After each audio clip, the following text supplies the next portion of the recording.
And then I guess we're gonna play some cards. I have some ideas. Honestly, I'm not that excited for this card. I might have skipped it, but this is my first 2 card week of the year, I think. Maybe second? I can't think of another one though, so I'm gonna say first. Maybe there's one I'm forgetting. It's very rare I get 2 cards. The other card being Valentina, who apparently still doesn't have a variant outside of the spotlights. Kind of lame, if you ask me. But I'm pretty sure that was the case with all of the spotlights that released that month. Or all the cards that released that month. They just didn't have variants for them. I really like how this ended up looking in inked, though. Pretty sick.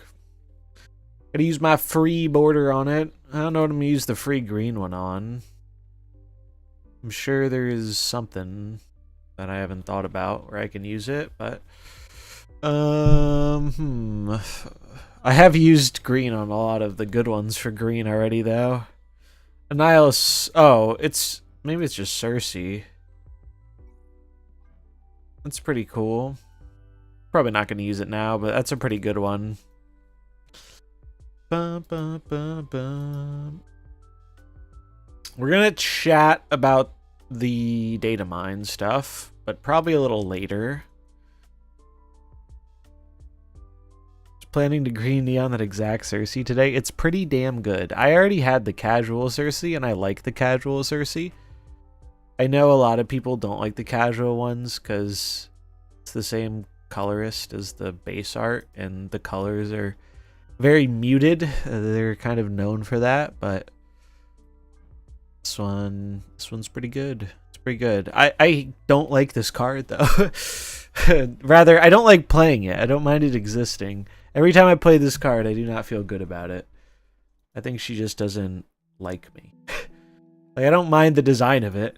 I actually think it's a fun design. It just doesn't do well for me. It's like Nocturne, except when Nocturne does something bad, I just look the other way. And when this card does something bad, I never forget it. Nocturne is the favorite child of RNG bullshit for me. Alright, we're gonna listen to Hyper Theory, I guess. What's up, APS? I'm doing alright. How are you? I want to talk about the new stuff, but I want to give it a little time for people to tune in. These are the ideas for Malekith, though. Eco was playing something like this. I made a few changes. I think it could work. Can't count the number of times I've Venom Deathlock Beasted my whole lane. Yeah, it happens. I remember the bad outcomes so much more than the good outcomes with this card.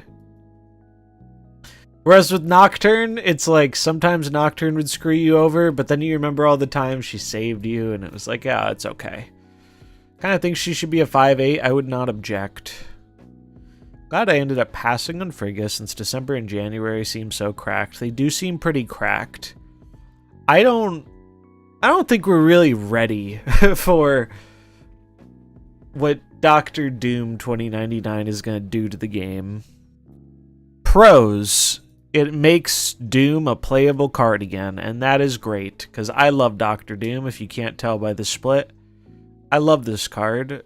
This is one of my favorite cards for a long time. And he is not very good right now. The cons are that it is a obtuse amount of power for a very easy condition. Maybe they'll allow Lockdown to actually exist again with Doctor Doom 2099 in the game. Yeah. Maybe. Yeah, this is why they nerfed Storm, right? It was just a preemptive nerf. Why they continue to pigeonhole us into only Point Slam is beyond me. I think I know the answer. The problem is, it's not an answer many of us are going to enjoy.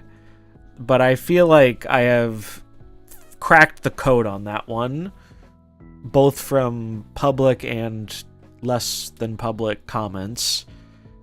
I think there are a lot of people who really like the game being simple. There just are. And I think that makes up a much larger portion of their audience than we might realize, because all the, not all, but a lot of the people who care enough to be involved in watching content are the type of players who want a bit more diversity and strategy, and that's part of why people watch content, right? Is to like see different decks and see different ideas and all this stuff. So like we're working with a bias sample in a lot of ways.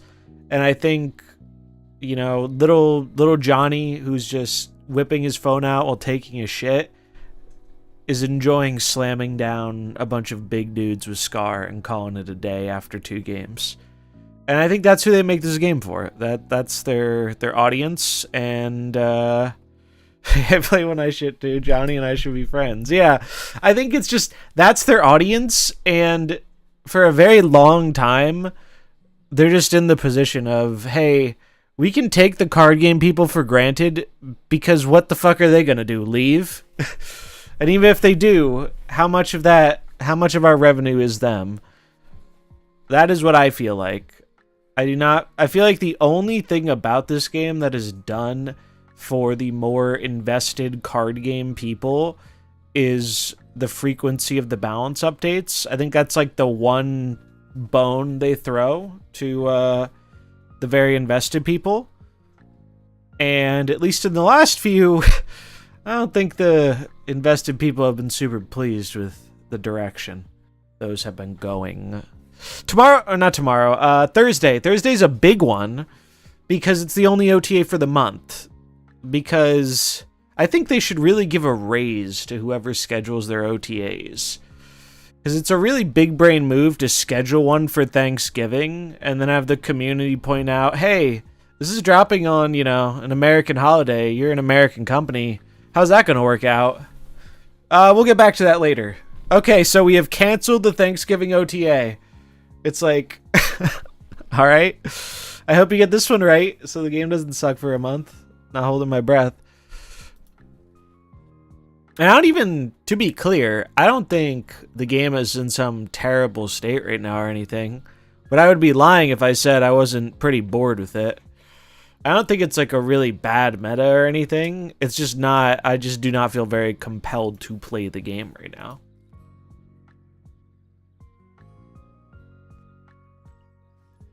Wait, I need to fix this. Didn't I get the Athena? Oh, I didn't get that. Bummer. I thought I got that with the fancy border. Will you scream? He said the OTA will be spicy. I saw.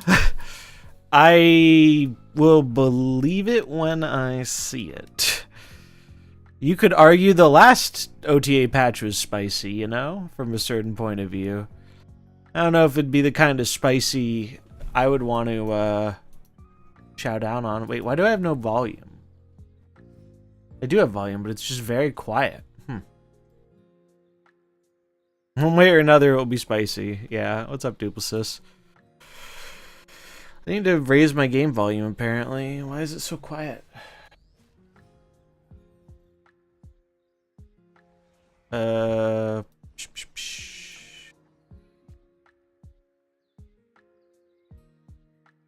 Well, I mean, as far as generated cards go, that's probably the best one, right?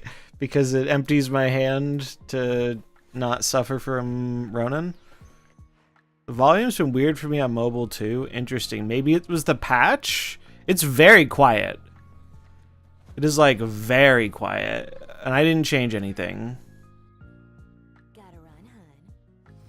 They did not change a singular thing. So I'm wondering what that's about. You.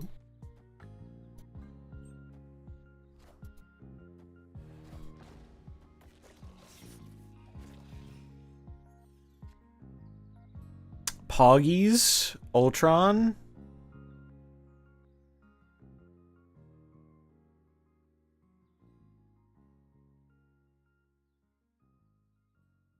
How do I do this? It's gonna flip at the end. So do I just do like this?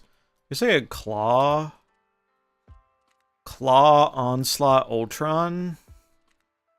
He's gonna hide a Ronin. He's for sure hiding Ronin. I'm familiar with the list.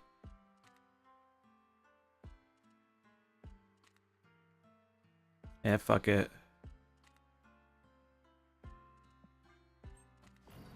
Alright, there's the Ronin.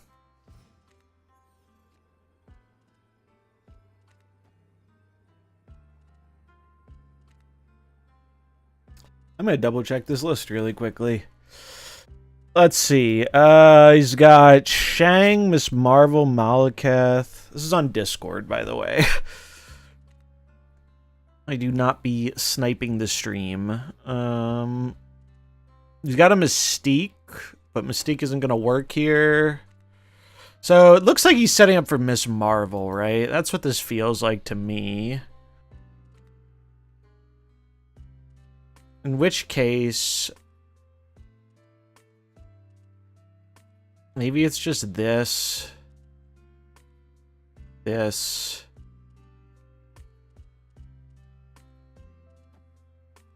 This? Something like this? He's snapping me.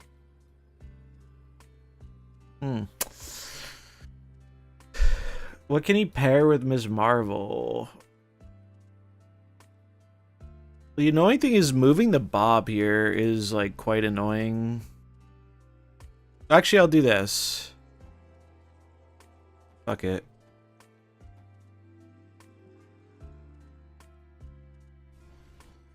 Oh, okay.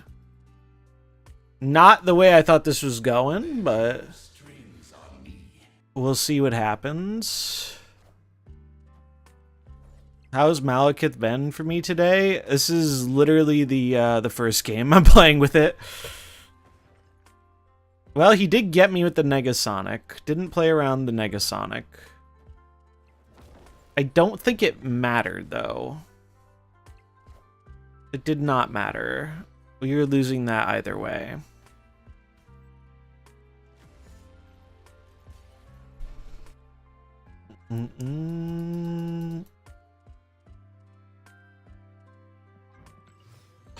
Just want White Widow not to be dog water. Yeah, I don't think they're gonna readjust White Widow. But it's okay, they're selling her in an $100 bundle, so that must mean they think she's still desirable, right, Shirley? He runs Eliath? That list does not have Eliath. Unless he's changed it. He might have changed it. The person who sent him that list does not have Eliath in it. But I'm not watching the stream, so I don't know if he's tweaked it or not. He does have Eliath. Okay, so he must have changed it a bit.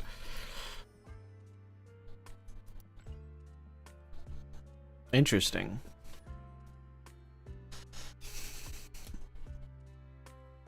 We were both changing plays every 2 seconds. Yeah, I feel like that's what happens. Like, when you know you're playing against someone you consider to be a good player, you go a little deep in the tank sometimes. You're like, alright, I'll do this to beat that, but what if they think I'm doing that, so they play this to beat that? And yeah. Breaking news.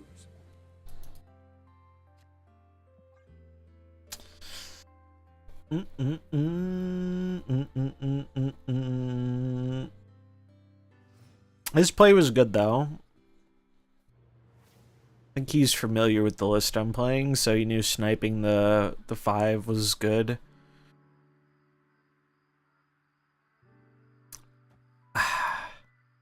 I don't want to play this, but I also... So, here's the thing about Shadow King in this deck. You look at the curve of this deck, and you're like, why the fuck are you playing Shadow King? And the answer is very simple. It's a good Malekith target, and it's good when it's free off of Anti-Venom, and most of the other 2-drops suck. That is the simple answer.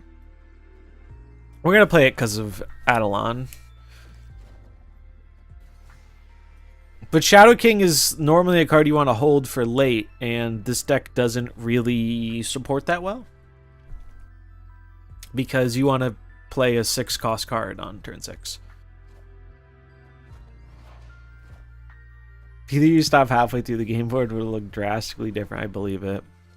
It is fun to get to watch the side-by-side perspective. Alright, so this is going to pull Bob or Cage. They're probably going to yoink it back to the left.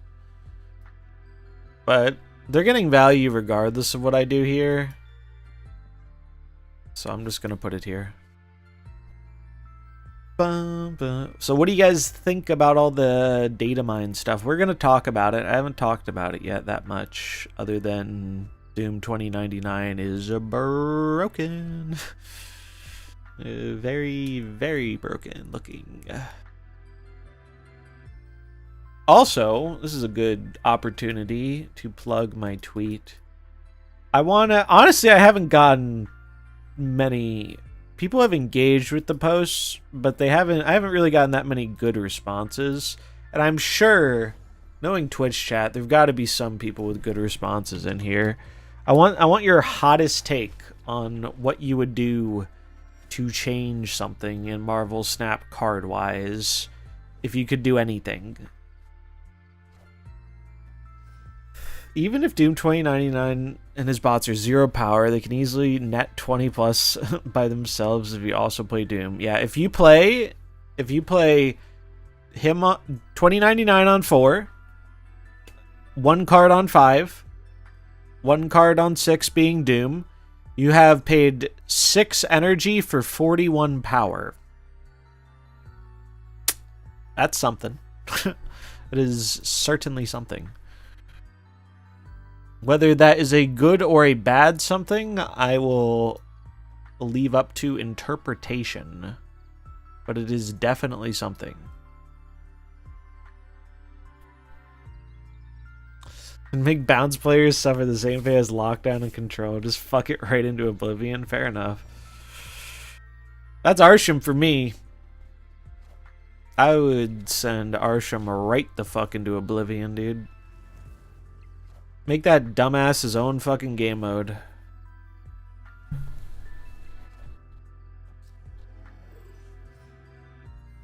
Because he deserves it. Okay, so... they're gonna move the vulture, and I'm gonna die. This is the vibe I'm getting here. They would lose 3. Never outpower the left. This looks like a leave.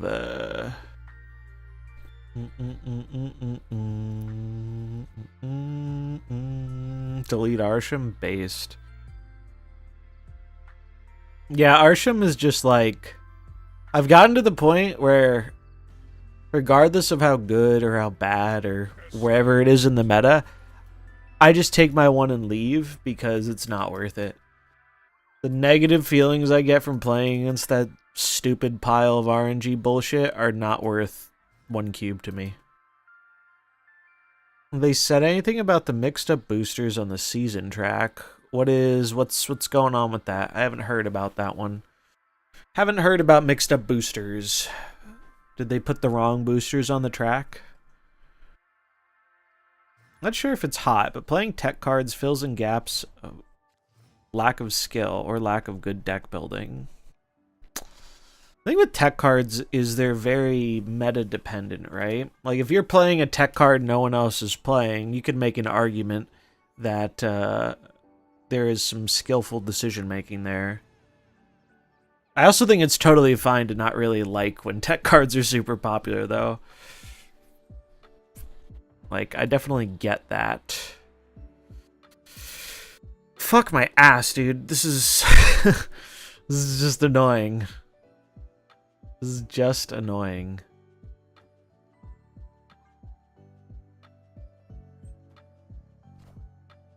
We have Thor boosters early on with the Odin variant, and Odin boosters with the Thor. Oh, do they normally time those properly?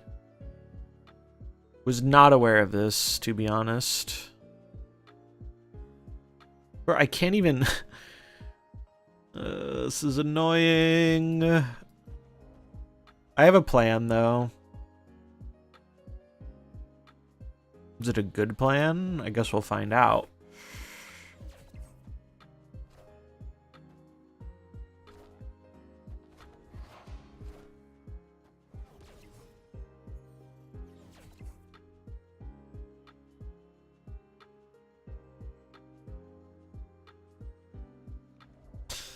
So, I'm withholding my snap here. And the reason I'm doing that is because I want control of where the bob is going.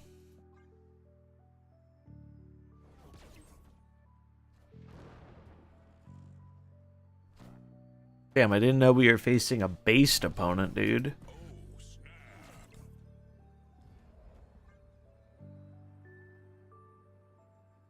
Because with this, we will fill, and then the bob will go to the right. At their importance, I'd rather have tech cards be used defensively, like Mobius and Pixie, or Shadow King Luke Cage with Anti-Venom. I think it's a pretty reasonable feeling. Like, it is annoying when the whole game comes down to tech cards.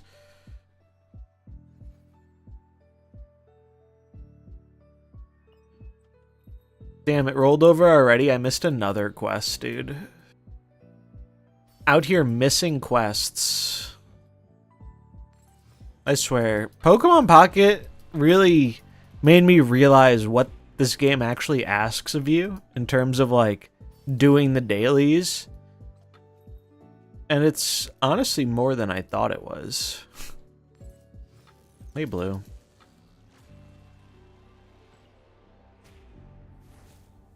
What's a daily? Yeah. That's when you get to log in and open your pack.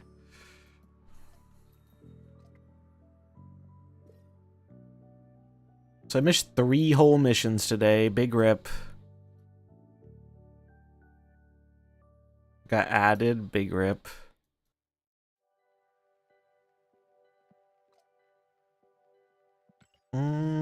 Taken.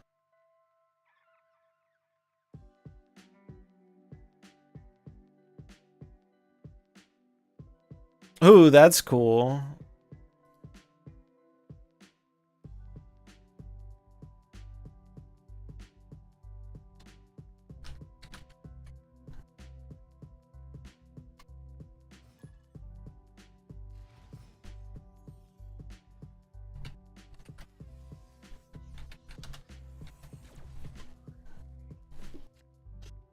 We got another little preview here from Stephsoft.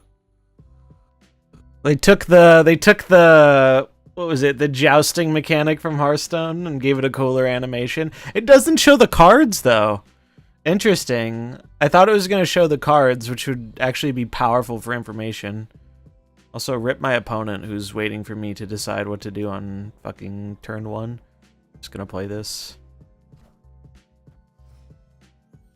I bought Sabrina with pack points per your advice and feel a lot better in battles now. Feels good, man. I'm glad that worked out for you. Yeah, as someone who recommends saving the pack points for the most part, I feel like there is literally any good crafted Sabrina. Thoughts on Ares. We're gonna do a whole thing on all the thoughts of all the cards. We'll get there. But we aren't there just yet. Soon. Just wish he wasn't a 4 cost. It feels like he's better Beta Ray Bill. Is my honest impression.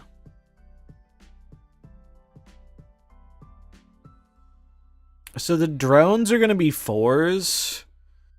So Malekith is likely to give me more points here. Because, well, no, yeah. This checks out.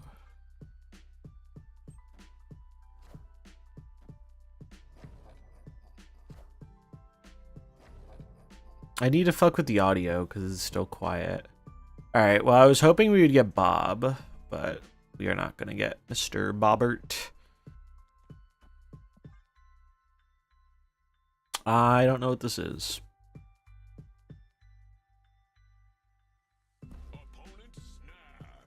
My thoughts are, fuck holding data mines for surprise wow factor in a game you have to be careful with resources with. I feel that. Did I miss a rant? You have not missed a rant. I've learned to save the rants a bit and give people a little time to show up. So it's Sarah Control. That does not make me the happiest of pandas. But it's okay because Killmonger isn't real. I don't know if you guys knew that or not, but Killmonger is not real.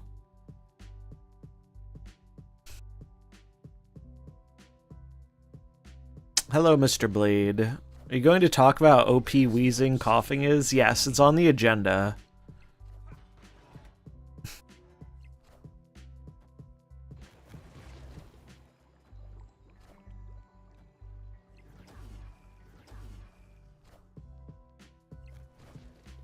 Damn, that's a shame. This is a situation where I can comfortably say, yeah, the tech cards were a little annoying here. Little annoying. Wait, I won? I won! I won because they didn't have enough points in the other lanes. Holy fuck. I was just looking at the Nexus. I was like, oh, I guess we're cooked. That is very funny. You don't see that happen very often. You do not see that happen a whole lot. Is Malekith playable in Sarah Control? I guess. I don't know, man. I would be weary about running Malekith to cheat out US Agent when you're not getting Luke Cage every game, you know? Doesn't seem good to me. It seems it will fuck you quite a bit.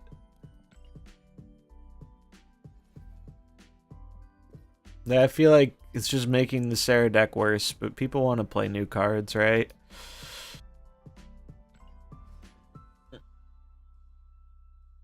We'll talk new cards here shortly, though. Is it true Malekith can bring a 1, 2, or 3 reduced cost card, as well as bring a card of a base cost? Alright, so, here's the thing with Malekith. It's not supposed to do that, but presently it can do that. If you swap up shit with Pixie, it can pull things that had their costs swapped. This is confirmed to be a bug.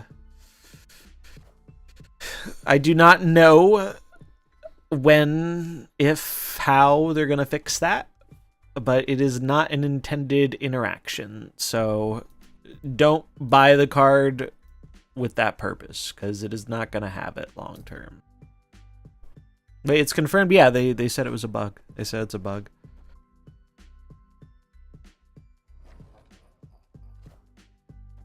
He did say it is a bug. I am Iron Man. Well, that's just peachy. Okay, so don't play until it's fixed.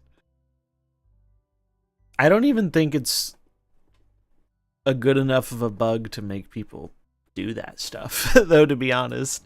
Some people... Oh, wait, we have a Shadow King here? Holy based. Holy based. Based Shadow King. My hot take is the type of card Bruce Banner... type of card like Bruce Banner makes the game head in the wrong direction. Bruce Banner is a card where, yeah, I dislike... They get an A+ on the thematic element, and they get an F- on that being, like, a good card to add to the game.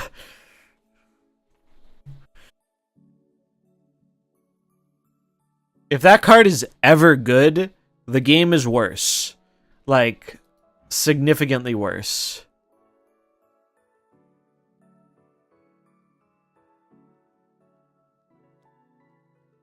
Most of these are upgrades, so I'm just gonna yeet it. You know it's good, though. It all depends on the context, right?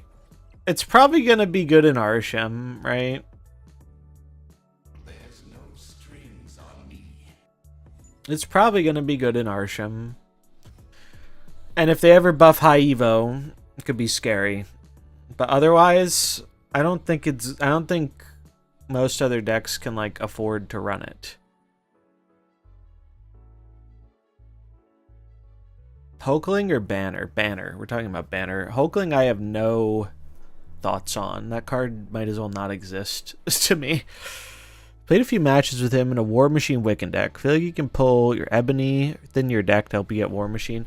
Yeah, this card seems fine. This card seems fine. I'm not overly into it, but like it just seems fine so far from what I've seen. It just seems pretty fine.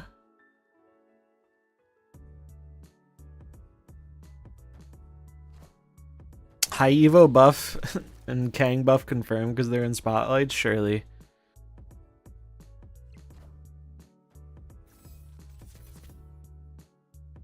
What do they get?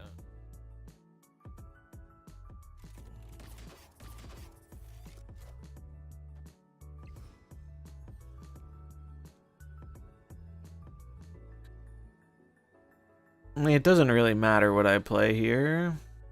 Actually, it does matter because if I get speed... Oh, I should have snapped maybe the other turn. I should have snapped, and then I could have moved the Bob, huh? That was probably the real play. They don't know what this fucking Malekith card is, though, and it might save us.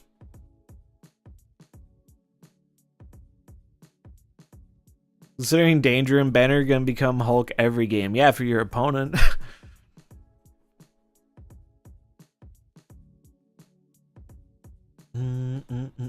Also, man, the fucking data mine video did so much worse than they normally do today. I don't know what to conclude from that. I thought it would do better because so many people are excited about Rivals. And that has not come to pass.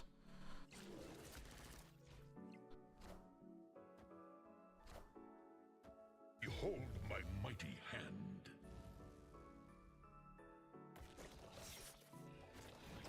But it could also be because the YouTube algo isn't boosting me as much because I haven't been uploading as much. If you haven't noticed, I haven't been doing shit in terms of regular YouTube videos. And there's a reason for that. Big part of it is I've just been more focused on streaming. I've been focusing on streaming, and the other half of that coin is, what is there to talk about right now on Marvel Snap? There isn't a whole lot to talk about. I have an idea or two in the tank. Like I'm gonna go through the history of basically how their card acquisition has changed.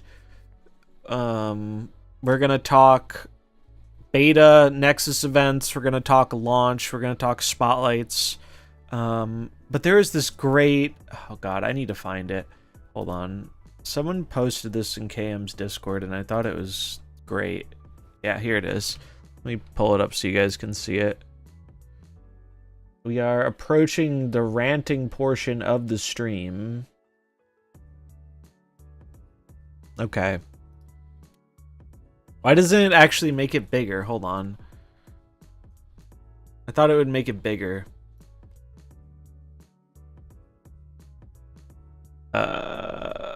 Cards. I will make it bigger so you can all see it. Cards.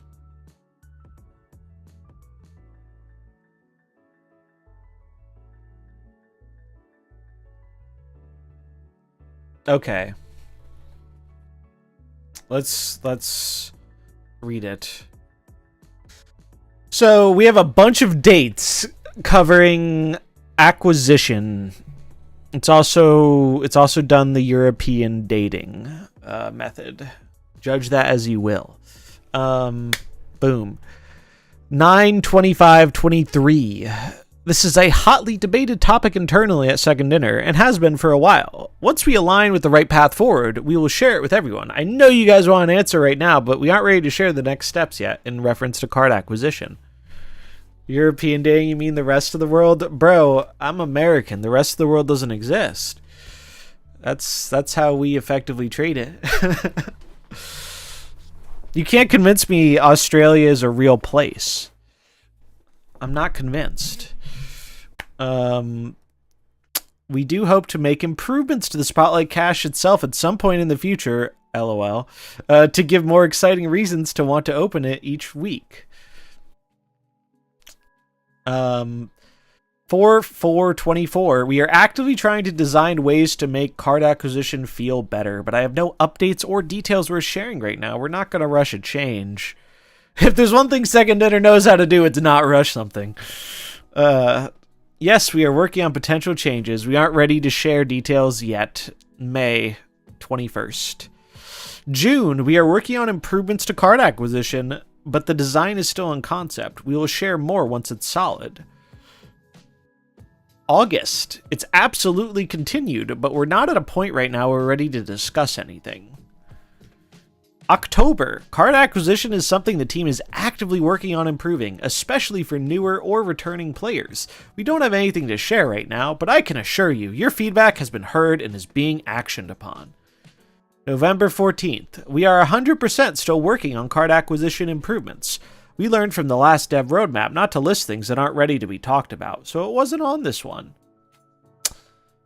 My only question is, Second Dinner, are the card acquisition improvement changes, are they in the room with us right now? Can you see them? Because I think you might be the only one in the room who is convinced they exist.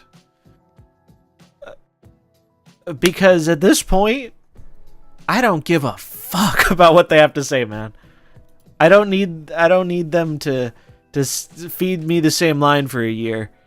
What I do need them to do is to make the acquisition less dog shit, so, you know, people stop quitting the game and new people can actually, you know, get into it and want to care enough to consume content around it. Remember snap packs? What are those? Yeah. It's, your call is important to us and will be answered in the order it was received, yeah. This call may be recorded for quality assurance and testing. Sounds like they're trying to hunt a deer using a plastic spoon. That is a very unique analogy, and I like it.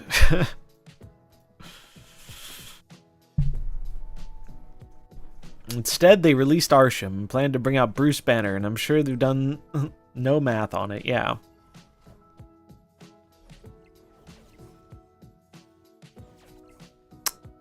Yeah, it's a bold choice to assume they, like, actually play the same game we do. Does not feel that way a lot of the time.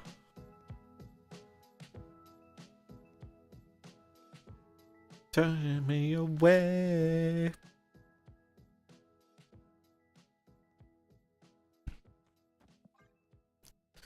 Pushing me away. I would guess they haven't done the Doom math. Yep.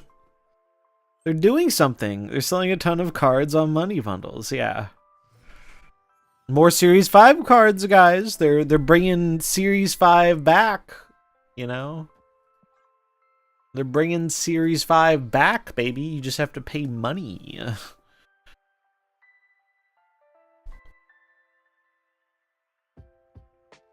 And I'm sure, for those who haven't seen it, let's see. Where's my graph? Remember Series 4? I don't even know what that is.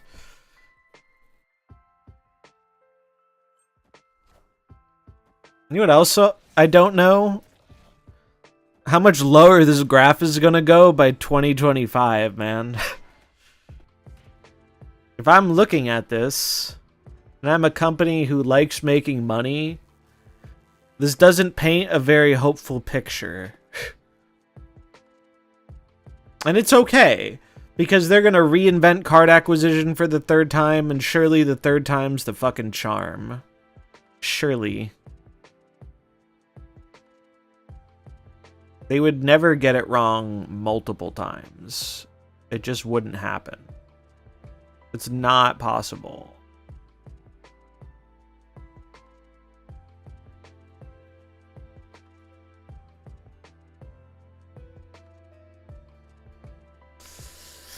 Where did I put this?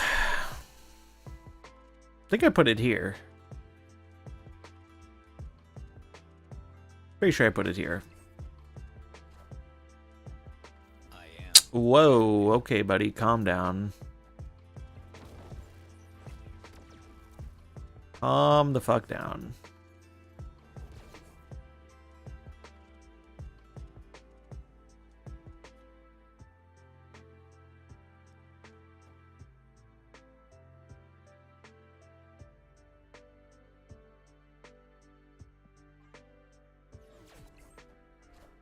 Chum hunger isn't real, right? There's no strings on me.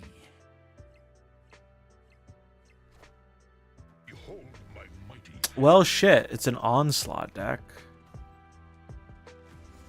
Fair game. Fair game, onslaught. I respect it. You don't see those very often anymore.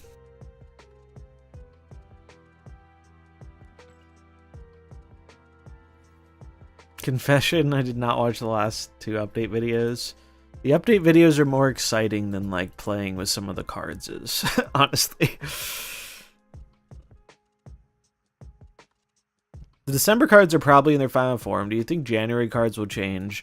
So, I'd have to look back to be sure, but something many of you may have noticed is cards don't change that much pre-release anymore. That was like a habit we'd gotten into in the early days, where it would be like they would have these absurd versions of cards and then they would nerf them. And the absurdness isn't as absurd as it was on some of the old pre-release cards, but they've found a way to thread the needle to make something busted, but not busted enough to break the game in half to the level they used to. I'm not going to call it super balanced, because I don't think someone's gonna look at Surtur or Agent Venom and be like, yeah, these are balanced cards. Remember when we looked at Agent Venom and we're like, ha, that's not coming out like that. That was funny. That was funny.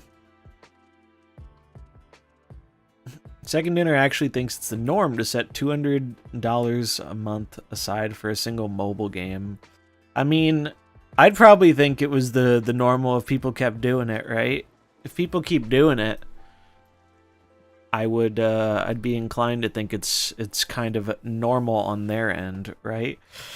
The thing is, what do you do when people stop doing it? And how quickly are we approaching that point? I don't have the answers for that, but I think they're questions worth asking. Because I'll let you guys in on a secret. If I go to marvelsnap.com and I go to their shop, I didn't even... No, I did claim it. I have spent a whopping $10 this month, and I'm thinking of keeping it that way. I'm thinking of keeping it that way. They're too focused on making new cards rather than making the current cards accessible to all, making it feel more pay to win, as per every single type of mobile game, which is unfortunate. I'm just going to leave. If he's snapping here, he likely is going to get me on the raft. He's playing Quicksilver, so he's playing Wiccan. I do not like this. I do not like this. I don't like these locations. I'm going to get the fuck out of here.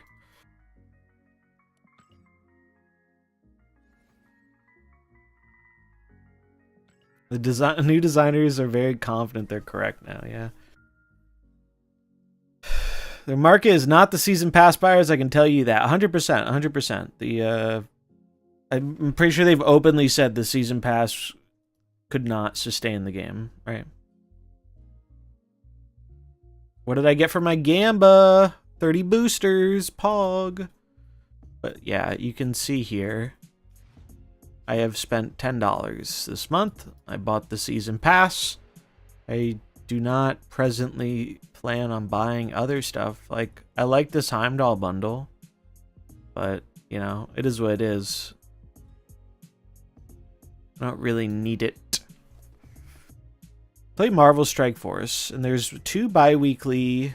Oh, Why did it jump? There's 2 bi-weekly battle passes, season passes. Each are $20. Sheesh. The community manager told the envoys that players that spend $80 a month on those passes are not their target audience and market. Jesus Christ. And you know what? Oh, fuck off, dude. Are you serious? Bifrost first move. It's annoying.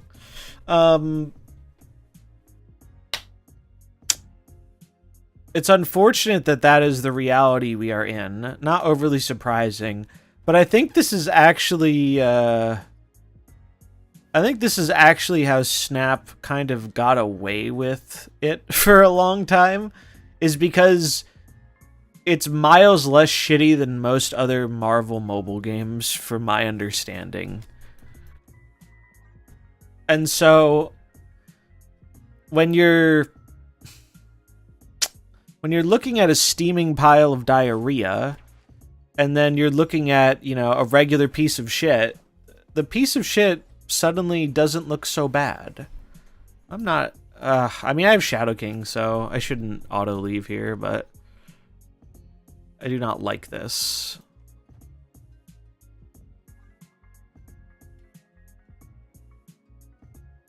Snap feels expensive at $10 per month. It's all relative, right? But to me, it's all about how much enjoyment you're getting out of the game. There have been times where I've enjoyed the game greatly, and I didn't really mind spending more money because I felt like I was getting more enjoyment relative to the cost. I don't presently feel that. So the game feels less worth it to me in that respect.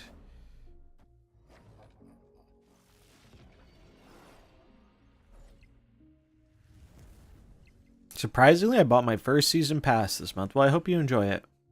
I disagree. Diarrhea is more transparent. Yeah. Can't argue that. It's a Patriot. Patriot isn't doing anything for me here. But that's okay. High voltage. That's why it's hard to compare to other games, and I don't like the comparisons. If the season pass gets you, say, 2 to 3 cards a month, being generous, think about that. It's 45 AUD for 9 cards over 3 months.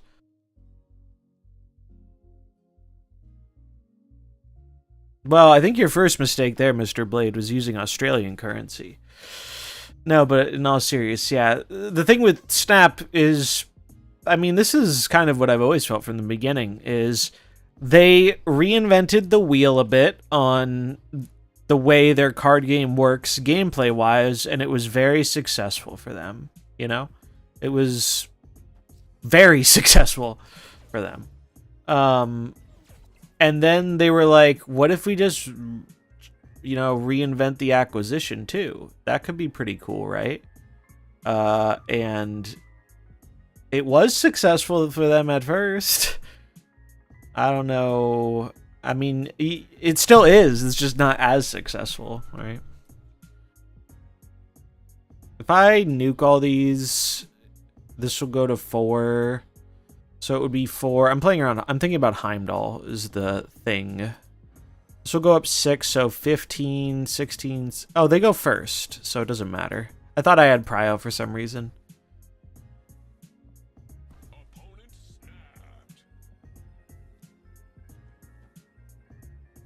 We snap back?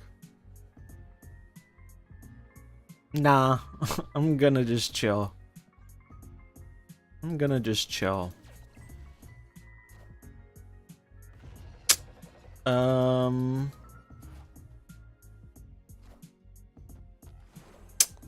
Suck my balls, Goliath.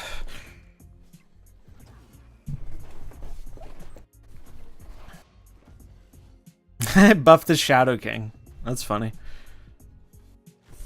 The only Series 4 card I don't own is Meek. Just never got around to getting him, but they insist on giving me a $40 offer to get Meek. Are they high? He's not worth $40. Yeah, some of those for you offers are really pricey.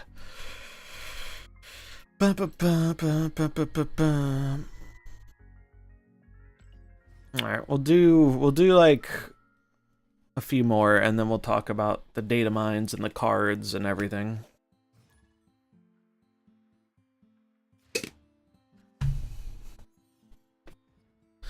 What I'm feeling within is right beneath my skin. Right beneath my skin. Banana. It's right beneath my skin. Banana. Banana. I wonder what the premium pass will be. There was a little bit of information about that in the thing today. Not very much, though. I don't even remember what it was, other than that sounds like it's going to be 20 bucks.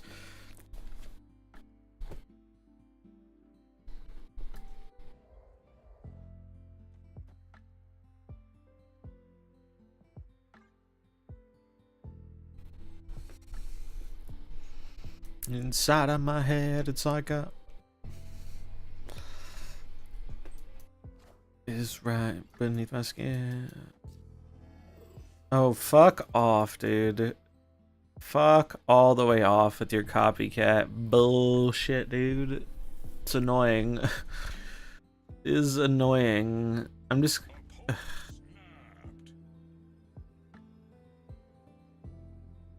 I mean, I should probably leave, I guess. Like, I'm doing this into Blue Marvel into Ultron. Doesn't seem that good. Although, maybe they do something dumb here and I get the lane. Like, they just pull in a dagger. Yeah, alright. Do do do do do do do do do do do do do.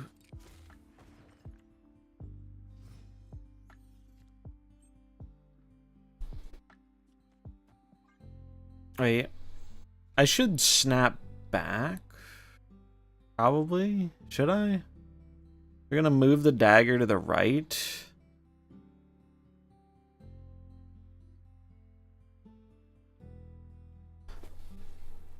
Should I snap back? I don't know. Well, the whole reason I want to snap back is not because I'm confident about winning this game. It's because I want to move the fucking Bob.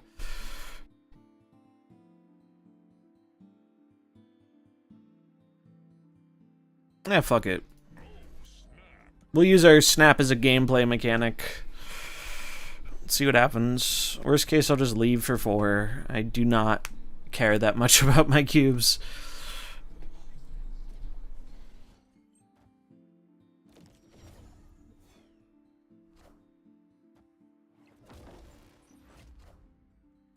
Oh, suck me, dude. Actually suck me.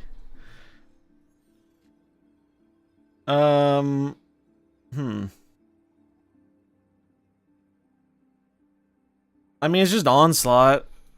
Fuck it.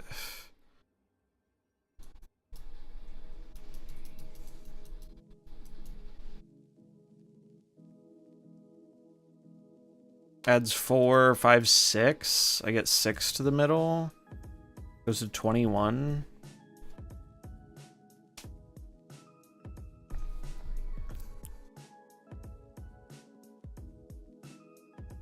This move shit's hella annoying to play against, and it's not gonna get nerfed for a very long time, even though it's like one of the best decks, because people are ass at playing it, and the average player doesn't like playing it.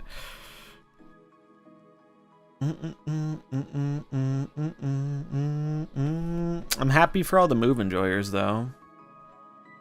I do wish them the best, although I think playing Copycat in it is a little cringe, personally, but we take that. So easy to play, you just move dagger. Yeah, but like, you still gotta think about stuff. And a lot of snap decks, you don't really have to do that, you know? We got rewarded for thinking about stuff this game, though. So, it's chill. Would Heimdall have beat me? No. Thinking OP sometimes.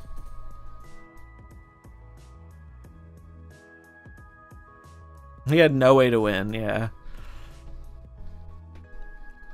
I think they just didn't expect the onslaught. I think they figured I was not getting any more points in the middle. So they just had to win middle and right.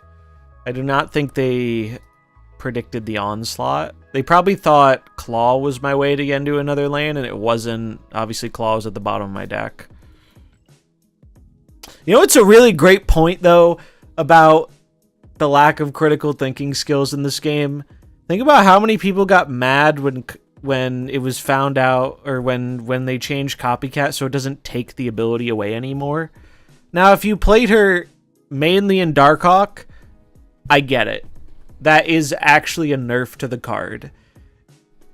Almost every other deck, it is irrelevant. And so many people were mad.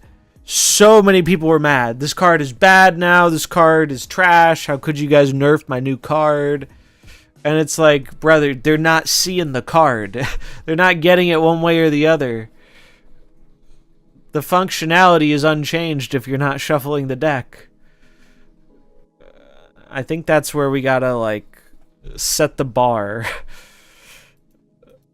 All right, let's talk about card stuff. Let us talk about card stuff. Snap fan. Let's do thoughts on the patch. Oh, this is not. Okay, this is a different article. Highest value bundles. This is good information. Is this on rate? Is this like standard for a good gold bundle? This felt higher than I thought they would do normally. And it actually has a useful card in it for those lacking Mr. Shadow King. Looking through all the bundles, that was like one of the few ones where I was like, oh, if I have the gold, maybe I'll buy this. I did not feel that way about many things. Character mastery. We only got a few tiny crumbs of new character mastery info. You can progress along mastery track for each character via both infinite splits and acquisition of new variants.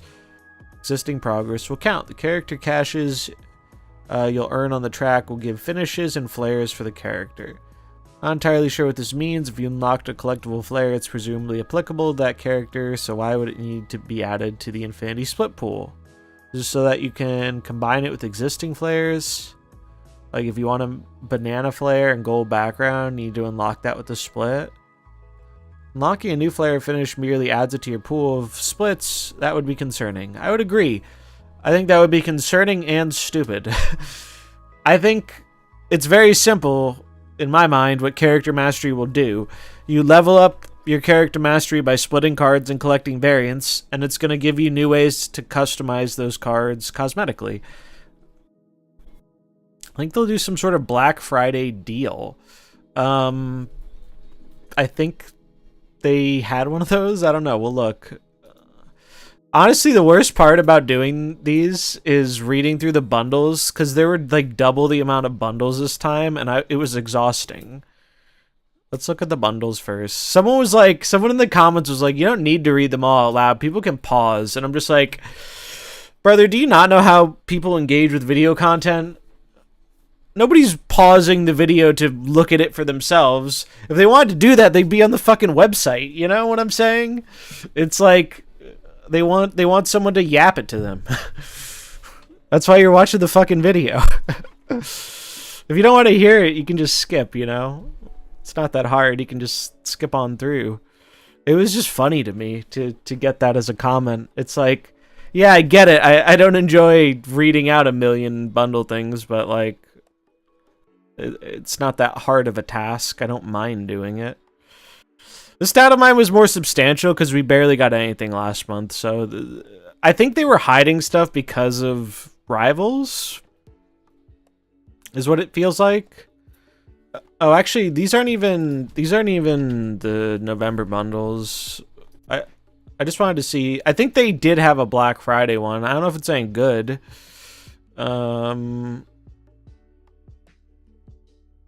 Dude, this is how you know I do not pay attention to the bundles anymore. I feel like I would remember the name of this one. Weird flex, but okay. I literally pay like no attention to the bundles anymore because I'd rather spend that money on other things. Well, I could have sworn they had something for Black Friday, but I'm not seeing it. When is Black Friday this month? Black Friday is the 22nd? What is Thanksgiving? Thanksgiving's always on the... Is it the 4th Tuesday? When is Thanksgiving? It's 28th. It's the end of the month. Okay, so it's the 29th is... Well, you've got Thanos Giving. You've got Thanos Giving.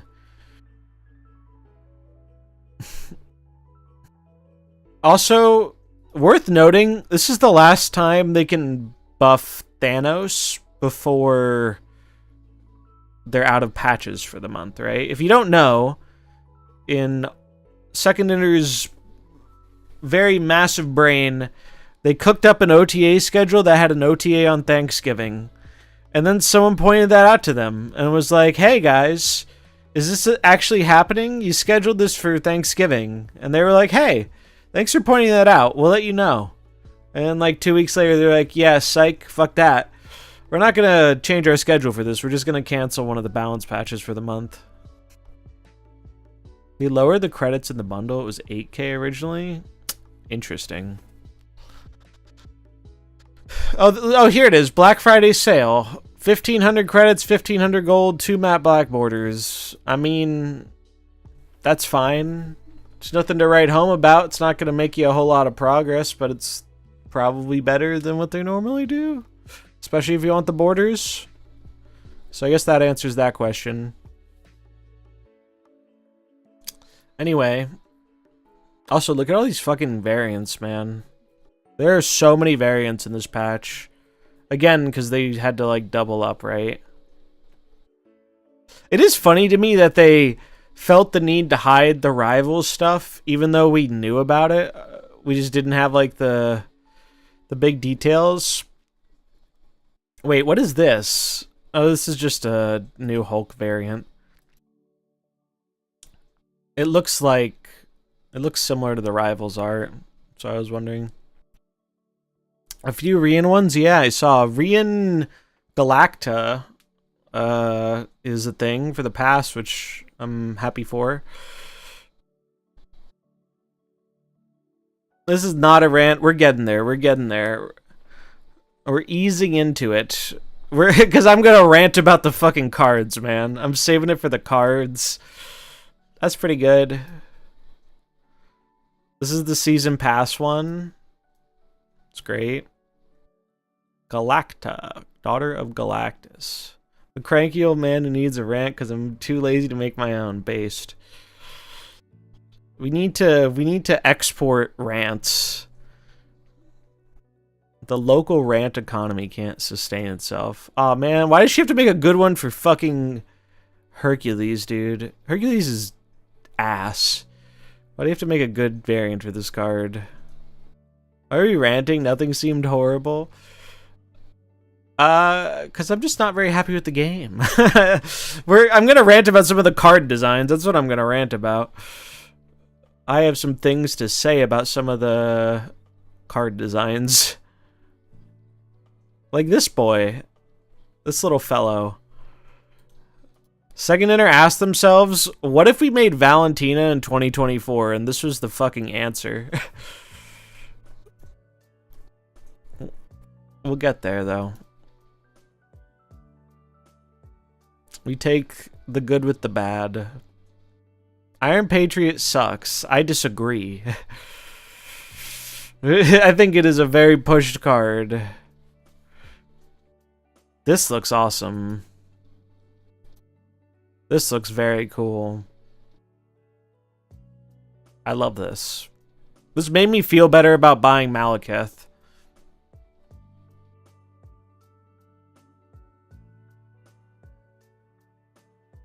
Also ready to fork over like $200 or whatever for all these fucking Marvel Rivals variants.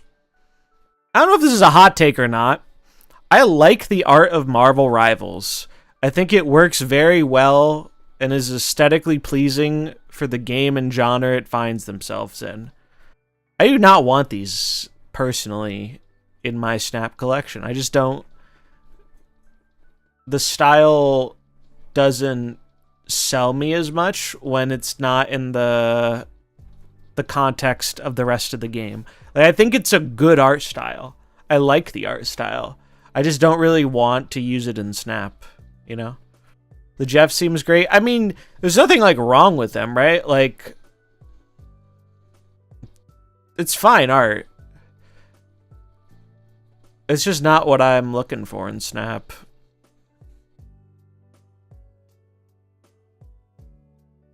But that's a cosmetic thing, so who cares, right? Are there any more Rians? I like this, the anime Penny Parker, like from the movie.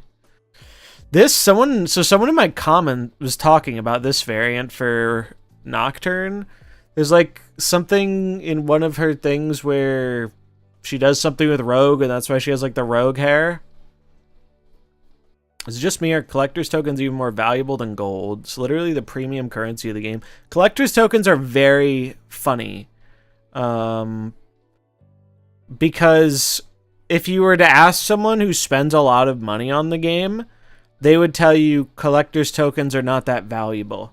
And if you're to ask someone who spends no money or very little money, they will tell you they are the most valuable currency in existence. And that creates a very weird economic system. But yeah, I think if you're not spending much money on the game, collector tokens are by far the most valuable currency. Because it's a spotlight key for a card without the bullshit. Let's see. Anything else cool here? Like I said, there were a lot of variants. Whole lot of variants. That's kind of cool. No more Rians, though. Only a few Rians I have to save my gold for. Bundles. I mean, what's there to say about bundles at this point that it hasn't already been said, right? Like, I remember when I used to feel excited about the bundles.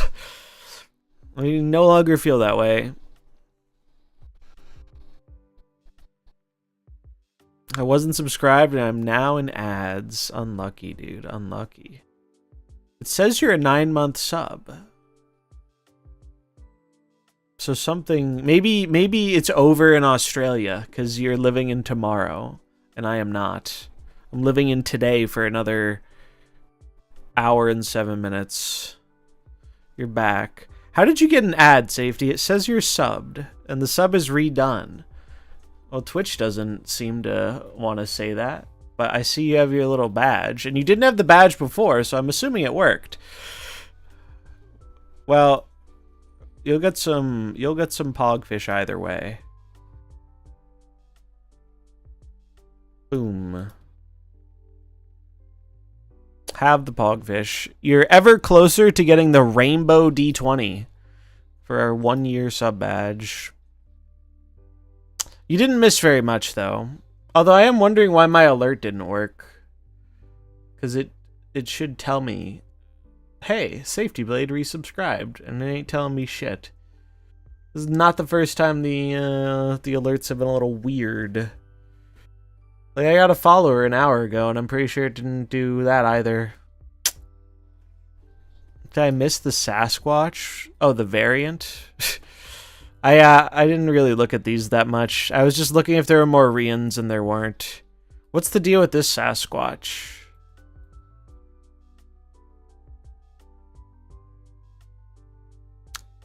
What's the lore here? Why does it look so different?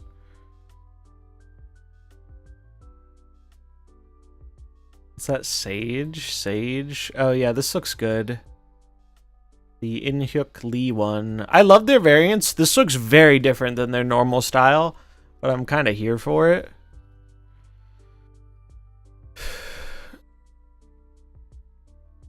Like, yeah, you can't tell me that doesn't stick out. I think it's because a lot of the characters they've done are either not human or they have like a mask on, you know? Is it a spotlight? No, super rare. Super rare. You can use your Broad Bucks.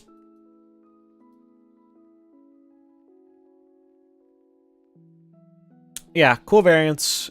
Cool variants, as usual.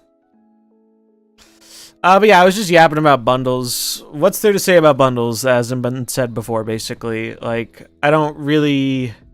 What's the Spider-Woman? Wait, there was a Spider-Woman in a bundle where I missed it. Oh, no, it is this one, yeah.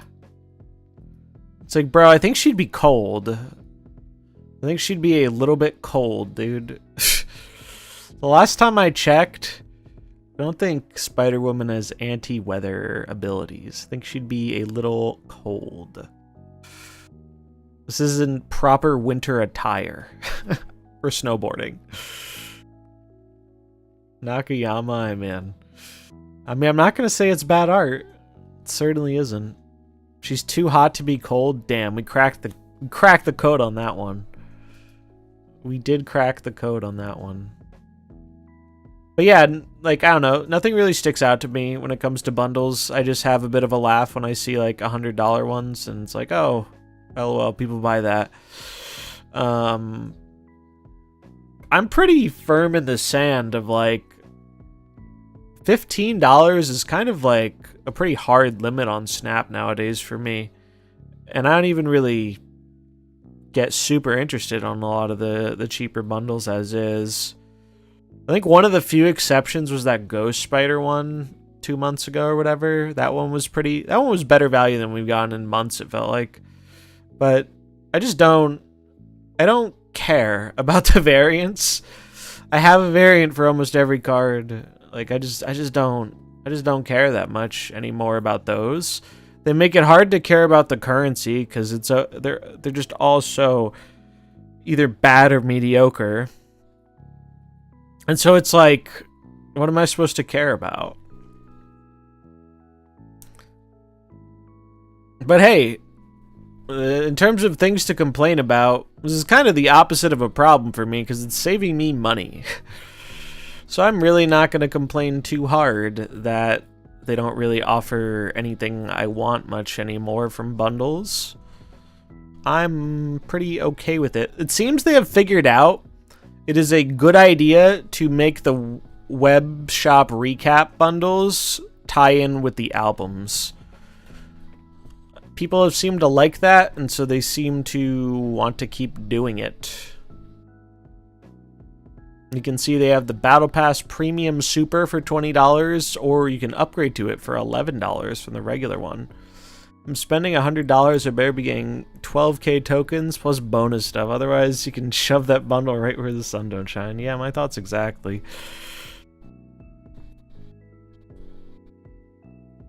Super Premium Instant Reward. Yeah, I don't know why this was here. Maybe they planned to launch it and they didn't.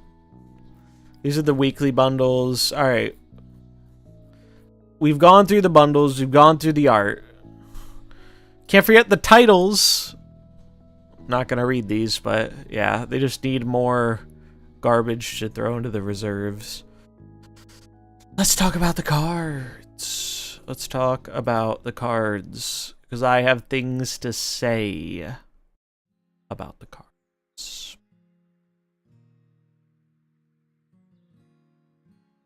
Bum, bum, bum, bum, bum. What's the best way to do this? Actually, can I just go by season?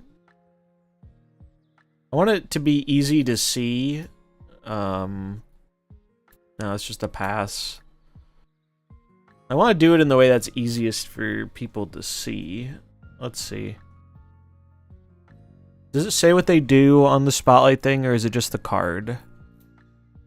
I guess I can hover it, right? Yeah. We'll go week by week. Luna Snow, we kind of need the token. Kind of need the token.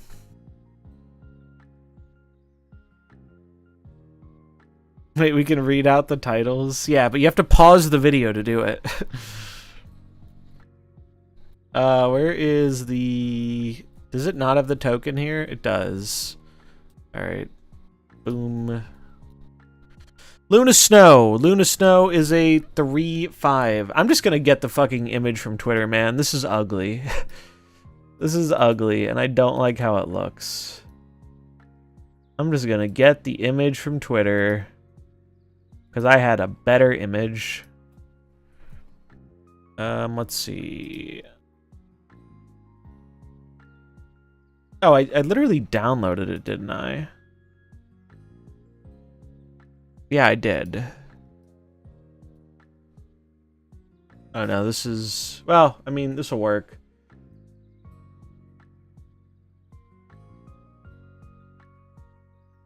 Need to open it up so I can see it. Okay. Actually, I should just do it this way so it's easier. Okay. Delete that. We have cards. We have cards. So, Luna Snow, first card, 3/5, because that is now the stat line we give 3 drops. On reveal, add an ice cube to each side of this location. The ice cube, it has a voice effects of today was a good day. It's a 1/0. At the start of each turn, get +1 energy, then destroy this if your side is full here. I mean, this looks like it could be decently strong. The thing is, you're giving it to your opponent too. And effects like this, you really have to leverage it as much as possible to offset the downside of like giving your opponent the same benefit you're getting, right? Another Clog Guard player and then Red Guardian the opponent. I've seen a lot of people say that, and it's like, yeah, you can. I don't think you want to do that, though, in terms of like your investment of turn 3 play into turn 4 play. But maybe you do this and then you Red Guardian 2-drop on 4, and it's not that bad. I don't know. Or Electra, Pog, Electra value. Yeah, I don't know. I mean, you're gonna play, if you play this card, you're gonna play a way to mitigate the downside. So Red Guardian, Killmonger, although that kills your own one, Electra. I wonder, you know where I could see this card going, actually? Although I don't know if it's actually worth it. Surfer. I think Surfer could play this. The main reason Surfer could play this is because Hope Summers doesn't usually work if you have to play it on turn 4. This card would work for Surfer if you played it on turn 4. Because on turn 5, you'd have 6 energy. And on turn 6, you could Surfer Absorbing Man. They also run Killmonger, so you could get rid of the Ice Cube before the final turn. That's the first thing that comes to mind to me for this card. I think it's kind of mediocre, though, because it's like strong effect, but if you don't have a way to capitalize on that, that's way better than your opponent, or a way to mitigate the downside of giving them one, like, why are you playing it, right? You could use board fill, right, to kill it too, but that seems a bit convoluted. Like, it just seems like a little bit much. Maybe I'm wrong, but I don't know. I'm not super hot on this card, though. I think it seems mediocre. Only positive is we are closer to an Agents of Atlas deck. That is true. We got Luna Snow. Who are we missing? We're missing Amadeus Cho. And who's the girl with the bear? Do you remember that character, Safety? Who's the girl with the bear? She's like a child, but she has this big bear spirit.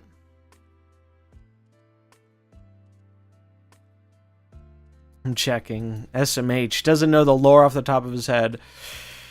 That's alright, though, because we can talk about the other cards in the meantime. Bruce Banner. I've got a lot to say about this motherfucker. Maybe you don't care about giving them energy and you just armor it and clog it up. I mean, sure. Snowguard, it's not Snowguard, but it looks like she looks like Snowguard. White Fox. Okay, White Fox is the character.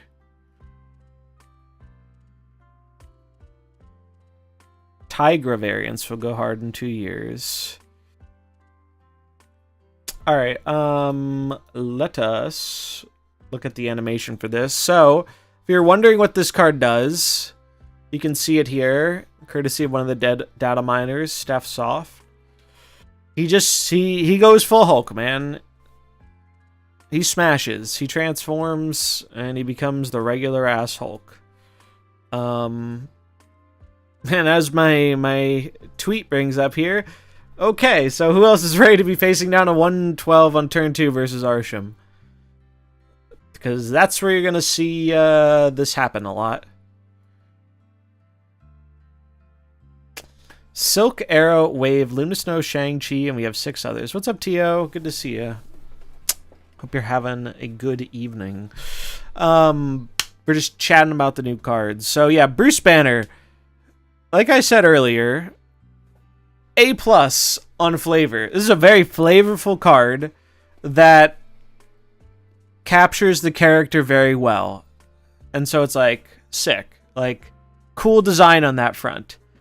And then we look at the gameplay of it. And I'm like, oh god, dude. Please, why would you make Danger Room a fucking card? Oh, I can't. I think it will be bad. It will likely be bad, but if it's not, the game is bad. Like, this is a card where if it's ever good, the game is worse for it, you know? That's my firm opinion about Bruce Banner. If it's a funny meme card, great. Let the funny memers enjoy it. If this card is ever remotely a important piece of a competitive deck, we are going full clown fiesta. We've already taken steps to enter the circus. This is when we're finishing putting on the clown makeup and the red nose. Anyone want to know the stats on Bruce again? Play it on turn 2. Odds are 76.27%. Marvel Rivals albums only for whales. It sucks. Yeah, I mean, it does suck. I was talking about this earlier. I like Marvel Rivals art style. I do not care about having those in Snap, personally, so I just don't care. But if you're a fan of the game and the art, it is a shame, because it is expensive. I'm just not engaging with that at all. I really like the art style in Marvel Rivals, too. I just don't really want those variants. But yeah, it does. That is true. It does not have a bottom. I agree. Play on turn 3. 6. You're saying if you float after every turn, right? Safety. That's the assumption being made here. If you play it on turn 2 and you float every turn, you have 76% chance to hit it, right? Turn 1, you have an 86.65% chance. I'd be interested to know how it maths out, like... The first ones matter more than the later ones, right? Because if you hit it... All you need to do is hit it once, and then you don't have to float anymore. Yeah. I just... I feel like I summed it up pretty well. Fun thematic design that will be absolutely miserable to play and play against if it is remotely good. And they're in the business of making cards they feel are remotely good. They've seen what happens when they print Martyr and nobody fucking buys it. Or they print... What? Hydra Bob is a 1/4 and nobody fucking buys it. Like, so I imagine this version of the card they think is pretty okay. And if it's a playable card, it's just gonna be awful. It's just gonna be awful. Marvel told them to do what Hasbro's been doing with MTG. Oh, I mean, I was gonna make a joke how this isn't Universes Beyond, and that's literally exactly what it is. I mean, well, no, it's not literally exactly what it is because it's still the same IP. They'd have to go a step further and make a SpongeBob card, but the point resonates nonetheless. For those who don't know, Magic has been making a lot of money making cards of other IPs, and they just released a bunch of Marvel ones. So yeah, Bruce Banner, not a card I like. I do not like this card. And I do not want to see it played. Because it just is... It just creates an element of feels bad for one side. Like, very high feels bad. You either play this and you get a 2-1 that does nothing and it feels like dog shit, or your opponent plays this and they get, you know, a 3-12. And it's like, what the fuck? It's better Lockjaw, kinda, yeah. It's Lockjaw, but they cut out all the in-between steps.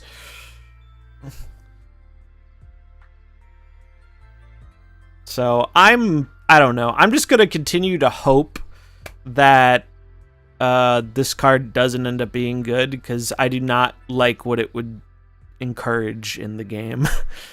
And if it is good, well, we'll deal with that when we get there. We'll burn that bridge when we come to it. How would you feel if it was float 6 or more energy total? I think that would be a more interesting design. It would be a worse card, right? But it would also open up more interesting situations where you could like play around that and it would lean into the float 6 on 5 and Infinite She-Hulk, and like, I think that would be a much better designed card in terms of like, I don't know. I just don't like designs like this where it's like you randomly just win a lane because of it, right? I just don't like that. I dislike how they're going more down the funny random Hearthstone route. Like, I hate Danger Room, man. I fucking hate Danger Room, and they made Danger Room the card. I'm asking the safety bot to design some cards. You're going to put Glenn Jones out of a job, Mr. Blade, if you do that. Penny Parker. All right, this is one of the cards I have some nice things to say about, actually. 2/3 on reveal. Add Spider to your hand. My alerts are not working. I need to figure out how to fix that. Regardless, thanks for the follow, Renards. My alerts are straight up not working. That is very annoying, because I feel like they've been on the fritz. Banner and High Evo seems insane. So, like, that's obviously where it's made to go. The problem with High Evo is, like, you have to play High Evo. And Ajax has been better High Evo for, like, since he came out. So they need to give people a reason to play High Evo. I don't think Bruce Banner alone is it. Beetle. Energy 2. Power 3. Ability ongoing. Opponent's on reveal abilities at this location have no effect. Wait, it's just Cosmo. They made a 2-mana Cosmo. Give him a raise, dude. Give him a fucking raise. 2-mana Cosmo. Still better. Wait, read it again. Only opponents. Oh, so it's even better Cosmo. Oh, that's funny. That's funny. It's still a better design than Bruce Banner. Holy shit. Yeah, post that on Twitter. All right, Penny Parker, 2/3. You get Spider to your hand. When this merges, you get +1 energy next turn. So I think it is cool they made a card that makes merging a relevant thing. I like that. It gives you a reason to fuck around with Symbiote, Spider-Man, and Hulkbuster and Agony and all these cards, and then Spider does the same thing too, right? On reveal, merge with one of your cards here. You can move that card next turn. I would think it would be really bad if it didn't have the move ability, but the move ability gives you some nice flexibility. So I don't know. I think this is a neat card. I don't know what I'm gonna do with it. Like, you need something to do with all that energy, and I'm not sure what that looks like, you know? Like, what are we doing? We're putting in Penny Parker and we're putting in some merge things, and it's like, what are we doing? Maybe we're galactusing people? We run Galacta. That always sounds wrong when I say it out loud. Maybe we run her and Galactus and do the funny merge ramp thing? It decided to try and build Iron Patriot and Moonstone. Iron Patriot, 5 power, 5 energy, 6 power, ongoing, adjacent locations gain +3 power. Iron Patriot provides a strategic positioning bonus. Moonstone, 2 energy, 4 power. Move all cards here to a random location. These feel like, honestly, these feel like cards they could make. They really do. So yeah, I think out of this bunch, I think Penny Parker's the one I like the most. Just because I like that it breathes a bit of new life into a mechanic that has largely not been that successful. But she'll live or die on whether or not, like, the rest of the pieces come together around this. Like, you got to find the right payoff for it. And is the payoff worth running all these, or a certain amount of these, like, not so great merge cards? I think it could be. I think it's certainly possible. We'll see. It's also probably one of those things where you're not going to run a lot of support for this card because it supports itself with the card generation. So you don't necessarily need to. One thing I'm interested in is, let's say, all right, so there's another card coming up in the future that it's an ongoing. Your cards that have been generated to hand have +2 power. Would Spider maintain the buff as it merges into Penny Parker? I do not know how that works. I want to say, like, maybe it would, because, like, it still sees the card when it's merging, and it would have the power, and it just adds that power, but I don't know that for sure. If so, this gets quite a bit more interesting. But yeah, out of these three, Penny Parker is the one I'm more interested in brewing with. The rest of the cards for the month. Why is it not popping up? There it goes. I probably should have started with this one. Galacta, Daughter of Galactus, 4/6. Each turn, the first card you play at another location reveals with +3 power. You know, I missed the reveals part of this when I first read it, but they obviously included that, so it works with Galactus, right? Should work the same as it does with the location that gives ongoing power. I guess that would make sense. Penny is a 5 energy investment, so it's bad. It might be bad. I still think it's an interesting design. Especially if you pair it with, like, here's an idea, right? I wonder if you would ever play that in, like, a multiple man deck. What if that's new, like, Phoenix Force backup? God, it takes so long to assemble, though, because you have to play it on turn 2 to get the 3, and then you can't play the... Actually, what you could do... You play Agony on 1, you play it on 2, you'd have 4 on 3, it's not good enough. Yeah, the energy's kind of awkward. If Spider on its own was just a card, you'd probably play that with multiple man. Might be too much setup, though. Now, is it each location or just one time per turn? Each turn, the first card you play at another location reveals with +3 power. I'm pretty sure when it says first, it means only that first card of the turn. I don't think this is going to proc twice off of 2 cards in 2 different locations. I'd be surprised if that were how it worked. Especially because Galactus' whole thing is, like, focusing on one location, and they clearly want this to have Galactus vibes and synergy. I would lean towards that. But yeah, I don't know. This card is a lot of power. This card is a whole lot of power. And it works nicely with Galactus and Symbiote Spider-Man and shit. But it's not that interesting of a card. It's just a stat stick. But it's a stat stick that was made in a way to benefit Galactus, and that's what it's going to do. And a lot of people are not going to like that if Galactus is remotely playable. People fucking hate Galactus. I don't mind it, personally, but a lot of people dislike it. Better Elsa? Kind of. Right? It kind of is a better Elsa. Galactus, but you can't run goblins. Yeah, true. Yeah, I don't know where this card's gonna land. Obviously, you put it in Galactus, and you put it, like, Zabu decks will love this.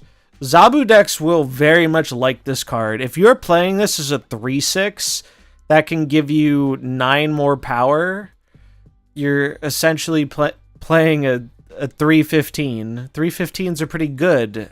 I think Surtur has taught us that. So yeah, if you can cheat this out, it's probably a pretty good thing. Also buffs Doom and his bots. Yes, sir. We're getting there. I have a lot to say about Doom, man. I have a lot to say about Doom. Bounce seems too heavy for bounce.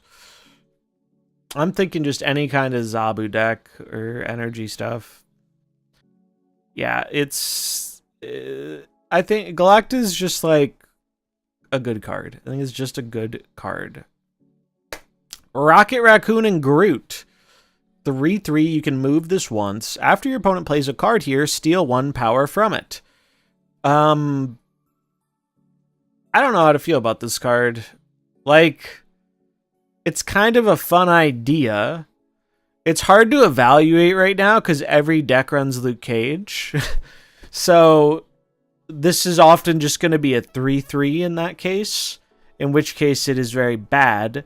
But if we're going to, let's just pretend for a minute that Luke Cage isn't a prevailing part of the metagame, then this card can put up some big numbers, and hell, you'd probably run it in an Ajax deck. The fact that you can move it is what makes it cool, right? They've picked up on that, like, moving cards around makes them more interesting. But yeah, I don't know. Like, this is a lot of power in theory, but I don't think it'll be a lot of power in execution because your opponent can generally play around it. The only thing they can't play around is, like, the one time you move it. And so they have to get big value off of that one time. And also, Luke Cage has to not be a prevalent part of the metagame. If Luke Cage is as popular as he is right now, this card is not playable. This is not a playable card if Luke Cage stays where he's at in terms of popularity.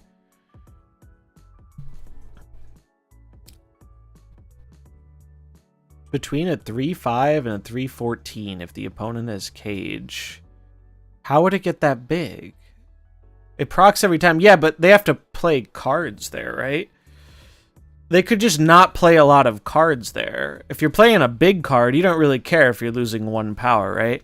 And if you have a bunch of small cards, you're not going to pepper them down there, right? Like, obviously, you can snipe a lane with the move, which is what makes the card interesting. But I don't know. I'm not super sold on this card. Not super sold on this one. I think it's a neat idea to try, though. Addition's tough. Card gamer moment. We've all been there. People feel Nidavellir all the time. Yeah, I mean, people can fill a lane if it's beneficial to them, right? Jean Grey. Jean Grey would be kind of cute with this, right? It's a Nidavellir, but for you only. I don't think that analogy fits. Nidavellir incentivizes you to playing into it. This incentivizes your opponent to not play into it. Chat, we broke the raft. Yeah, I don't know. It's Necrotia. Okay. Yeah, sure. I'm not seeing it with this card right now. I think there's potential for it long term, but it is going to live or die off of the popularity of Luke Cage. And Luke Cage is very, very prevalent right now. Like, he's just being jammed in more stuff than ever because of Anti-Venom. Anti-Venom and Ajax are massively popular. No one's talking about it's literally Rocket and Groot in one card. I mean, that's cool. You know what we're not talking about that we need to talk about? What the fuck are we going to call this? Are we just calling it Groot because Groot is unplayable? Like regular Groot? RRG? Too close to RG. I don't think I'm saying that. I don't know. Rag. Yeah, we'll call it Rag. Yeah. This is the new Ragnaros. We'll call it Rag. Calling it unplayable. Yeah, I don't know. It seems like a card that is cool and could work well in the right metagame, and we are certainly not in that metagame right now, that I can tell. Like, I would play Cassandra Nova over this card any day of the week right now. And then we get to the man with the plan, Doom 2099. Oh boy, this is a card, ladies and gentlemen. This is a card. And Safety Blade already did the math, so I don't have to. That's the best part about this card. Because as card gamers, we hate math. He did the math, so I do not have to. Where is the post? Here it is. Doom 2099 starts as a 4-2. End of turn, we have a 4-3 and a 4-2, because the Doom bot doesn't buff itself. Turn 5, we play one card. End of turn, we have a 4-4, a 4-3, and a 4-3. I should read what the card does before doing this, but it's too late. Turn 6, we play Dr. Doom. We have a 6-8, a 6-8, a 6-8, a 4-5, and 3 4-4s. We have 41 power from 2 cards. We paid 10 mana, and we have 41 power. So yeah, reading back the card, if you don't know what it does.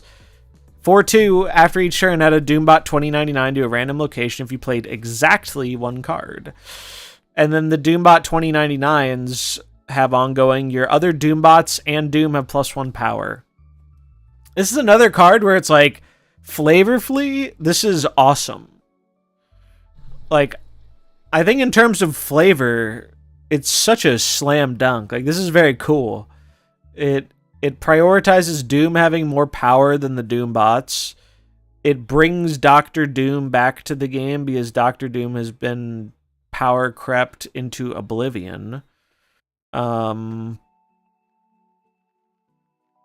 I mean, Agent will reduce power, but like, it's only affecting one lane, right? Well, they're playing for all 3.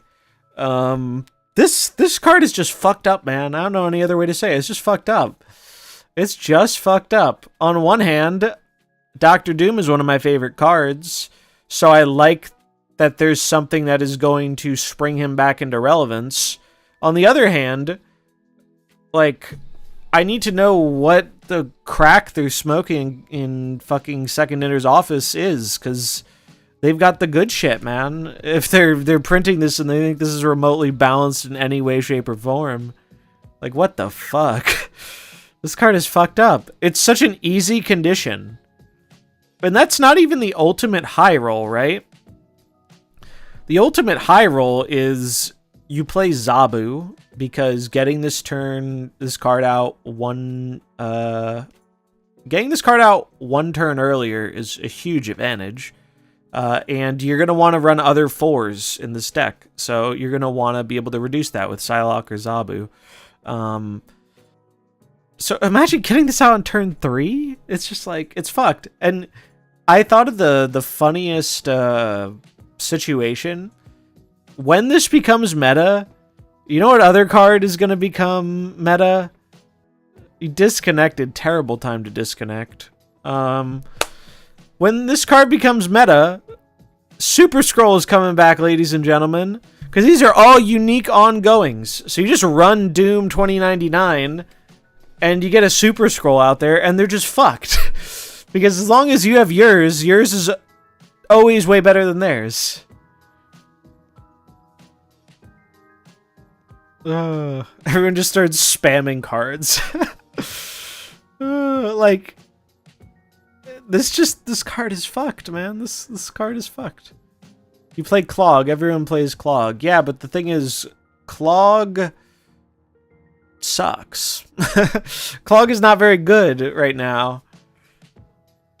And I think decks that often try and play one card a turn are naturally not that fearing of Clog. I don't know. Maybe there'll be something to beating this that I'm not seeing, but it feels like you can insulate yourself from a lot of the counterplay. Leech Blink. Like to stop the big Doom from coming down, I guess. I think this card gets nerfed. Yeah. How do you even nerf it? What do you even do to it? You just make it smaller? It shouldn't be released. 5-0, 4-0. If they made it a 5 cost, they'd probably pump the numbers on it a bit.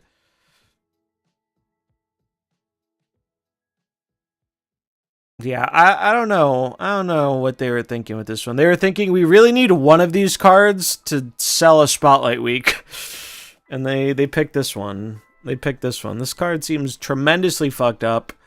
And in tradition with the last few really fucked up overpowered releases, it doesn't provoke very interesting gameplay. Like, I'll be happy to play Doctor Doom again. I'm not happy at the prospect of this the environment this card will create around it. Cuz it just seems like it's going to be annoying. It just seems like it's gonna be fucking annoying to deal with this. You want new whales. The thing is, though, I really question how many new whales they rake in. It must be more than I think. Because when you start, it's such an uphill climb to get access to the new cards. And it's like you need plenty of high series cards to pair with a lot of these new cards a lot of the time. It has designed Luna Snow. Oh boy. So those are the cards for December, and yeah, I don't know, man. I feel like they're losing the plot a little bit with some of these designs. It's like for the first, I don't know, year and a half or so, the balance in Snap was fucking trash. It was abysmal. It was, I think if you look back at 9 out of 10 metagames in the first year and a half of Snap, they were bad. They were just not good. And then they got a bit better at making things not as overwhelmingly broken to where one S tier thing rises up. And I feel like they've gotten a little bit too comfortable with that and like pushing the line without overdoing it. And I think they're starting to overdo it again. See Agent Venom, Surtur, Doom 2099. It's like they found kind of like a good spot and they were like, what if we just tuned it up a little more? Just a little more. The whales are playing Pikachu. So true. It's remarkable how... Tell me if you feel differently, but is the card collecting aspect of Marvel Snap a big part of the fun for you? Would you say you have fun acquiring the cards in Marvel Snap? I'm very curious.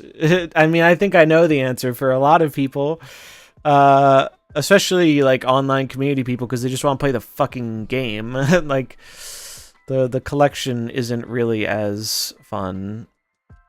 Chasing splits was fun, but getting the base card, no. Yeah. That's generally the opinion I see of a lot of people. I'll get to your card too, Safety. Don't worry. That's generally the opinion I see of a lot of people, and that's how I feel. I do not feel it is fun collecting the cards. I know some people enjoy that aspect of it, but it's just not.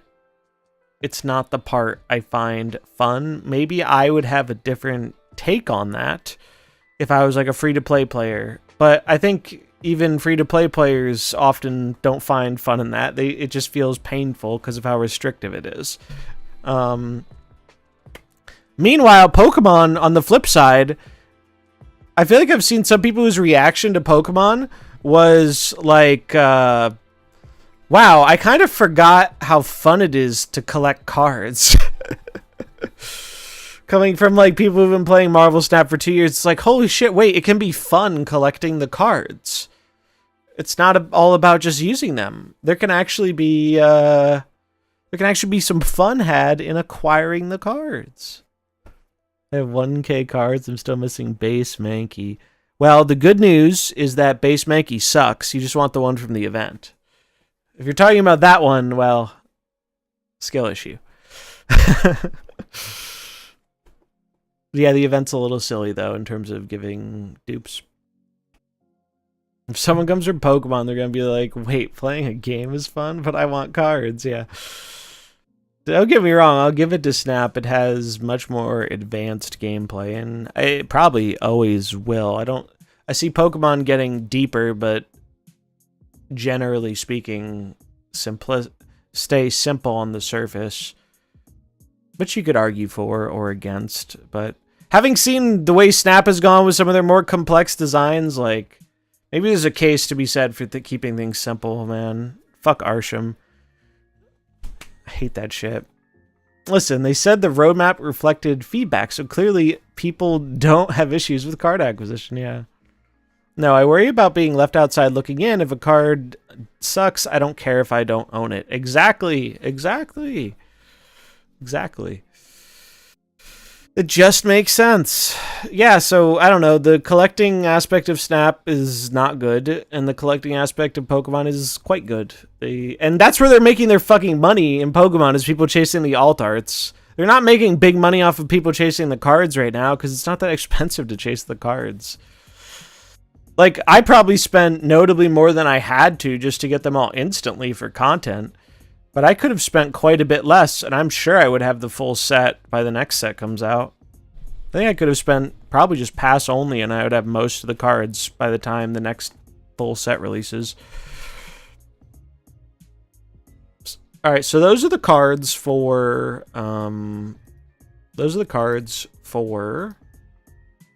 December. And we can quickly mention the spotlights. God, the spotlights suck, man. The system is so bad, and it was very clearly not designed to support infinitely releasing Series 5 cards. It just doesn't work. It just doesn't work. They have 2.5 times the amount of Series 5 than Series 4s, and they just keep having to... It's like they're repeating these cards people have had so many times... chances to get, and they aren't putting in season pass cards that have never been in there. Like, what the fuck? The variants, obviously it's subjective, but the variants are not really doing it for me either. If you really like the Rivals art, there are spotlights, so good luck with that. But yeah, I'm not really super high on these weeks. I think these weeks kind of blow. This is a good one because getting Kate Bishop available again is a good thing, but like so many of these just blow. They just blow.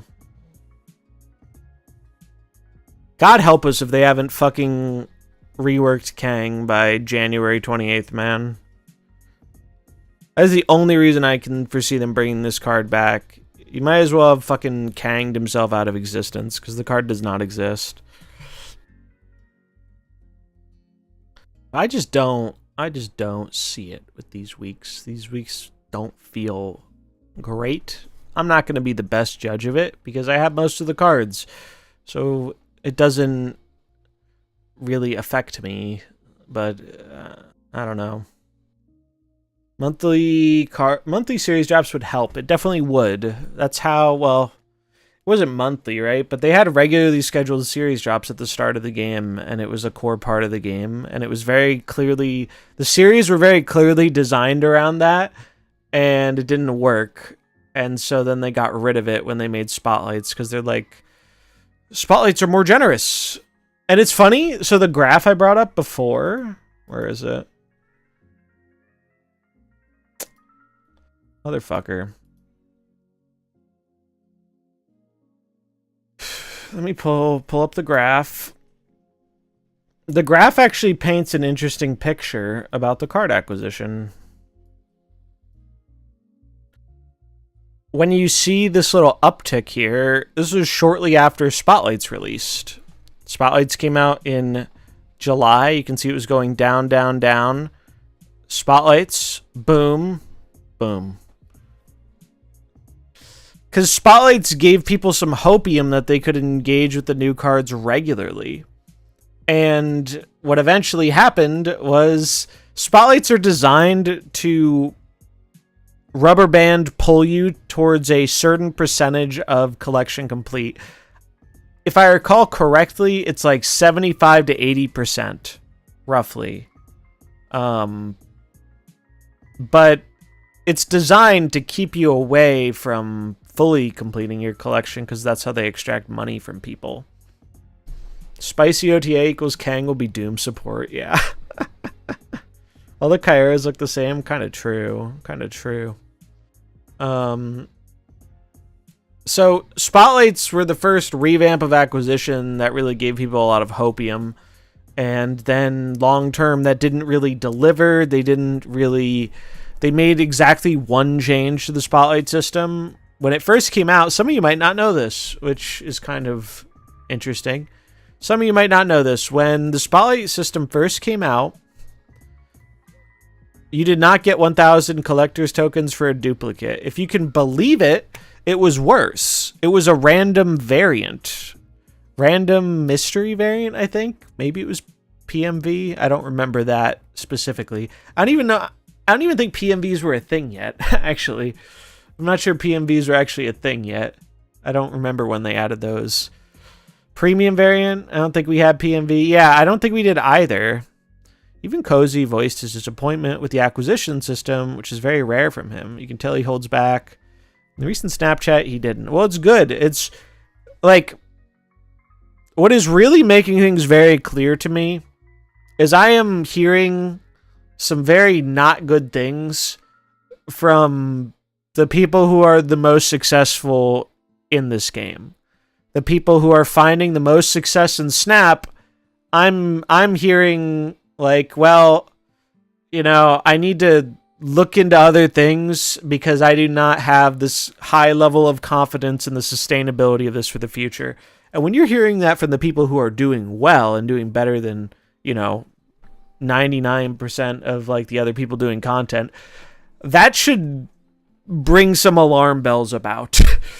Because if they're not confident and they're actually making decent, or in some cases good money, like, holy shit, are people like me fucked?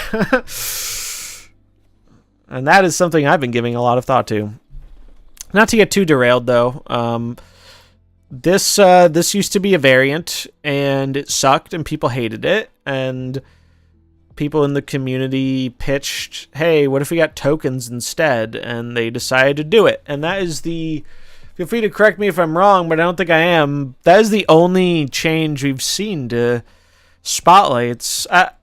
They did change the system where it used to be your reserves were on the track and not in this box, and it was annoying because you could open them accidentally or whatever. So they did that, but that wasn't really changing how the system worked. It was just making it a little easier to interact with. Yeah, so that wasn't great, and that is the only change they've done to Spotlights.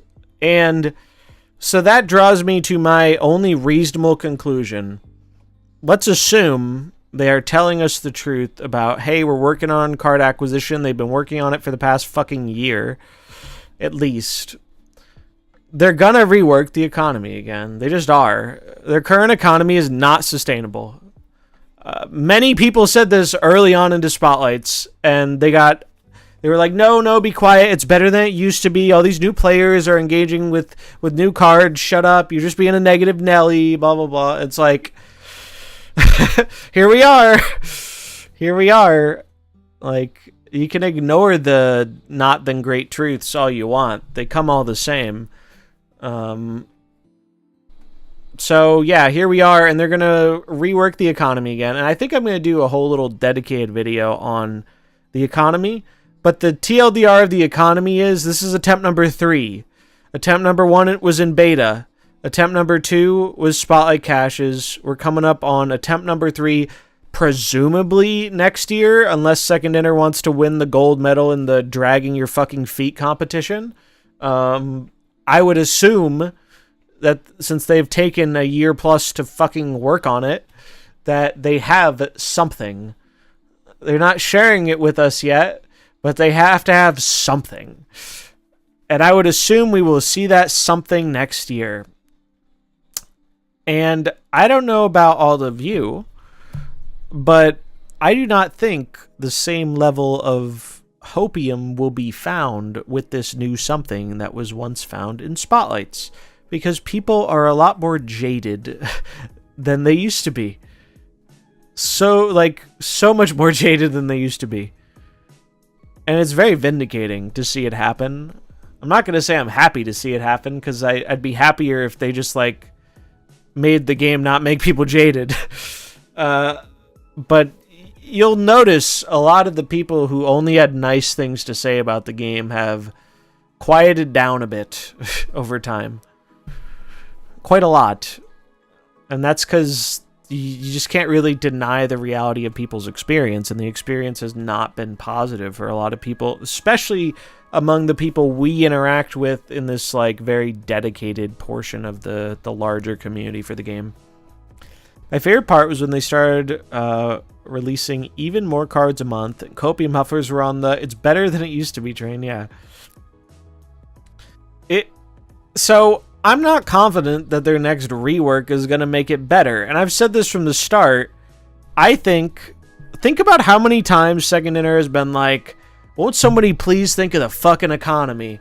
Marvel Snap, we just can't handle, things not going how we planned, or not making the $10 million a month we were making when the game first came out. The economy just can't take it, guys. Won't you please have some poor pity on us? We just aren't making as many millions of dollars as we need to make. What that tells me is they're not going to make it better in terms of acquisition. I think their goal is going to be to make it feel better. And that might be enough for some people. Keeping the acquisition the same, but making it not feel like dog shit when you have a bad week on Spotlights. I think there is a decent number of people who will be like, all right, sure. That makes me not feel as bad about it. But I just don't think they're gonna do something meaningful to actually improve the acquisition.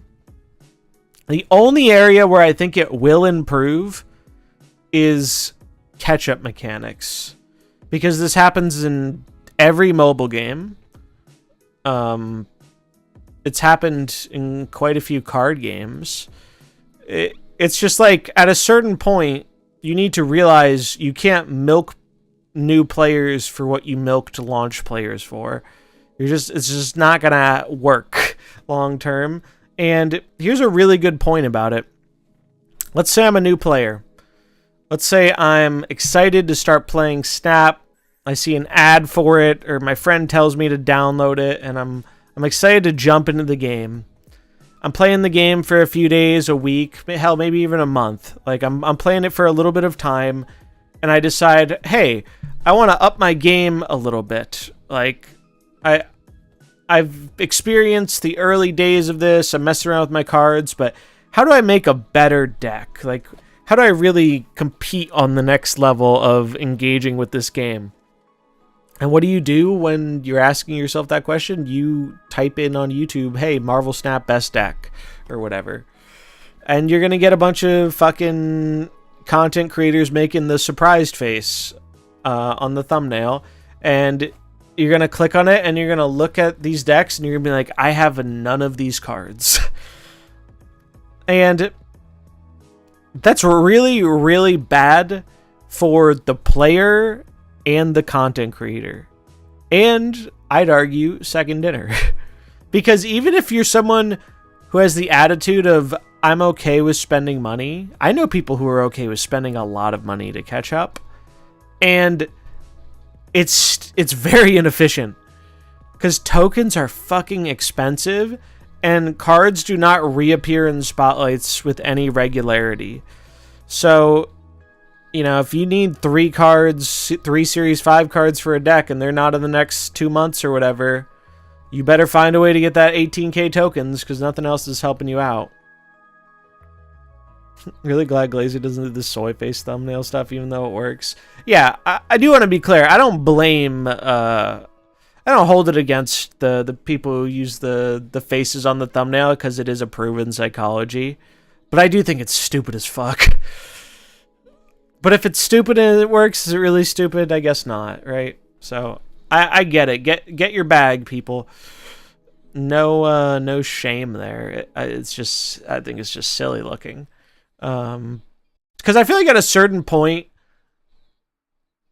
like, it works, and I feel like people only continue doing it because they know there's proven psychology behind it.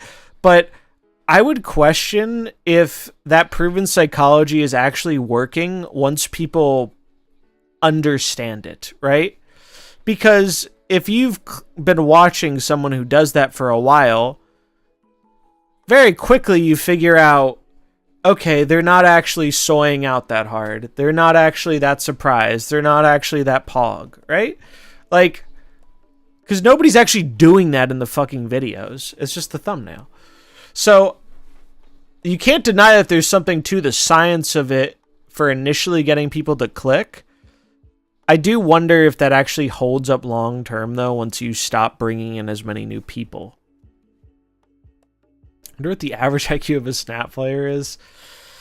Oh, there are a lot of funny ways we could answer that question.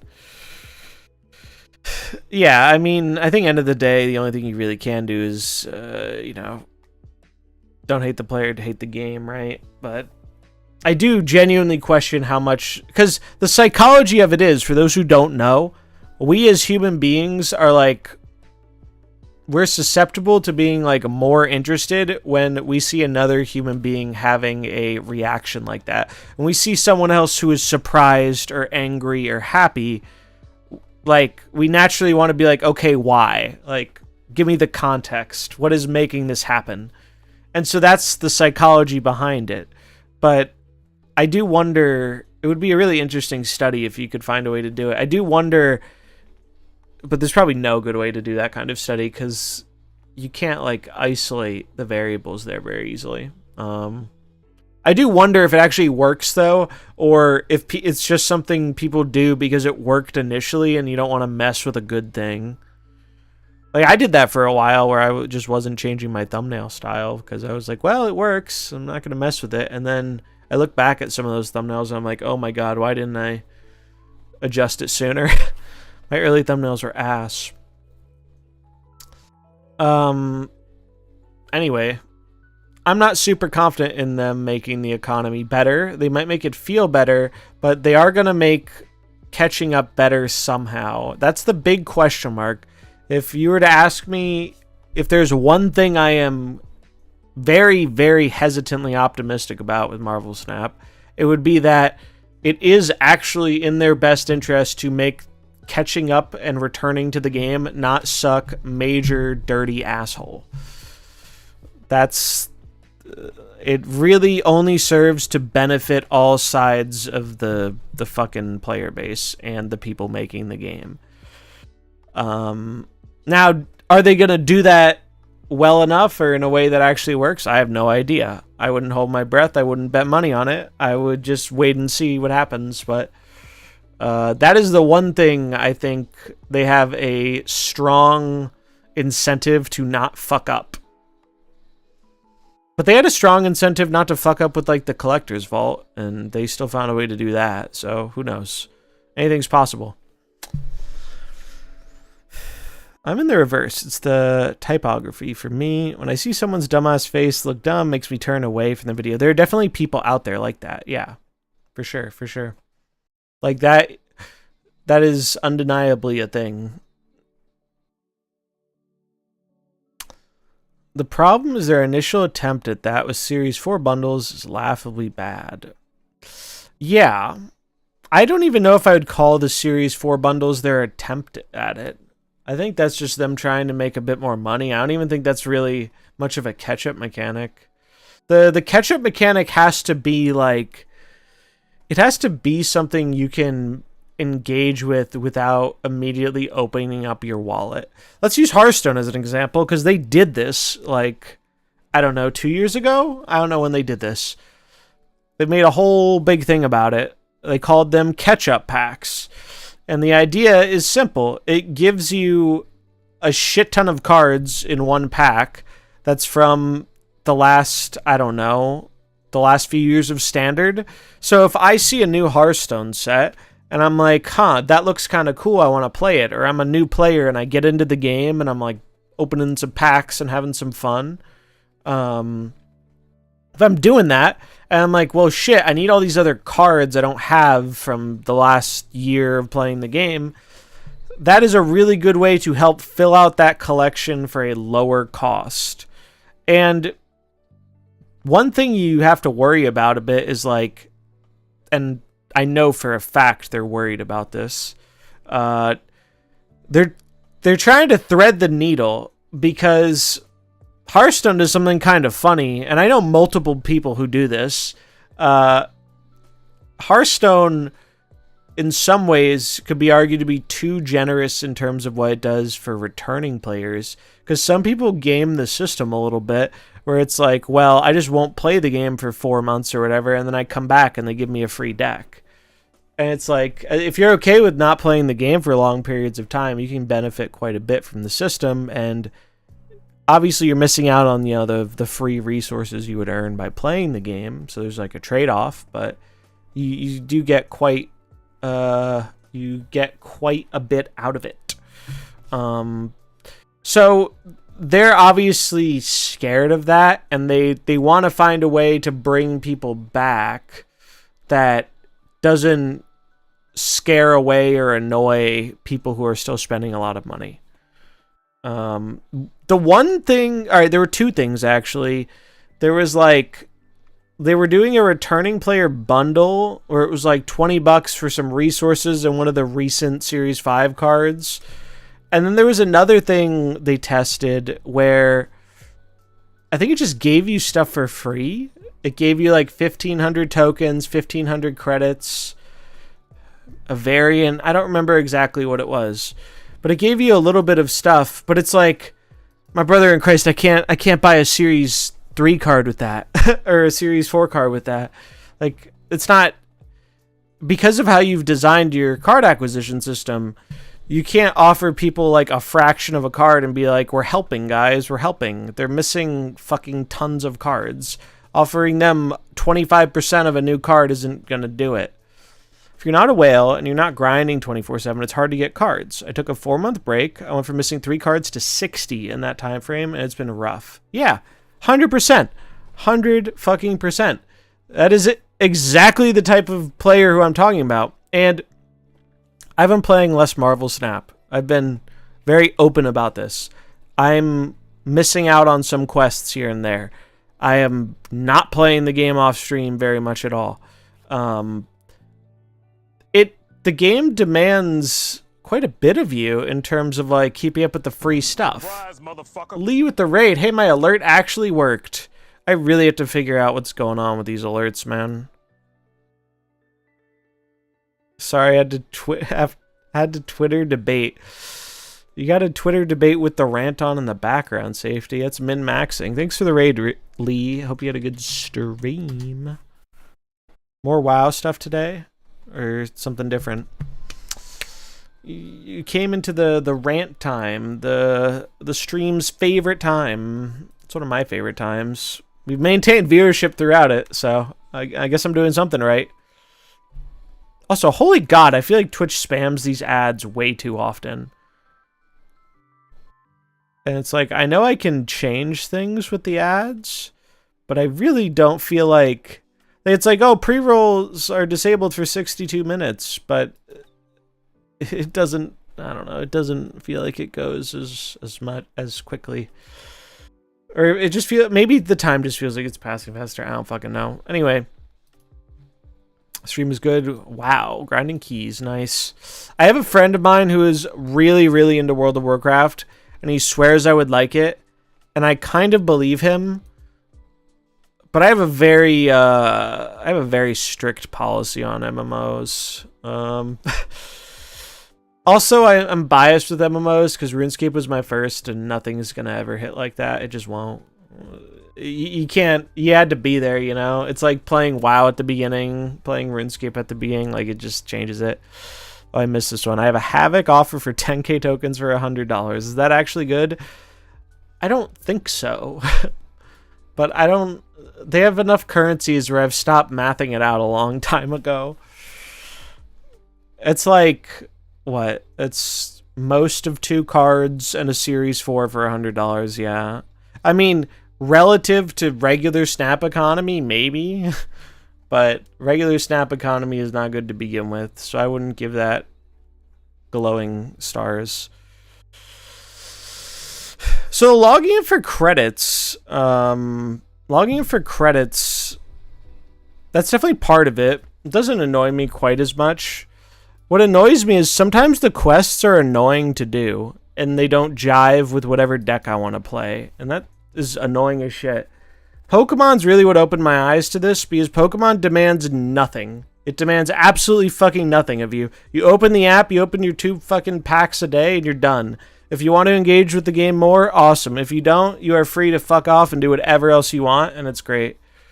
If you like RuneScape, you would like Albion Online. I played Albion very early on, and I had some fun with that game. I have zero idea what it looks like nowadays, but I played that game for a bit at the start, and there definitely is a RuneScape overlap. The RuneScape creator actually just created a new MMO, which I'm probably going to check out, called Brighter Shores.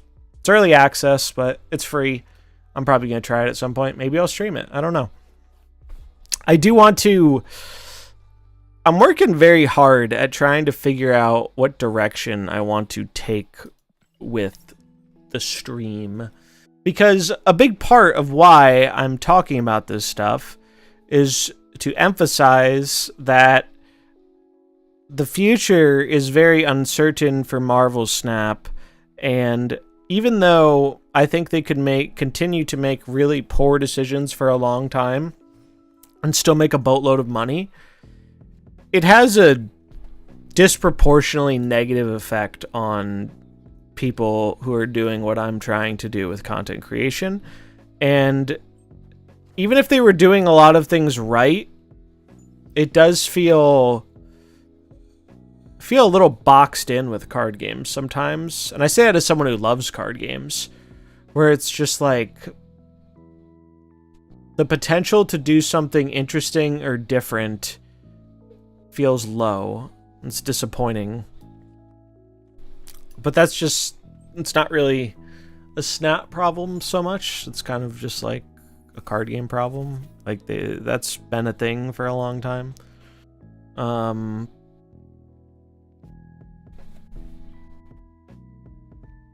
We'll do this.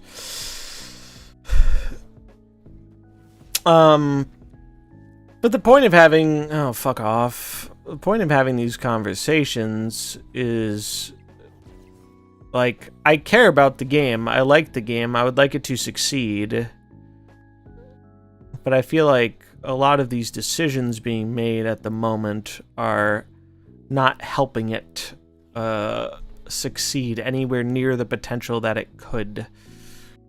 and they're more interested in getting that short-term gain than like long-term success, and they don't really give a fuck about the people in my position who have to deal with that, because it's not like a super important part of their audience to them. They take us for granted. They 100% take like all the content people for granted. There's no doubt about that in my mind.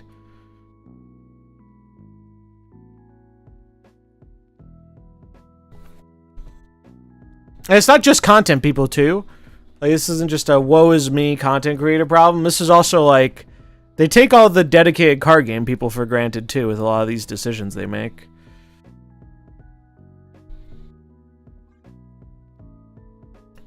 Because they know, well, our game is good enough, you'll probably stick around. And eventually that starts to change, but I think we're seeing some of that now. Blarvel. Bro, what the fuck are they playing?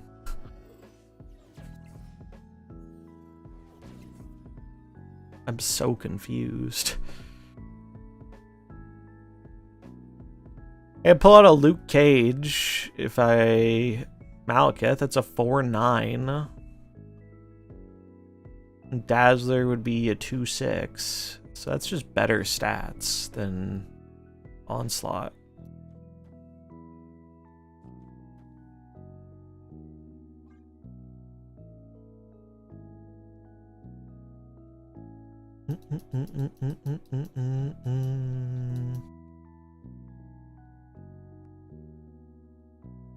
It'll be fine for a year. It already seems like glorified maintenance to me, yeah.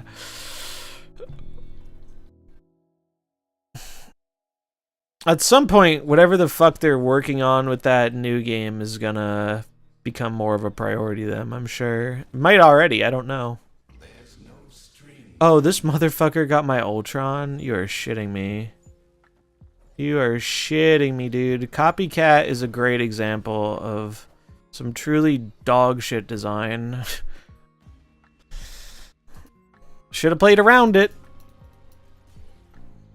It's Arsham by another name, dude. Oh. Well, you put this card that is good for 6 in your deck, and I gotta play it for 3. I'm very intelligent. I didn't even fucking snap on it. So dumb.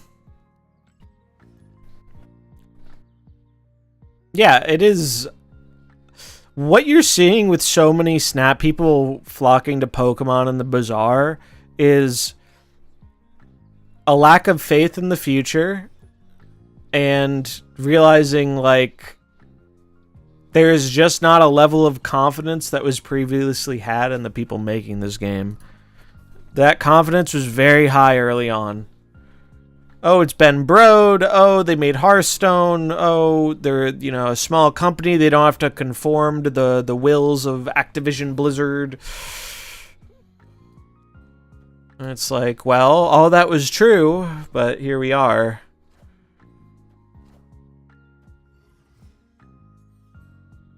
There's just not a whole lot of confidence there.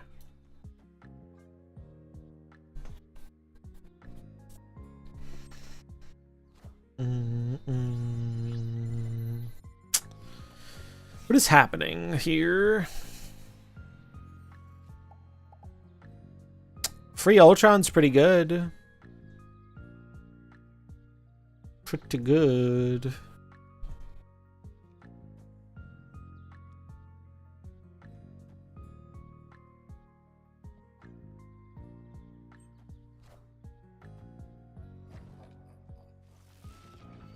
Speed.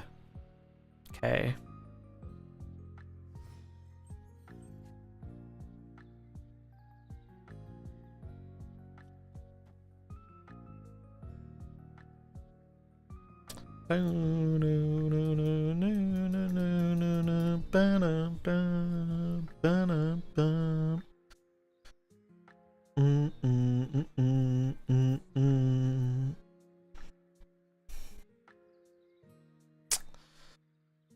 But yeah, we're in a very not great position for Snap right now. And I think a lot of people, if you put a gun to their head and we're like, hey, do you trust they're actually going to make things better? You're going to get a whole lot of no's. You're going to get a whole lot of no's on that front.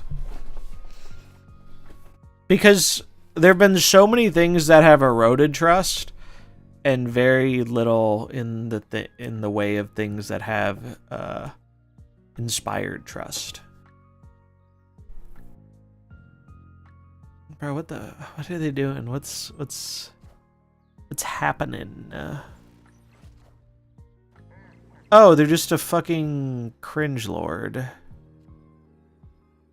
They're just a lord of cringe. Very interesting.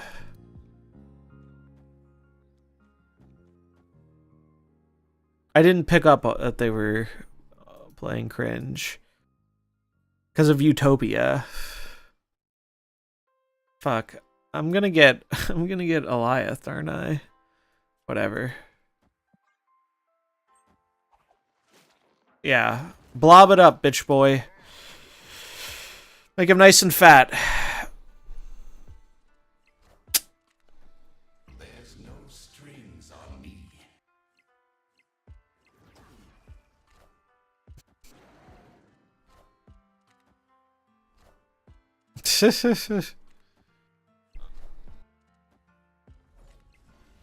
Well, we did it. We won the video game. Victory. Remember when Ultron was really good? Those are some times. He's good when he costs 0, I'll tell you that.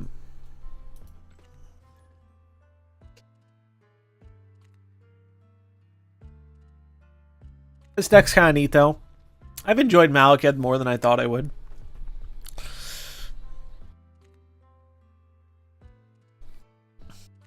Not saying I'd recommend him very strongly, because I think there are more important cards to focus on, but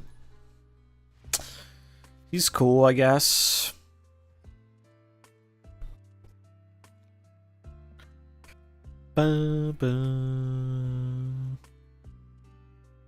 I think I like how this deck is built quite a bit. Like, I'm pretty happy with how it's built. I stole the idea from Ika, but I made some tweaks. Because he was running Doom, and I'm not a Doom believer. Not until we get 2099 Doom.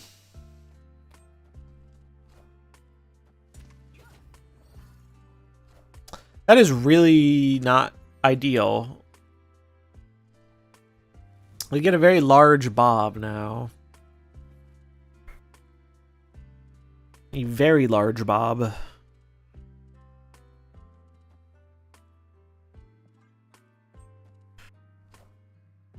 Oh, man thing. Oh, it's Arsham cringe again, dude. I just assumed Agent Venom. Or Anti-Venom. No, Agent. I had it right. Agent Venom. Bro, there are no hits for Malekith. We drew all of our fucking Malekith cards. That's annoying. Holy shit. That is annoying. Who they dig up this time?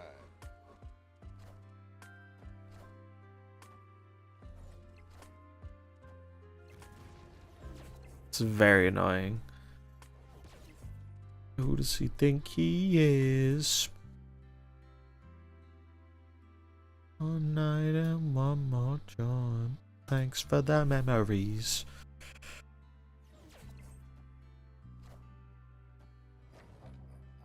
Was that random or are they playing this? Nope, they're playing it.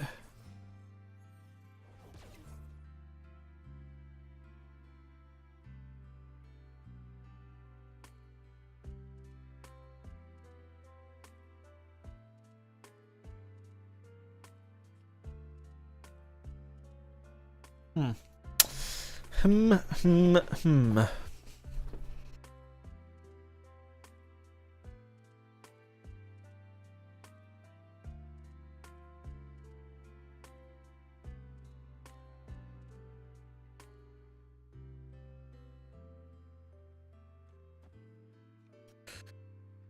One night stand. Bum, bum, bum, bum, bum, bum.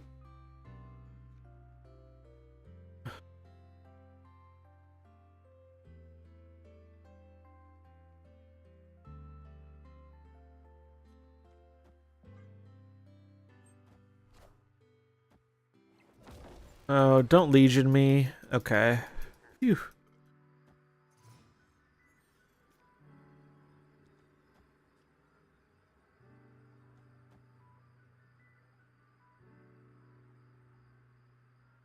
I mean, still a very losable game. They don't have Blob, though. Frigga. Annie. No, sir.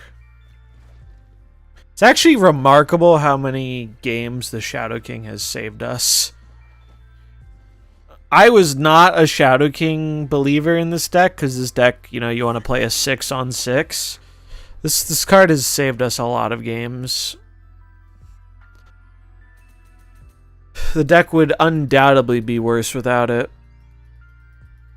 It's just such a good free roll off of Anti-Venom or Malekith. I think it boosts Malekith's power in this deck substantially.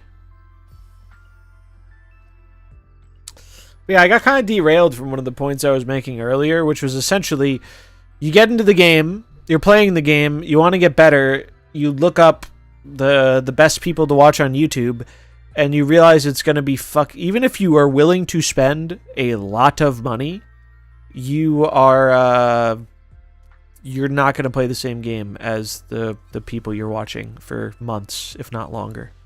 Like, at least 6 months, if not much longer. And then that's where I think you start to lose people. Is like, well, even if I'm willing to pay a lot of money, I can't get there. It's going to take even longer if I'm not willing to pay money. Like, why am I going to eventually, you know, the dopamine of getting all the early series cards wears off, and you're stuck dealing with the realities of the game, and they're not super pleasant. Is this actually Nightwing? I haven't played Nightwing in a while. I think it's a different Nightwing than the one I know.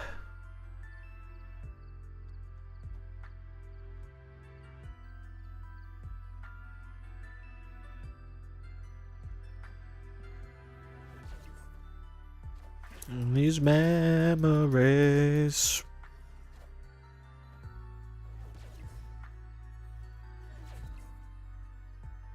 Dignity.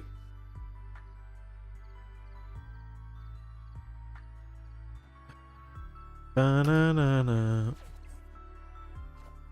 Wiccan. Oh shit, he has the energy.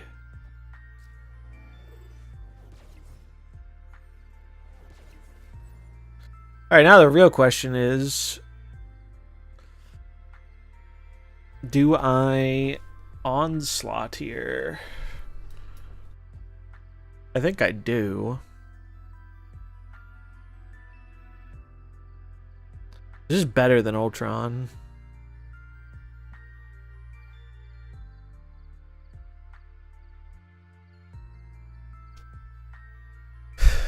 Because I have no way to win the right. So we just go in. Ultron would give me 1 more power to the middle, but significantly less power to the left.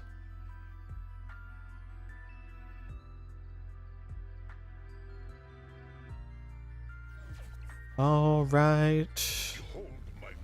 Malekith. Glad. Oh shit. Wait, pull Malekith. Fuck.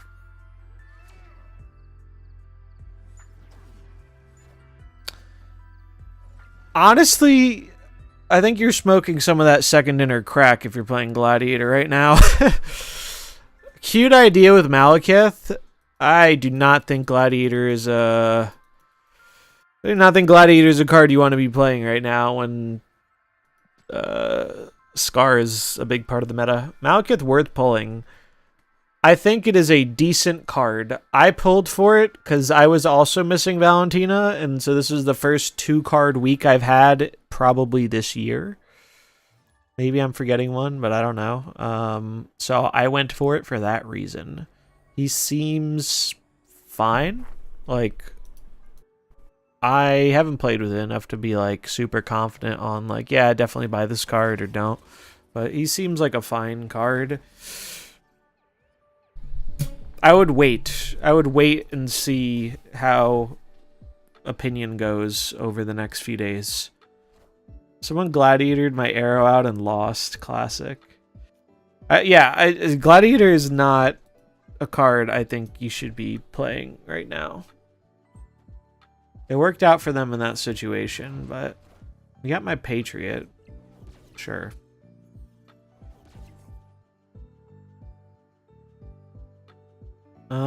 Pretty much all the pulls here are pretty good. Hey, what's up, Stefan? Loving the Luke Cage, Malekith, anti-venom mid-range. Yeah, they work nicely together, don't they? Do you think Hydra Bob is dropping a series? My guess would be no. Because Bob has become a valuable card. I don't know if valuable is the right word. The perception on Bob when he came out was that he was butt cheeks, and the perception on Bob now is that he's kind of a Giga Chad. So I don't think they're going to drop a card like that. He really is the best one drop they've ever printed. He's pretty busted, man. He's pretty busted. Ajax. Don't love that.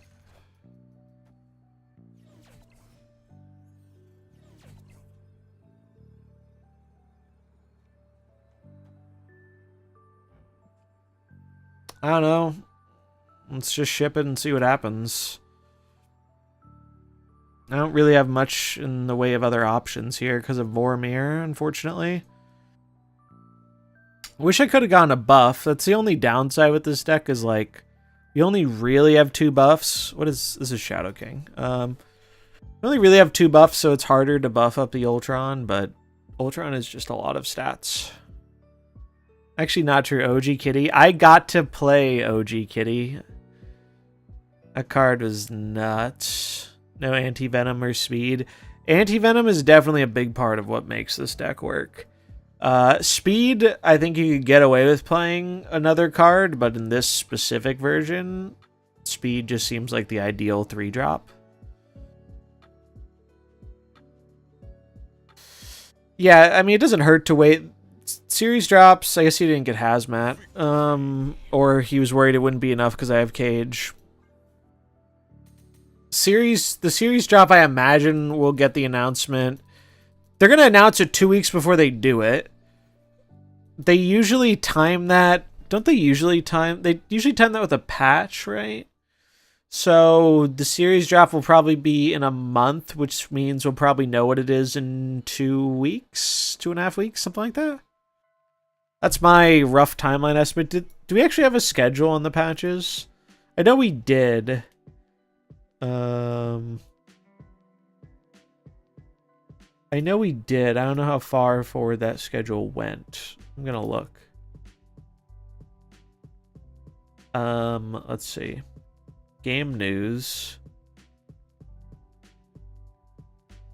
We've identified an issue relating to auto FPS settings. To avoid any problems when updating the latest game version, please make sure your FPS setting is not set to auto before updating. Haven't heard about that. Okay, yeah, we do have a patch schedule. So November 14th, Thursday, OTA. It's the only OTA for the month, so they better make it count. December 10th, patch. December 12th, OTA. That is it for the year. So they we get one for November and one for December. It's a shame they haven't seemed to learn from last year. Because last year, I think we also saw less patches because of the holidays. And don't get me wrong, you know, I'm all for people having time off for the holidays. But just time your fucking patches so it isn't landing on Thanksgiving. The fact that someone on the Discord had to point that out and they didn't notice it is fucking embarrassing. Like, brother, you guys are running a fucking company. Like, you should maybe pay attention to those things just a little bit. Just a tiny little bit. Because if we end up having a meta that doesn't jive with people after this patch, we are stuck with that for a month. And the only things that will change are, you know, whatever the new cards do. Which I don't know about all of you, but I don't really see the rest of the cards this month having such a major impact on the game. Maybe that's a hot take. I don't think it is.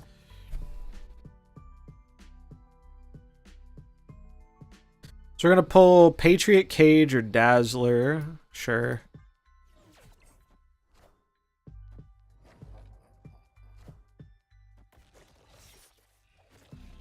More than a month, actually, if Jan is the next OTA. Next OTA is mid-December. And they announced 2 weeks before, so we should know at the beginning of December, basically.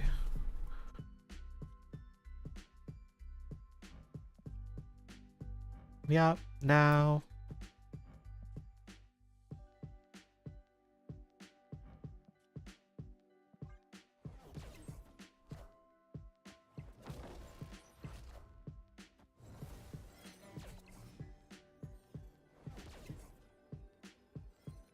Oh, fuck me. I'm gonna get Sarah controlled here, aren't I? When in doubt, play Ultron.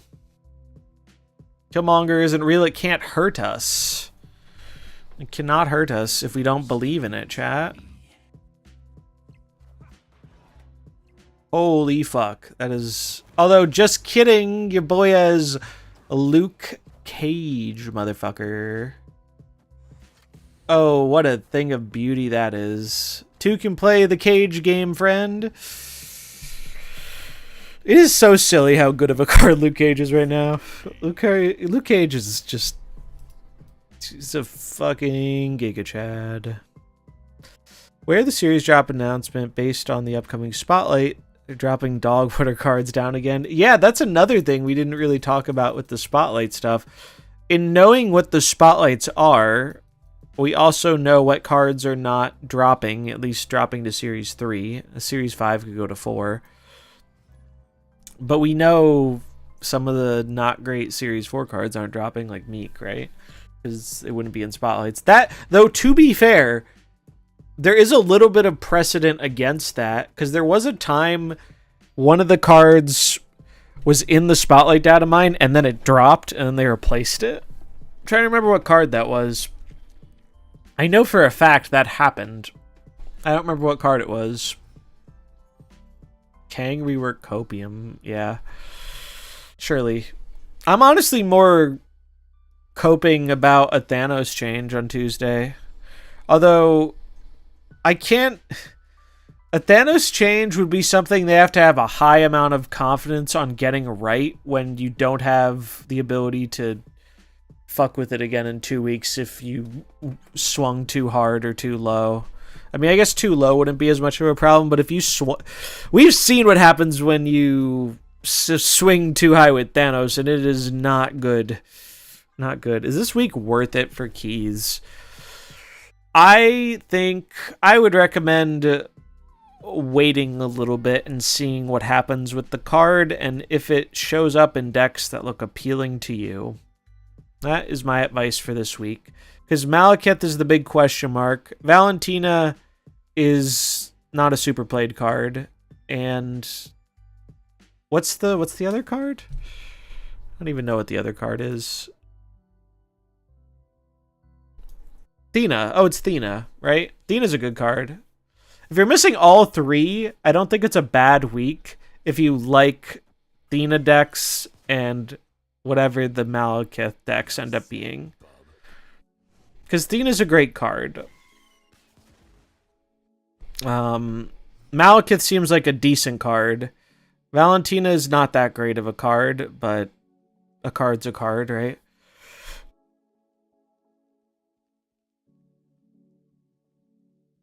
Thanos dominating during the holidays would be hilarious. It would, because it would be a return to form, right? It would be very funny because it would mean a return to form. Somebody have mercy on this poor soul. We were talking about the new player experience. It is fucked up that they are pairing this person against me. It is not fair. It is not right.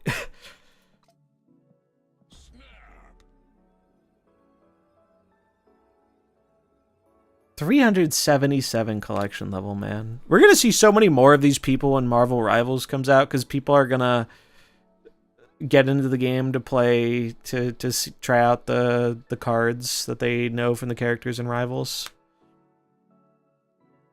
I have 5 keys, but next season is quite more appealing to me than save. If you only have 5 keys and next season looks a lot better, my advice would be to save. Because I think next season's cards look stronger. Quite a bit stronger.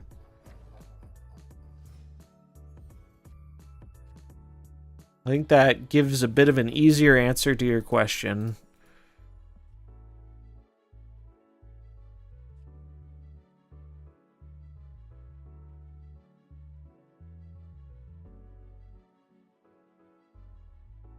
What is this? Cage and Bob?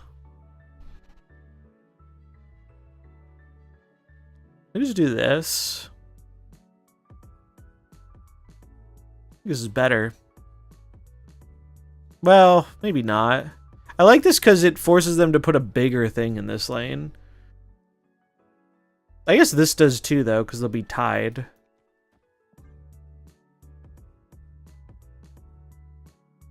Try Malekith with Grandmaster yet? I have not. This is the only deck I've played. This is the only deck I've played with the card. Watch out for Sabretooth, yeah. Next season's cards look wild. What's up, Wombat? Yeah, we talked about him quite a bit. I think Doom is going to break the game.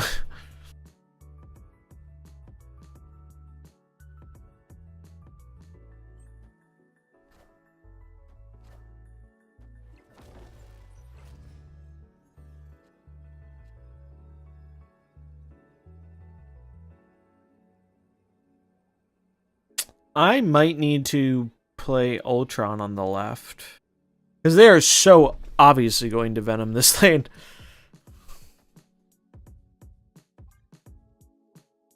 It is so obvious. Or Carnage it, or whatever.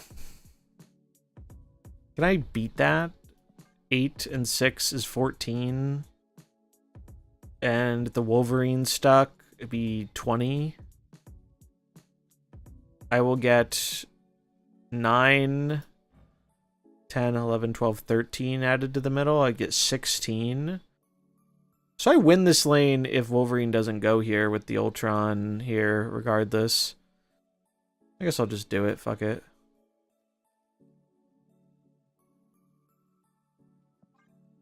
Is that actually worth though? Because, like, if they play a small thing here, they're never outpowering the Ultron. I always win this lane. So not overthink it against a collection level 300 player. I assume new Doom will work with old Doom. That is the assumption based off the wording. I would say it's I would say it is. I have one more question. Cassandra from the shop, worth it. Do you see a lot of Arshem? And do you like playing Affliction decks? The answers to those questions are yes. Excuse me? These low CL players, man, they are built fucking different. They are built fucking different. It's like back when Second Dinner thought they could make cards that like hybridized between archetypes before they realized it doesn't work very well. Most base deck I've ever seen, yeah. Holy. I bet you that's part of how they got to Infinite, is just cheesing wins off of people who would rightly never in a million years play around Heimdall. Fair assumption, but we know cards don't always come out as we expect. Malekith is funny because, yeah, he's bugged. For anyone who doesn't know, alright. I can't click on it, but that's okay. For anyone who doesn't know, This card only works on base cost cards. However, there is presently a bug where if you change costs with like Pixie or probably Mr. Negative too, it can pull those reduced cost cards even if they're higher than 3 base. I would not be surprised if that gets fixed in the OTA, but it depends what is causing the bug, I guess, if that is something they're able to do. But yeah, don't buy him if you... Even Zabu? Yes, even Zabu.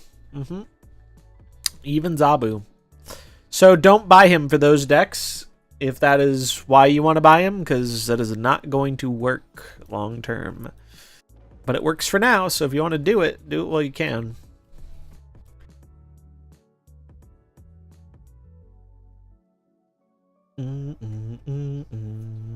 But yeah, basically, I think anything that does cost reduction in the deck. That is a wild martyr. You don't see those very often.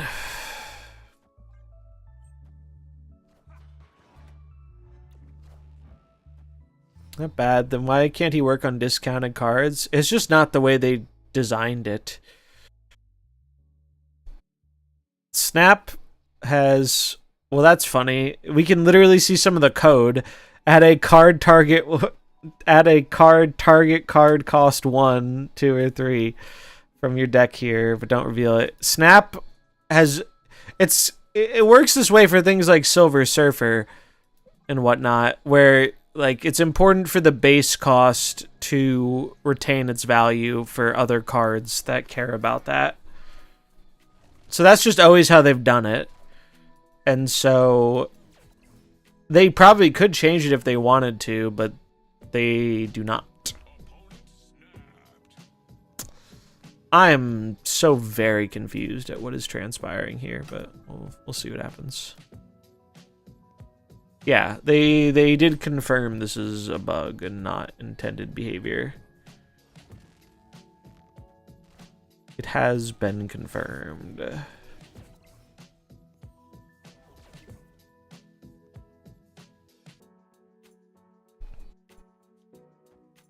Stop and stare. Annoying U.S. agent. Because they killed our cage. Why'd they have to kill our cage?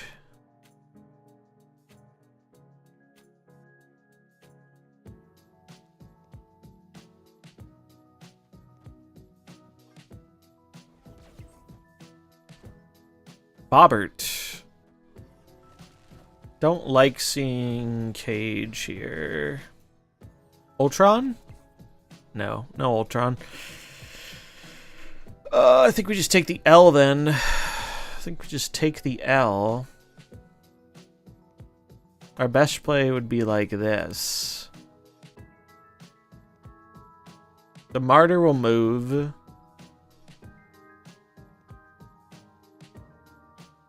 Just doesn't seem good enough. Because they can just play a big card.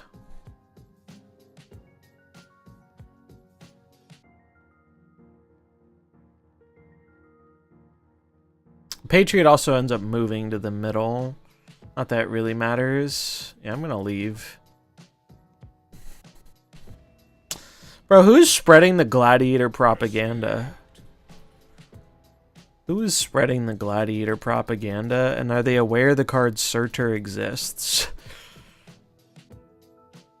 I think what's happening is it's new card day, so everyone stopped playing, you know, the hot deck of last week. But people are going to go back to doing it in like a day. And then Gladiators is going to eat shit.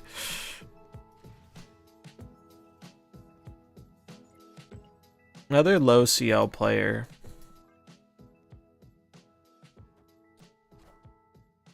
Taking aim.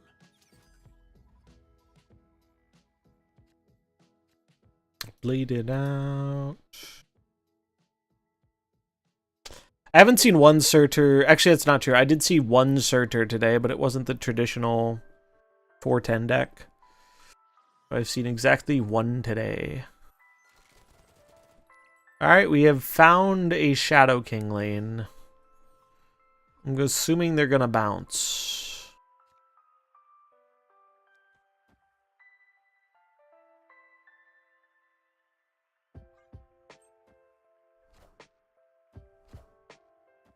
Mm, mm, mm, mm, mm, mm, mm, mm. Bum, ba-da-da, bum, bum.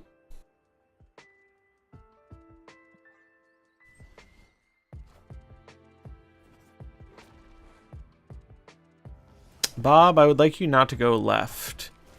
Thank you. Thank you, based Bobbert.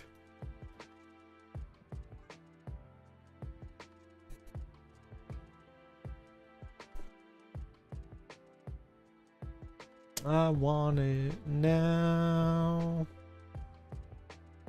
Heart and your soul. Breaking now. Troll. Boom. Ba-na-na ba-bum. Ba-na-na ba-bum. Echo, hello? It does actually kind of snipe my claw. Kind of funny.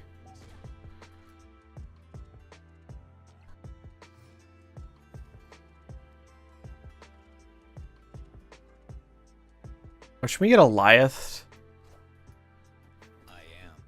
Alright, they didn't put the pieces together of what was happening here.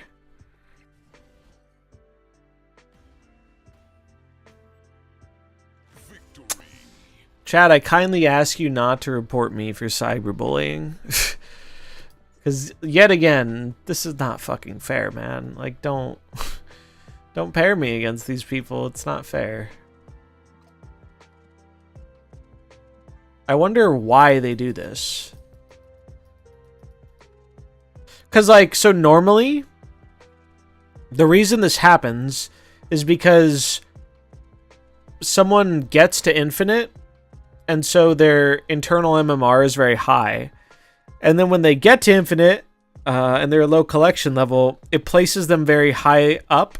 And then they get to infinite, they have no, nothing protecting them anymore, no bots, and they sink like a fucking rock because they're getting paired against, like, top 100 people.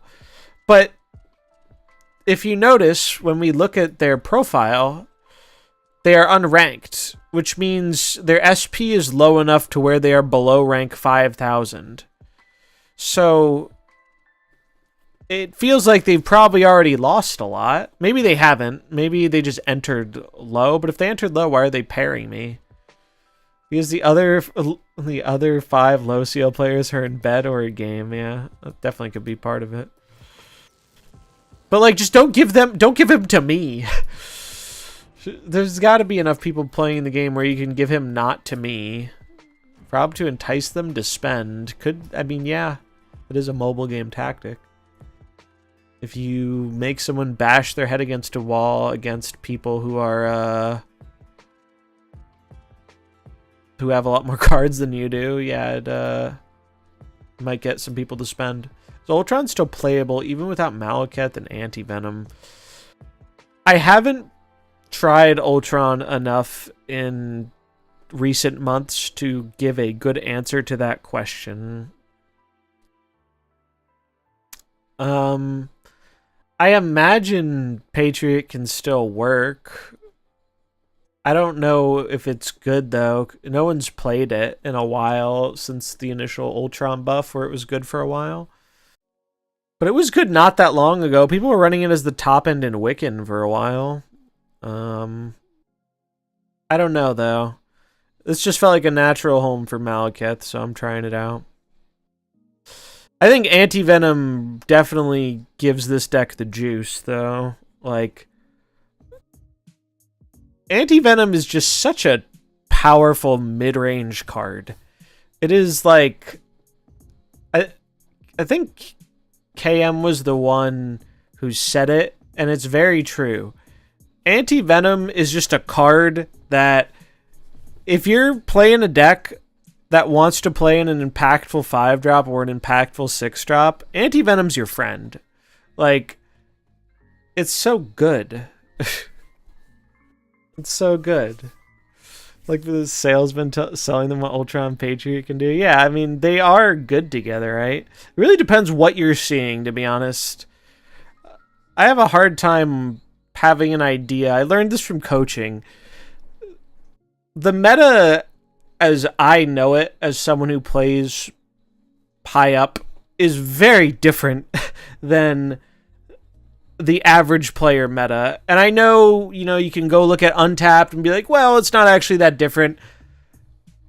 Man, coaching really opened my eyes how different it is for some people. Like, you can't purely just take what works for me and do it anywhere on the ladder and have it work out for you as well. I think there are a lot of good lessons you can learn, and by using those, you can have more consistent play, and then you'll rise up. But, like, people do the most unpredictable, wacky shit in this game, man. They really do. Also, how about this pixel arrow? I'm pretty sure I have most arrows, but I didn't have that one, so now we do. Let's see what it looks like with fancy splits.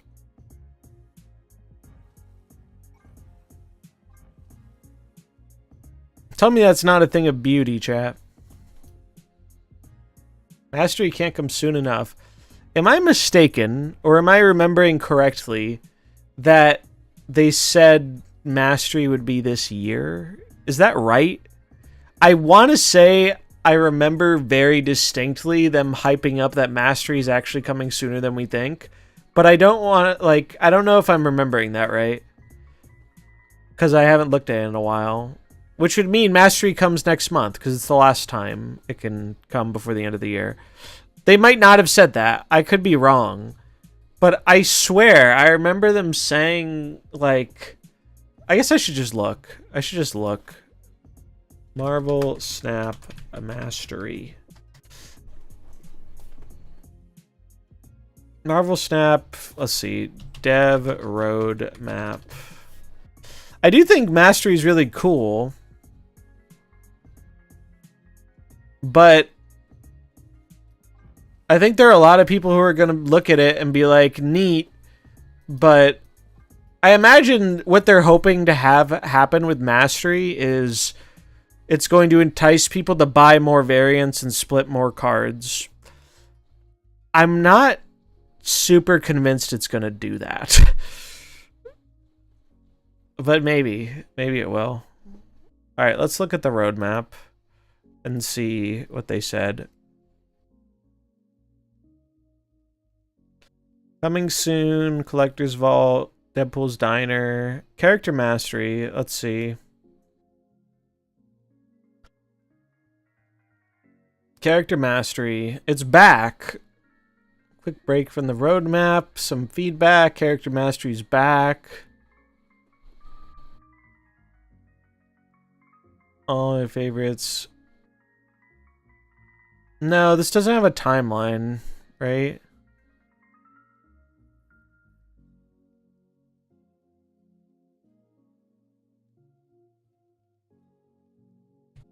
Oh, yeah. It is right here. Well, it says aiming. It says aiming. Oh, I love this song. This song is a throwback. Na na na na na. No, no, no, no. This actually reminds me. Let's see. Season 2. Is there any news on this? 2025. Okay. Alright, so yeah, I'm not crazy. We're even aiming for Character Mastery to go live before the end of this year. If not, very soon thereafter. So, we're either going to see it in December or maybe January. I would hedge on January, people. I would not bet the farm on them actually making the deadline, but we'll see. I think this feature is cool.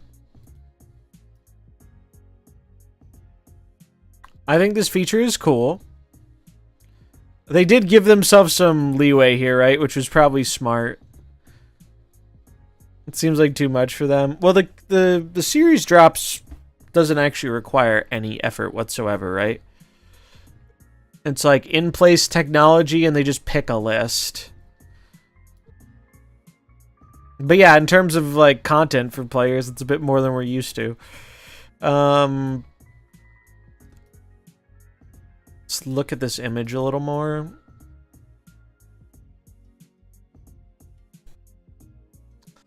So, different flares. So, one of the things in the SnapFan article that they were talking about, and that I really hope is not the case, but it's second inner, so you never know. I really hope these flare effects, and it just makes logical sense to me, but sometimes they do things that don't make logical sense. This should unlock it for the character. You should be able to equip this finish on your fancy card, right? The concern would be, what if it just unlocks the ability to get that as a split? I really hope they're not that dumb about it. I really hope they are not that dumb about it. Because I promise you, nobody cares about the flares that much. I promise you, nobody gives a shit about the secondary effects that much other than Crackle. And these, I don't think they're going to pull a new Crackle out of their hat. My guess is, so you see the new finish and the new flare, and you're just going to be able to equip that on your card via custom card. That's just what makes sense to me. Otherwise, why would they build this whole system, right? The only thing I wonder is, like, because of how this system is built, if I get a new... Your secondary effects are tied to your main effects, right? Like, these are not separate. And I'm pretty sure they specifically said they do not want to separate them. They don't want to mix and match them. So that's a point in favor of them just doing it that, well, now you can unlock this to get as a split. But that would piss a lot of people off. And why would that piss a lot of people off? Because this is retroactive. So Arrow's a great example. I've split this card a bunch. Where do I even see this? Where do I even see? Here it is. I've split this card a bunch. 1, 2, 3, 4, 5, 6, 7, 8, 9, 10, 11, 12, 13. I've split this card 13 times. I have not one, but like 2 splits I really like on it. If I want to get the new split or the new secondary thing I unlocked via character mastery, if I have to split this card more, I'm just not going to do it. Because I don't think anything I've seen via data mines and whatnot from their new card effects, nothing is interesting enough to make me want to do that. I am happy taking my gold and taking my ink and calling it a day. So I hope they don't make that mistake. And people will crucify them for this. If they did that, people will be so fucking mad about this, man. Like... Because what it essentially would do is, yes, you get your levels retroactively, and you do need a little bit of leveling, as we can see here, to get the new finish.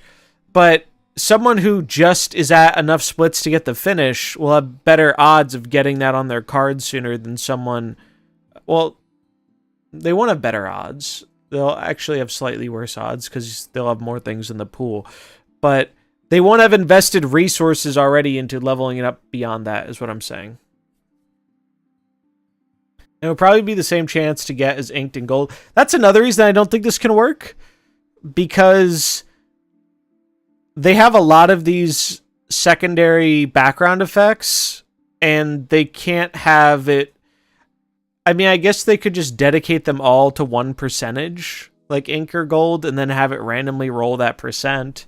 But then you're unlikely to get the one that you want if you have a bunch of them. So I don't know. I'm not going to speculate on it too heavily, but it's something to think about. But character mastery, I think, is a very good thing because one of the things people like about the game is customizing their favorite cards, collecting variants.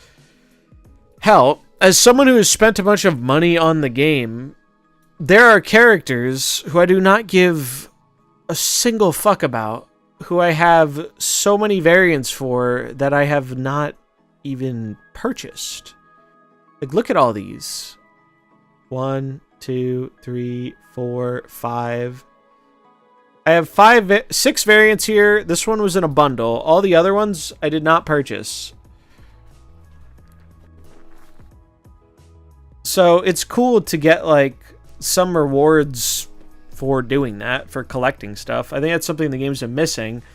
There's no shot there's going to be any progression-related rewards in this. I am very, very confident in saying that. Because the poor Marvel Snap economy could not handle giving people retroactive progress on this and then getting some kind of currency out of it that helps you progress. There's just no shot. So I don't really think anyone's expecting that, but if you were expecting that or hoping for that, I would tune those hopes down just a bit, because the poor economy can't handle it. But yeah, I'm curious to see if we get this next month. I'm curious to see what it looks like. Obviously, if you were around for when they announced axing this, you know it caused a pretty big commotion in the community.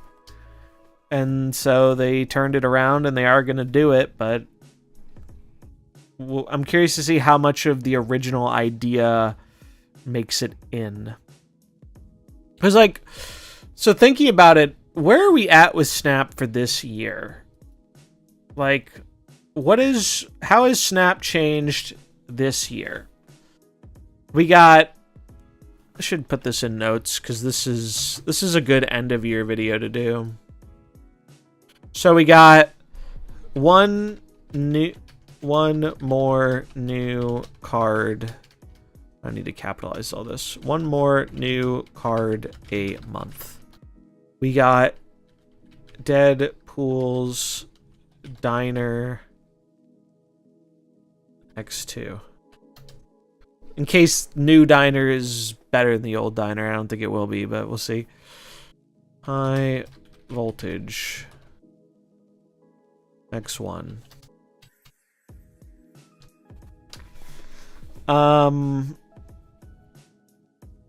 Character albums.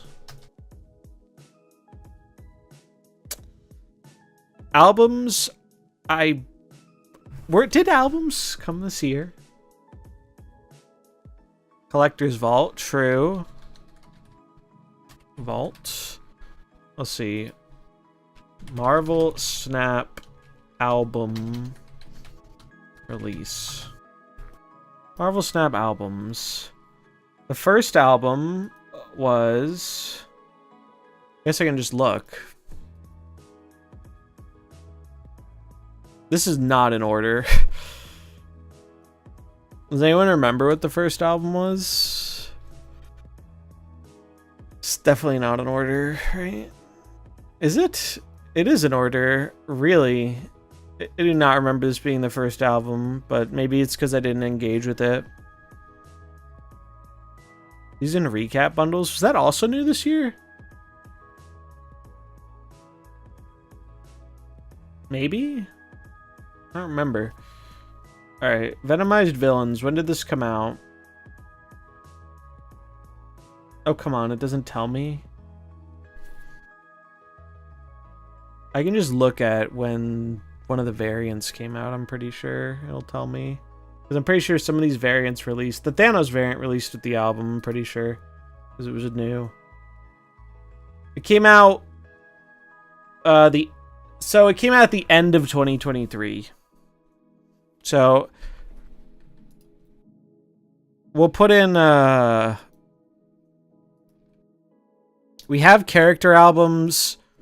We can also put in smaller mini albums.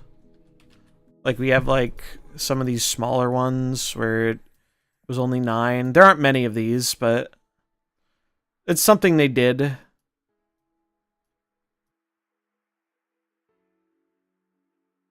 Credit system change, true. Daily credit change.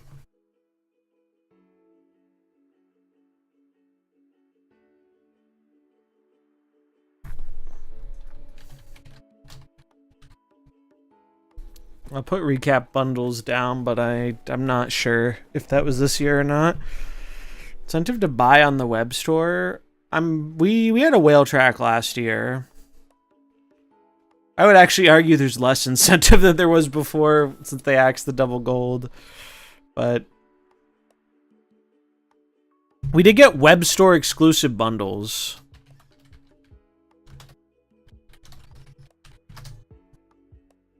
Activate keyword. True. Activate keyword.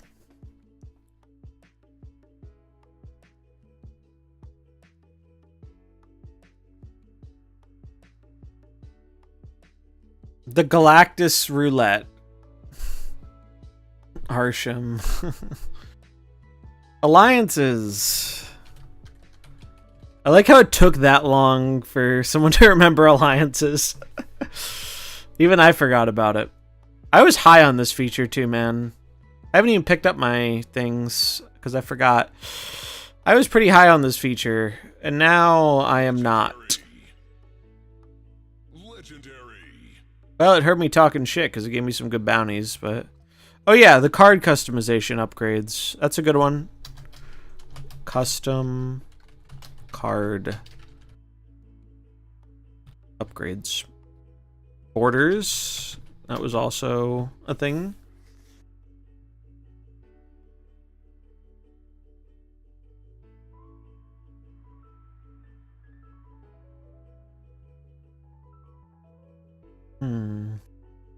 I think that's most of it.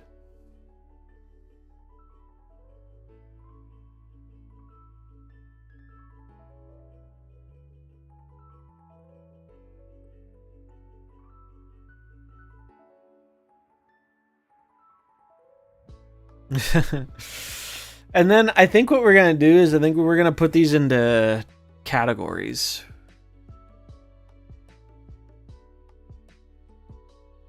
Mute emotes. Oh, the mute's always been there.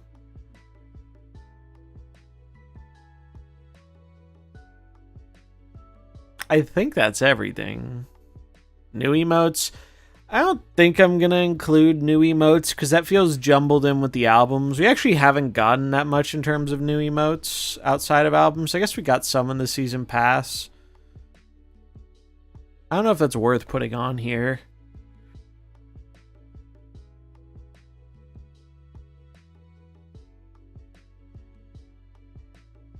Oh wait, emotes were a totally new thing to albums though, right? So I guess that is technically a thing, right? Well, the first album was technically last year, but it's close enough where I'll lump it in. Emotes.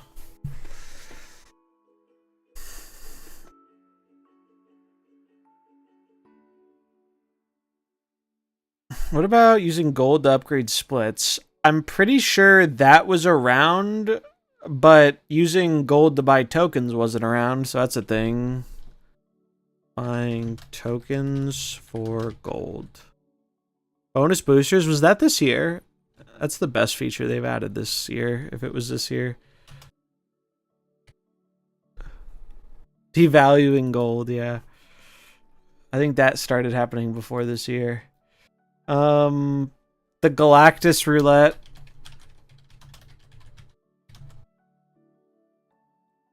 On the web store.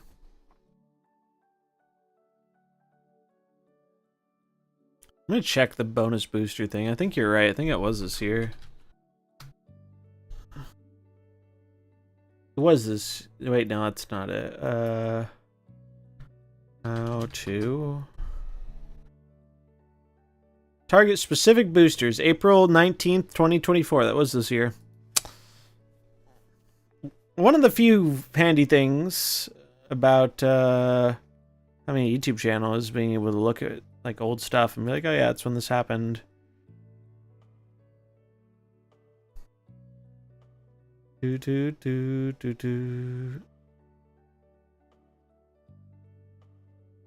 Oh, this is the comment about Rogue from that spotlight that had where Nocturne looked like Rogue. I think the spotlight for Nocturne is actually from when Rogue absorbed Nightcrawler, and for a long time gained his skin tone and fingers, finger, toes, tails, ears. That's something to get if you can. Oh, yeah. Oh, that's interesting. Spotlight in shop. I mean, yeah, they did add that and they just took it away. Spotlights in shop. RIP. All right. I mean, I think we've got a pretty comprehensive... yeah, I know what you meant. Spotlight variant in shop. There was more. Is there more? I feel like we've got a lot of it. Are there any things we're forgetting? Imbalance patches. Yes.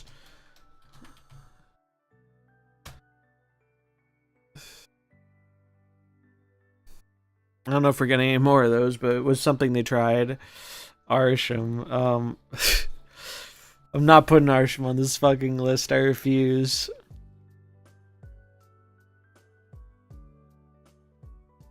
Though I guess we do get one of those a year so far, right? First collab, sure.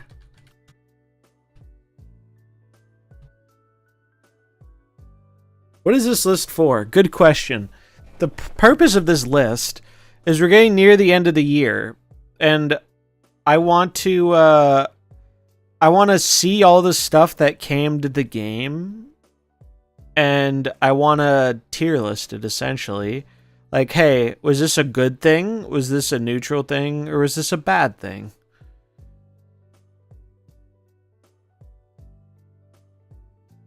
I liked the imbalance patches. Did people hate that? I don't think so. I think most people liked them. They just said it took a lot of resources that they wanted to spend elsewhere, which is why they stopped doing them. I think they said they're open to doing them again in the future, but they aren't doing them right now. I like the idea behind imbalance patches. I feel like they lean into the strength of the game changing a lot. But it also feels a little bad when, like, you turn a card from, like, unplayable to kind of being worth trying out, and then you take it away. It's like some of those cards definitely didn't need that, and that's fine, but, like, it was kind of cool having it on, like, Agent 13 and Captain America, right? Or Angela and Sarah and stuff. Or the X-Men, yeah, the X-Men and Avengers stuff was neat, too.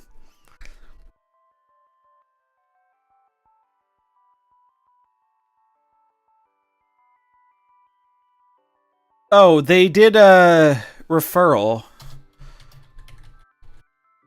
rewards. There were a few different times they did referral rewards. They did a Domino one and then a recent one.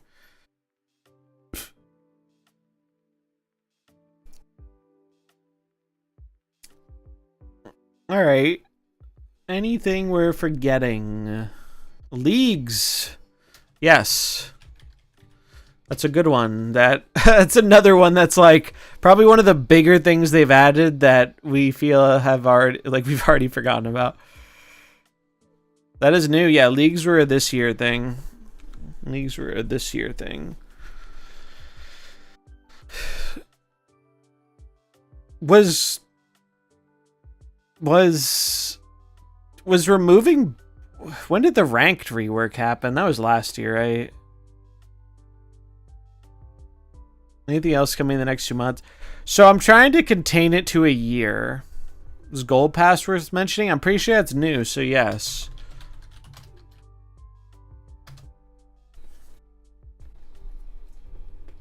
September last year? Okay, I didn't think it was this year.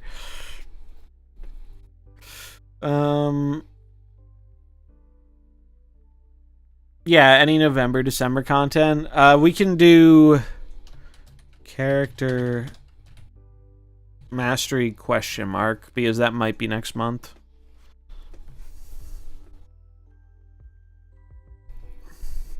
The goal of this though is I just want all the like features that were added to the game in this year in a list, and then we can kind of move things around and be like, hey, this was a good thing or a not so good thing or kind of a neutral thing. A lot of cosmetic stuff. We have most of the cosmetic stuff here, don't we? We have the custom card stuff. Custom did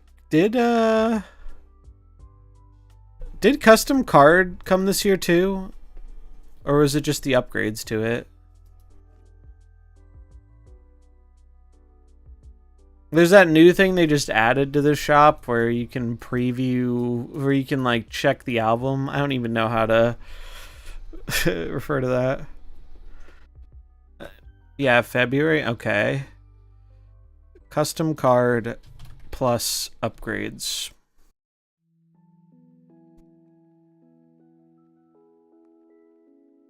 Was the 2K reward thing this year? 2K reward thing? What's that?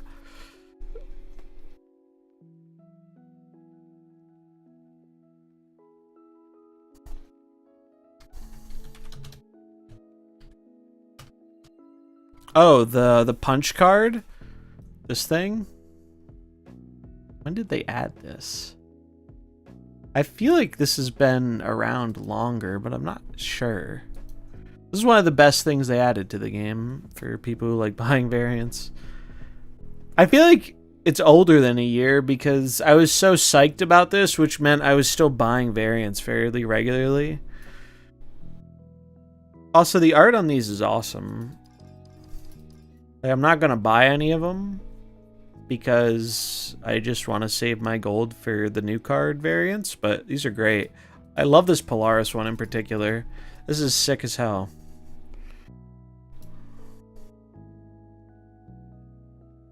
Need an Okoye. It is a good Okoye. I mean, all of this art I think is phenomenal. I really like the style. Buyable avatars, that's true.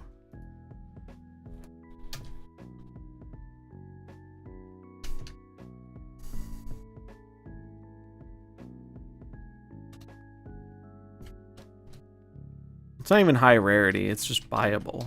Because you can buy cheaper ones.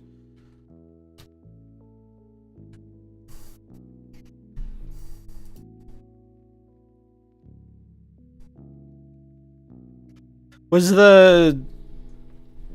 the spotlight borders new too? I forget about that. Like these things. Was this new? I feel like it might have been. This came later. I don't remember how much later it came. I do not like these. But some people do. I do not know when they added this though. Marvel Snap Spotlight Avatar Frame. Purposely throwing in Conquest for Alliance mission? I don't think that counts. What is this avatar frame? It was a year ago. So a year ago would be last year, so that does not make the list. There's a Reddit post from a year ago showing the frame, so it's not new.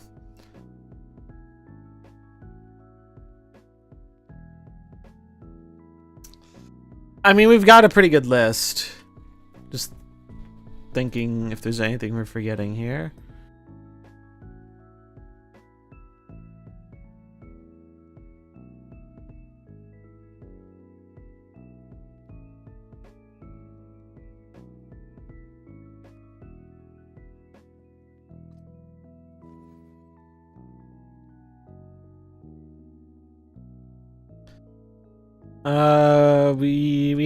We had these before. We had the daily login stuff before. Nothing has changed with the collection track. I mean, honestly, this list is longer than I thought it would be, so that's already good. But I think we've got it covered. I'm sure there's something.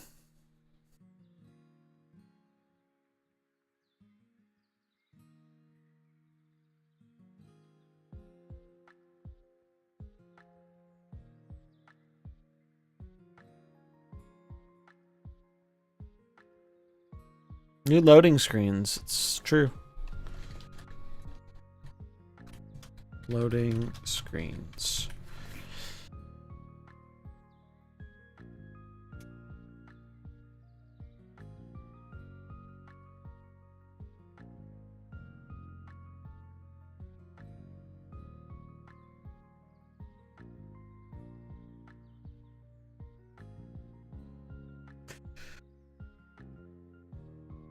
You can buy daily missions one at a time now. Wait, really?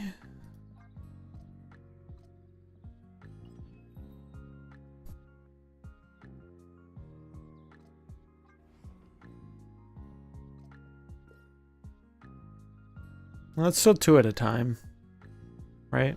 2 missions for 120. I don't think that's changed. If you only have 1 missing, oh.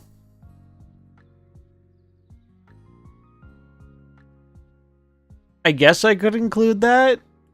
I don't think it's a feature that most people even know exists, though, and is not relevant to most people.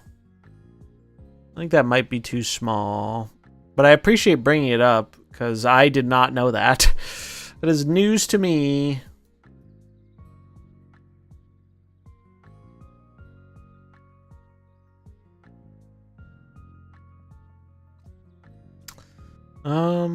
Yeah, I mean, I think we've got it for the most part. I am gonna save this really quickly so I don't lose it. Snap 2024 things.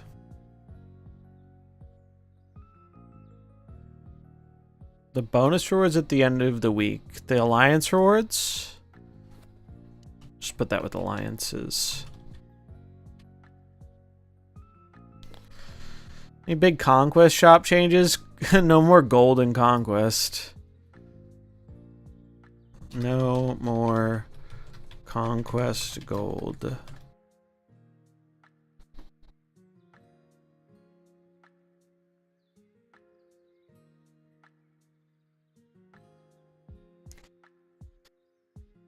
Ba, ba, ba, ba.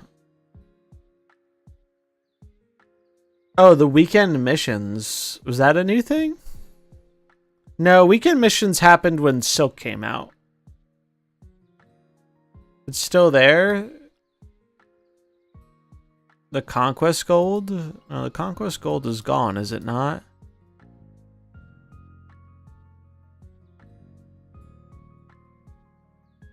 There'd be no gold in Conquest.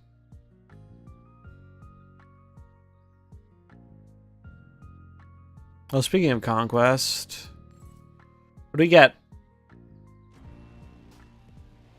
Oh, brother.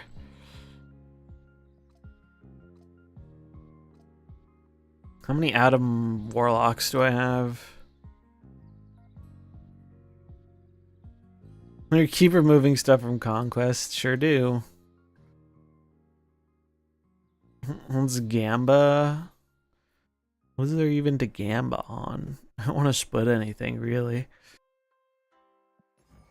All the stuff I'd want to split is too far away from being able to have a good Gamba on it.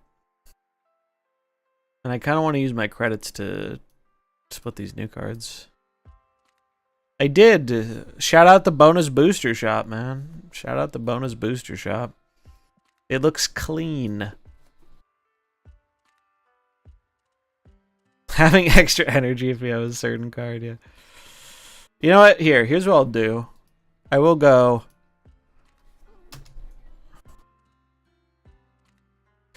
This is too. Nah, I don't know. I'm thinking about because High Evo and Arsham were both an archetype in a box. Deck in a box. Arsham. I'll put it there for now. Because, I mean, like, they did do that last year, too. They do it, like, once a year. They make one card that's a deck. I did already talk about the patch data mine on the stream, and I did make a YouTube video going over it.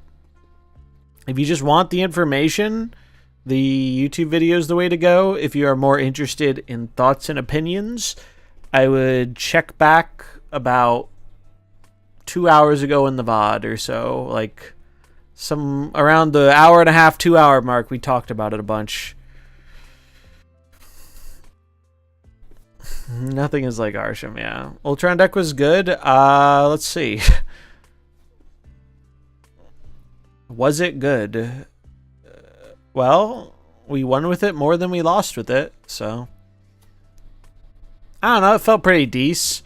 The problem I have with saying if a deck is good or not on the first day is I feel like I got no meaningful information about this deck, or very little meaningful information about this deck, because so many people are just playing Malekith.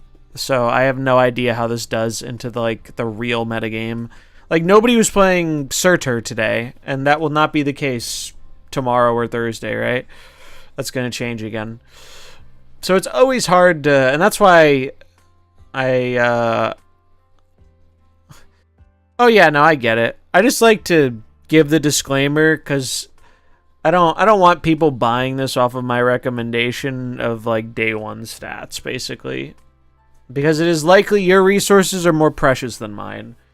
And you shouldn't waste them on uncertainty. I think it's, like, objectively correct to usually wait till, like, the weekend or Friday to pull the trigger on a card if you're not drowning in keys. How would you feel if Arsham starts with one less card than usual drawing? I would like it, because I hate Arsham. Some people floated that idea where it was just like, just start with Arsham in hand, and any change that makes people play that deck less, I am in favor of. I'm not going to pretend to be neutral about it. I hate it. The only nice thing I can say about Arsham is it's like the only card they've released this year where you can buy it and it lets you play a new deck, and it's helpful for players who are lacking in collection. That's the one nice thing you'll hear me say about it. Everything else about it I fucking hate.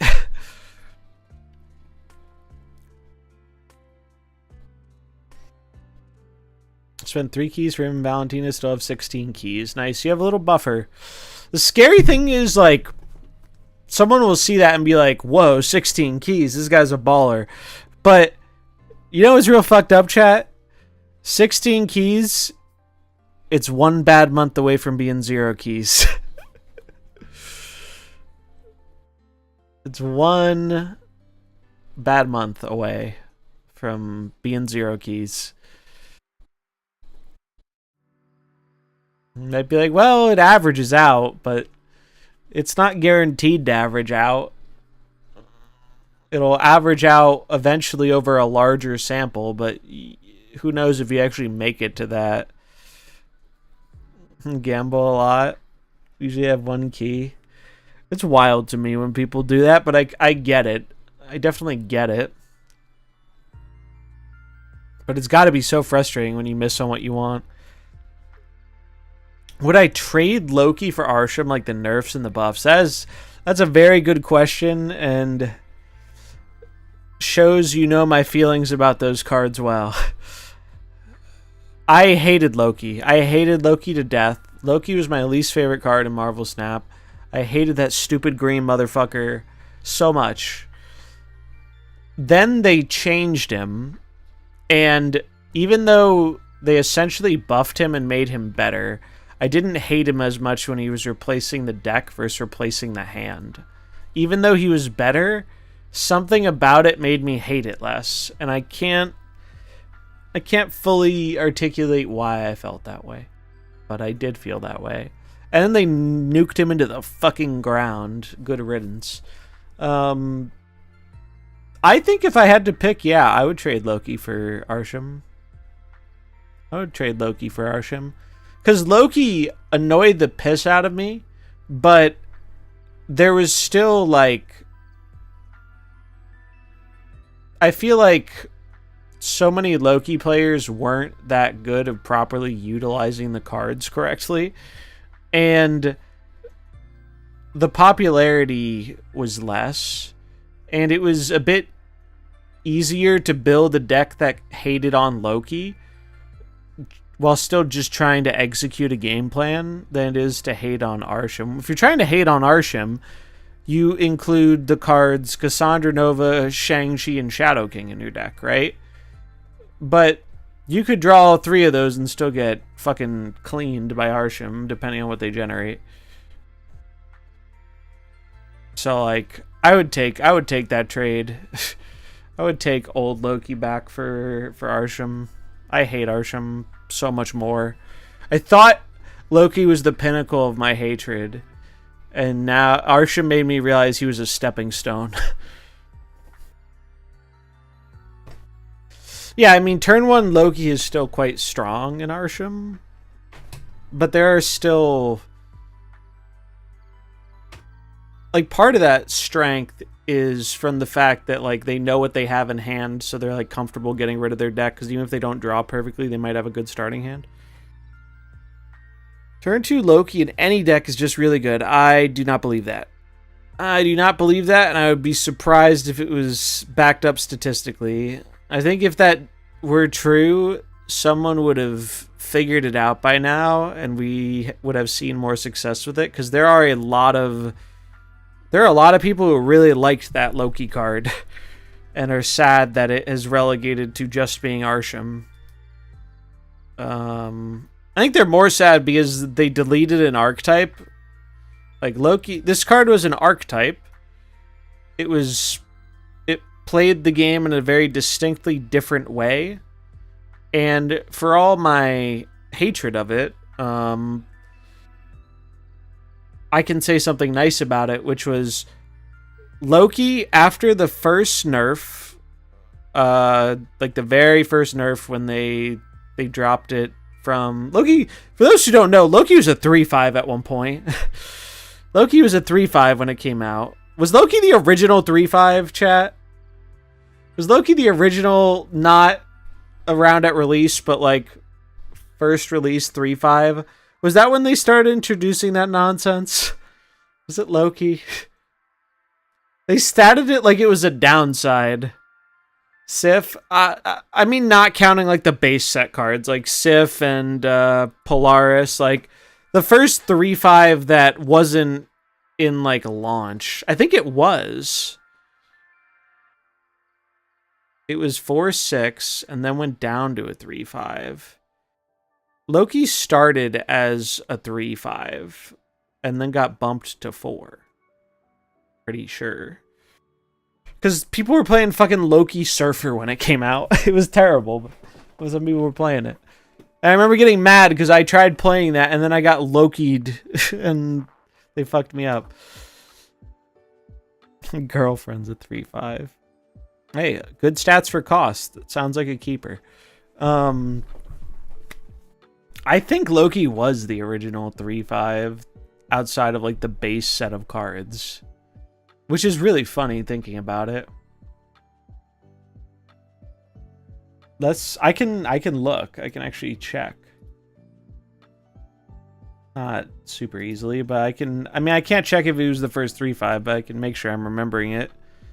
Spider-Man rework. All right. Still a base set card though. I mean, like a new release. That's close, right? Because it was a base set card, but it wasn't a 3/5 originally, and it got changed into a 3/5. I mean, we can just look at the 3/5s and figure this out very easily. We can just look at the 3/5s. Nocturne was a 3/5. Zemo. Beast was not a 3/5. Copycat, Corvus. Ghost Change was later on. This was not a 3/5. Yeah.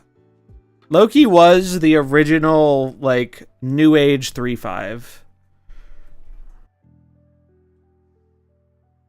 Viper was a 3/5? Yes. She was a 3/5. I think that happened after Loki, though. Spider-Man counts? I don't know. It was a new card. I mean, yeah.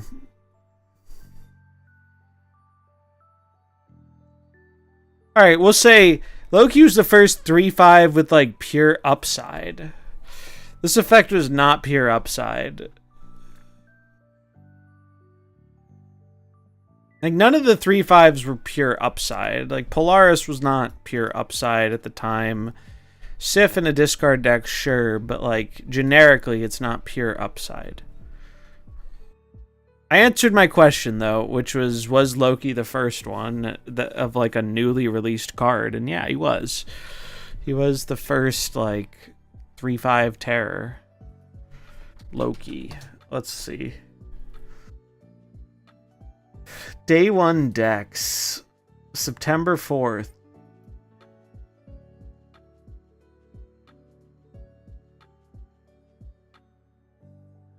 You bet your ass he was a 3/5. God, what the fuck were they thinking? We had original Chavez when Loki came out, man.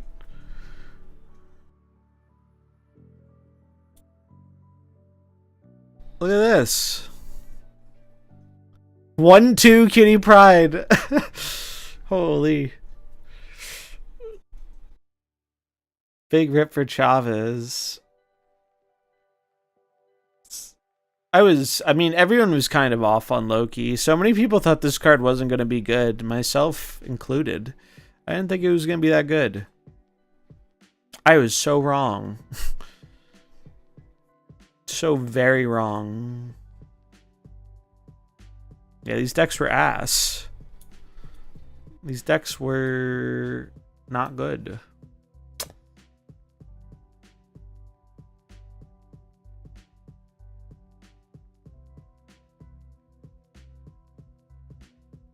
Moment of silence for Chavez, yeah.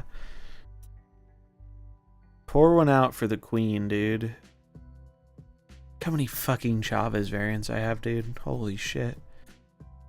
One. That's not a variant. 1, 2, 3, 4, 5, 6, 7, 8, 9. I have 9 old Elsa Kitty. Those were the days. I miss playing this card, and I'm sad it got relegated to being a starter card that is just not good. Makes me sad. Song ended right when we need silence, yeah.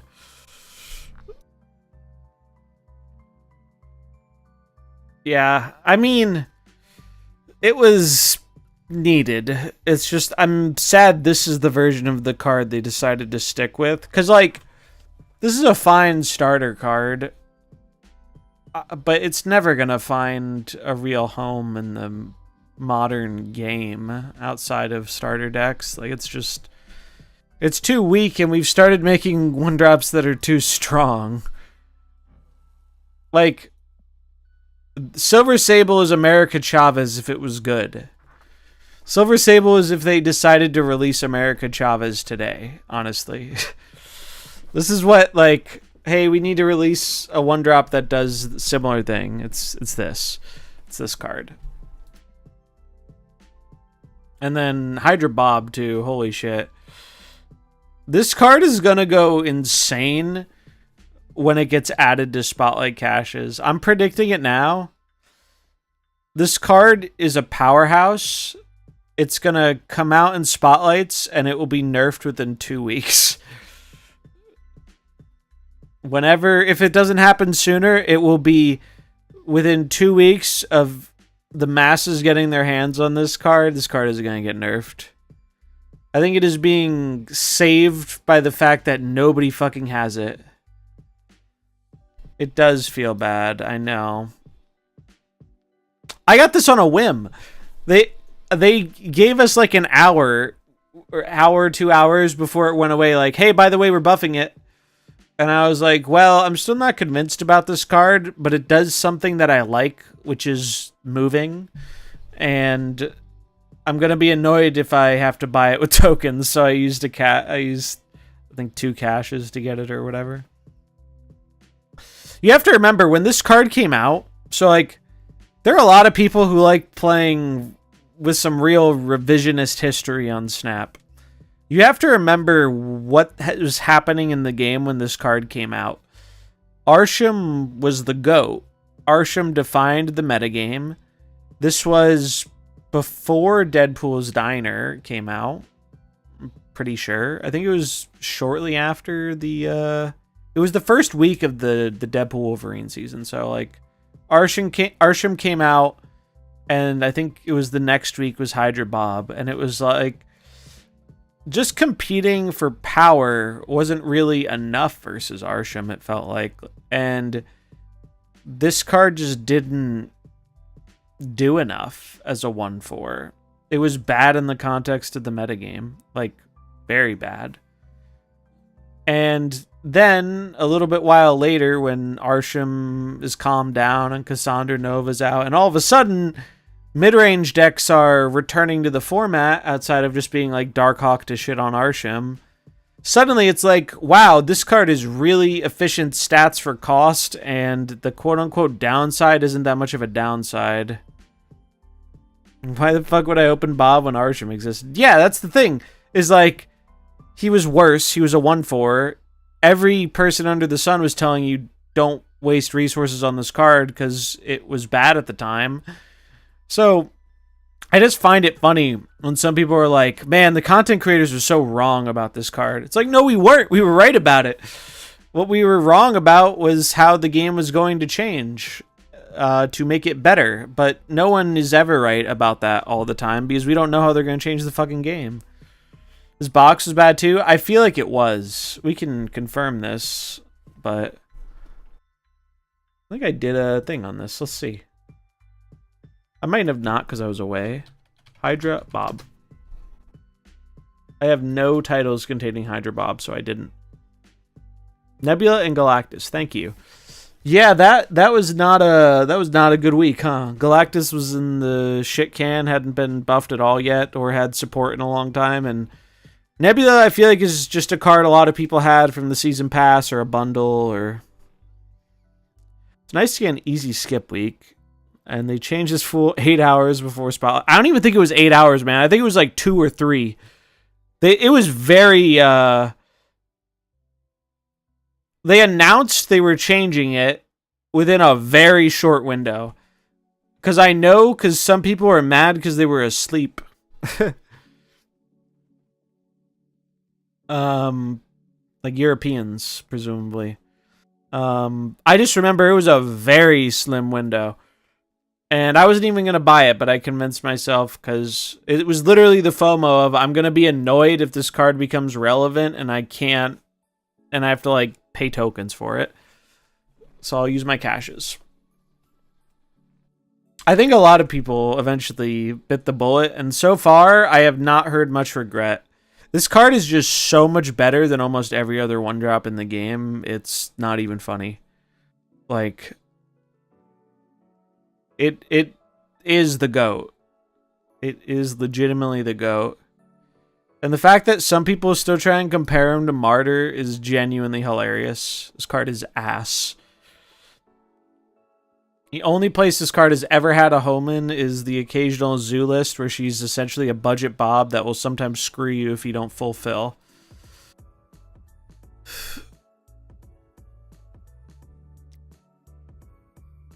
Or maybe a Dracula dump list, but I don't even think those run it. I think those just run like Titania and Maw and shit.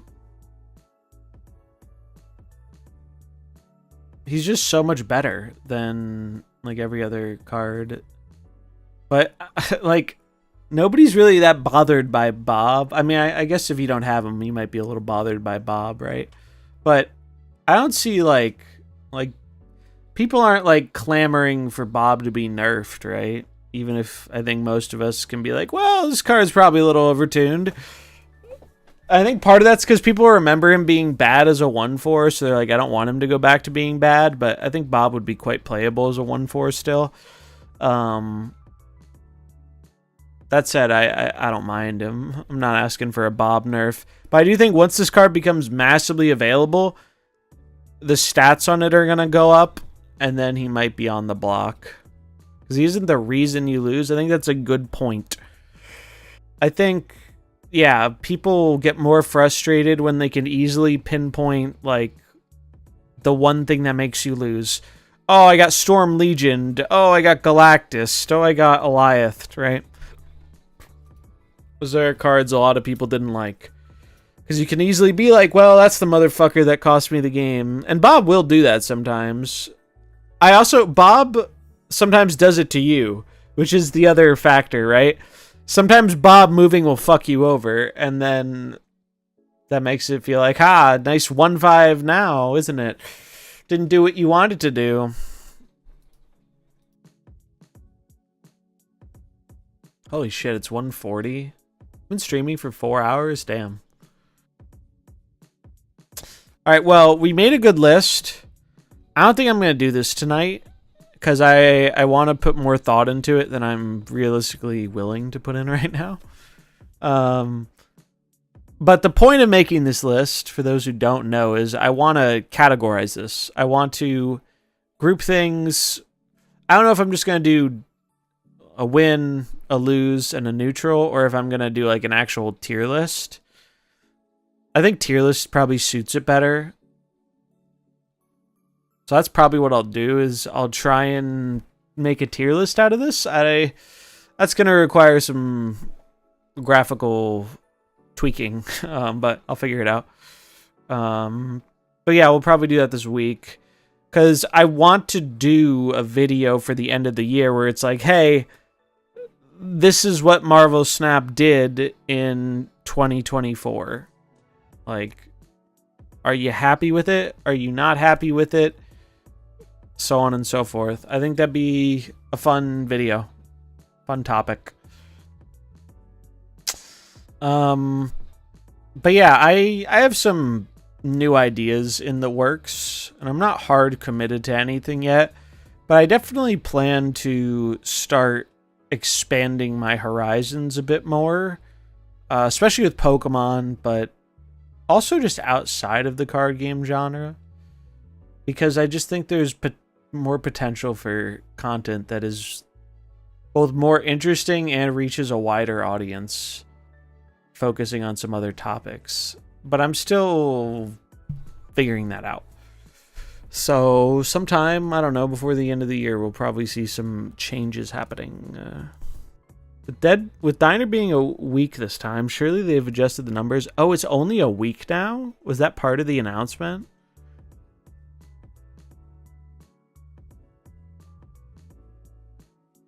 Was it 10 days before? Diner was 2 weeks before. Is it 10 days now? They said the date. I can look. It was in the patch notes.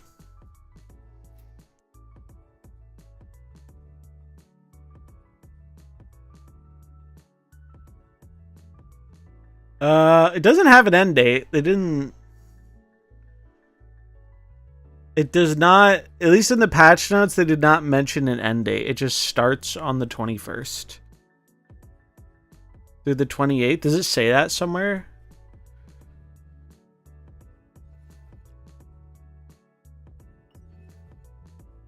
What is this? Oh. What kind of boosters did I get? Black Knight.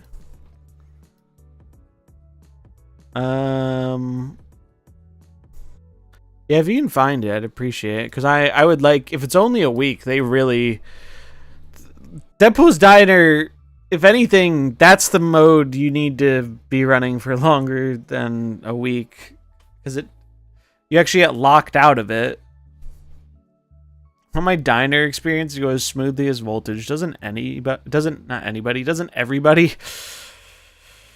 Voltage was so chill. Deadpool's Diner was so not. Another thing that was great about High Voltage was it was different enough to where the metagame at the time didn't have a large impact on what the format looked like. It says November 21st through December 3rd. Oh, they have a calendar, don't they? It was on like the... Did you find it on the calendar thing? I remember they put that out a while ago. I kind of forgot about it, though. That's good, though. At least it's not 1 week. 1 week would be psychotic. 21st through the 3rd is... So it's a week and a half, right? A week and 5 days. Week and 5 days. So almost 2 weeks. Alright, that's not too bad. Diner... I could talk a lot about why I disliked the Diner, but... Diner's biggest sins were It didn't do enough to make it feel different from regular Marvel Snap. They locked the counter card behind it for the Meta Tyrant. That was just stupid, man. You could make an argument that was a good thing because then more people could get the counter card. But you could also make the argument that it created such a dog shit meta for the mode. It was bad, man. I did not enjoy the meta when Diner was out, and you were very much encouraged to take it as quote unquote competitively as possible so you don't get locked out of your bubs. The biggest thing that struck me though was I just didn't it added more stress than enjoyment. And if that's coming from me, who is a very established card game person, who is regularly high up in the game, who's like good at the game, I can only imagine how fucking stressful it was for like the average person if they really cared about getting the card.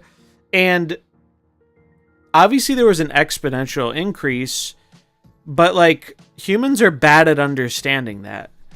Our brains aren't really wired in a way to easily understand how you're going from betting, 100 bubs to suddenly betting millions of bubs. Like, it feels like you're going to take forever to get there, even though it didn't take forever. It really ramped up, but it makes it feel so out of reach that I think it discourages a lot of people. I had to make sure my girlfriend got the card, so I had to do it twice. Jeez, that's rough. I hated it. The second I got my final reward, I pieced the fuck out of there and did not look back. It was so... Legitimately, I think it's made me... Out of all the things they've added, like actual in-game things, I think that stupid little pop-up you get every time you crashed out on bubs where they're like, hey, fuck you, pay me, or wait. I don't think there's ever been a direct gameplay feature that has made me madder. It's so insulting. It's so insulting, man. Like, it just really rubbed me the wrong way. Not to mention the fact that, this was their first new game mode. People were begging for something, anything, to give them something new to do. And then, like, half of the player base gets locked out of it in the first 10 minutes. Holy shit. They obviously changed that for the lower tables pretty quickly, which was nice, but how that even got through, how a lot of this stuff got through with Diners, very surprising to me. This time, the variant at the top of the ladder is for Jane, not the new card. So likely that more players will stop playing earlier. I agree. Also, I believe from what we've seen, like the little snippet of it, it's less bubs. I'm pretty sure it's less bubs this time. Got to about 30k or whatever. The largest gap between shops was and quit. Bought her with tokens later. Yeah, they did not pace that well. Like, they had 12 different tables or whatever, and you would think the idea of having so many different tables is so that it's a gradual sense of progression. But there were two very big gaps. It was like the final one and one of the middle ones, where it was a very big gap. And that sucked. So I hope they learned from that in changing stuff, because, like, I think even if they change so many of the things that went wrong, though, the mode is fundamentally not what a lot of people want out of a new game mode, though. Yeah, I love how the community came together and embraced communism, because they were like, fuck this bullshit, man. Deadpool's Voltage. And it's so funny looking at Voltage, because Voltage is the opposite of Diner in about every way possible, and if that doesn't send a clear message, as clear of a message as possible to them that, hey, people want a low-stakes, casual, fuck-around mode. That is what people want.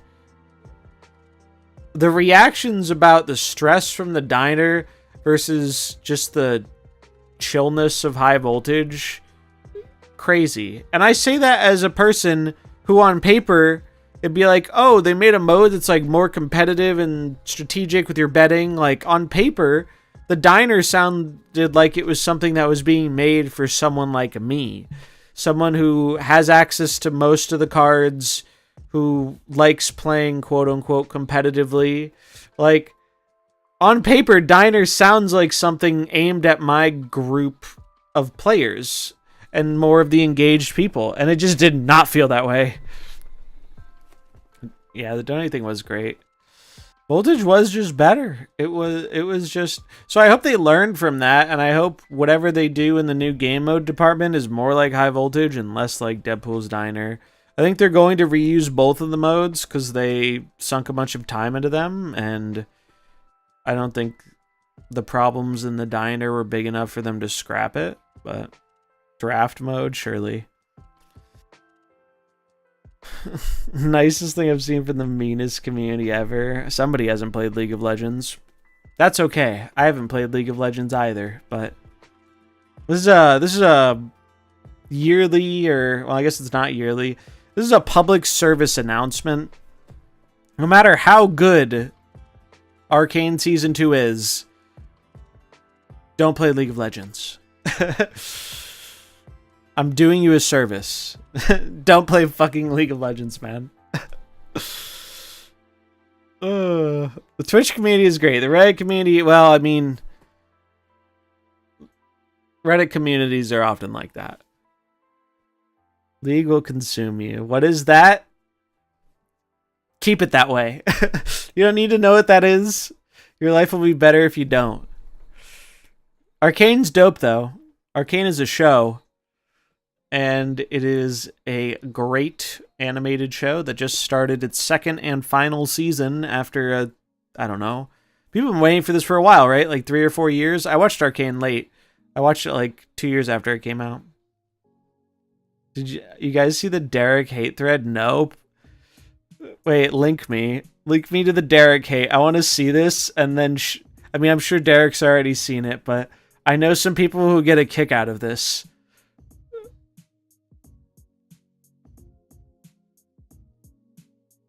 If you have a link, please drop it. I really want to see this. Oh, I bet it... You know what? It's, yeah, Derek, the 18-hour-a-day stream sniper.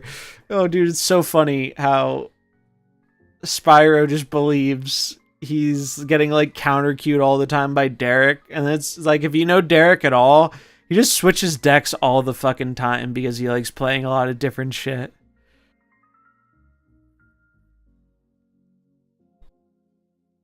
Like, he is not counter-queuing you, bro. You found it? Oh my god, yes. 24 days ago. I want to see it.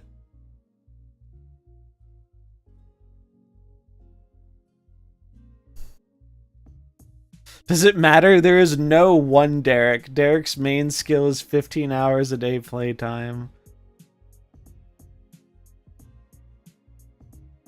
I mean, on one hand, they aren't wrong in that playtime does matter.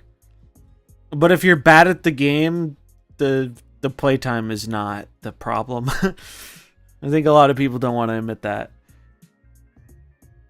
Like, there is skill to it, but anyone saying it's purely skill, I think, is on copium too. Like, time matters.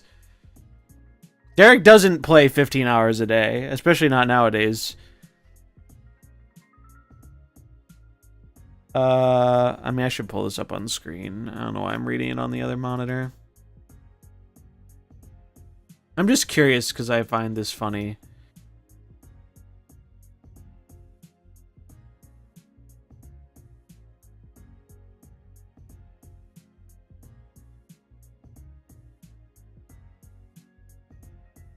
This is interesting. You do understand that once you're at the MMR Derek is at, you get diminishing returns on SP per cube. Without doxing myself, I've been in the top 10. When you're that high, you get 1 to 2 SP per cube, lose 4 to 5 per cube. This is true, to an extent. It depends who you're matching into, too. But it's not that massive. Like, when you get to the very, very tippy top, probably top 10, maybe top 20. Depends on when in the season it is, too. It really depends on the SP, not what rank you are. It's like, I think it's like high 9K. Because I usually finish around 9. And the true sickos who go like 9,500 to 10K or above, like, that's when you start to see it a bit.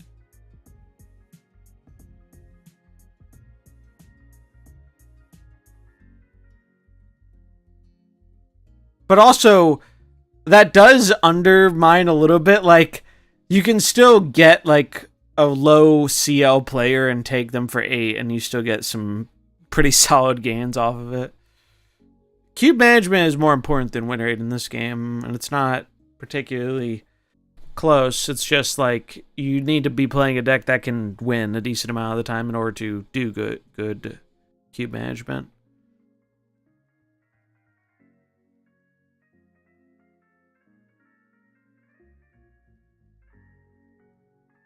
Here it is. Who cares? He snipes streamers.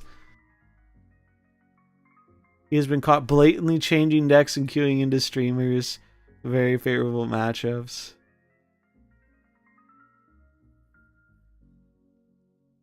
You got banned in a few stream channels that play on EU.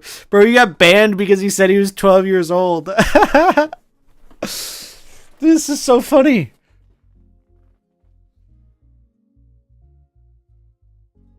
I gotta share this, man. I gotta share this.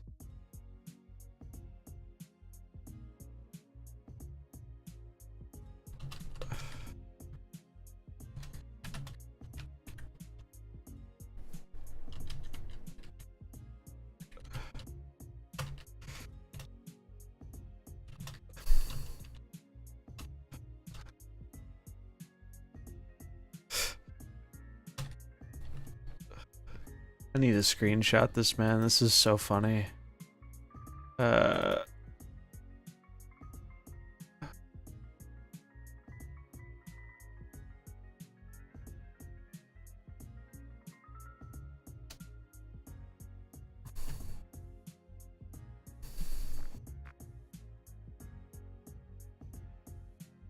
This is so funny, dude. It's funny how far the, I don't know if I'd call it propaganda, but it feels like propaganda. How far the propaganda spreads. Derek does not stream snipe people, to my knowledge. He's a perfectly capable player, and I do not think he would engage in that behavior. Have I seen the leak for December? Yes. We talked about the leaks a little bit earlier. If you want a bit more of an in-depth discussion, if you go back about 2 hours in the VOD, we talked about them for a good hour or so. What is snipe? You have their stream up when you play against them, meaning you can see what's in their hand and get an advantage.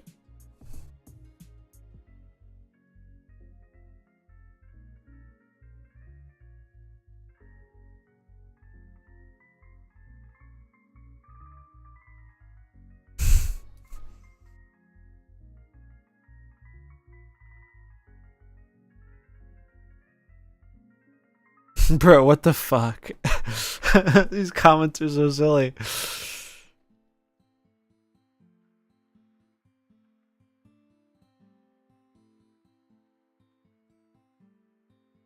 I like this guy. All those salty comments, man. Hope he didn't ask you for your opinion on Derek or why he's rank 1 just for his decks.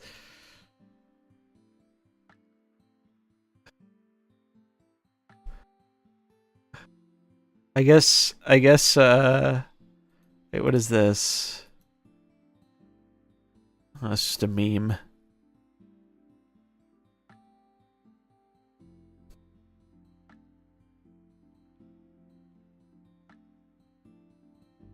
Bro's unemployed. Jesus Christ.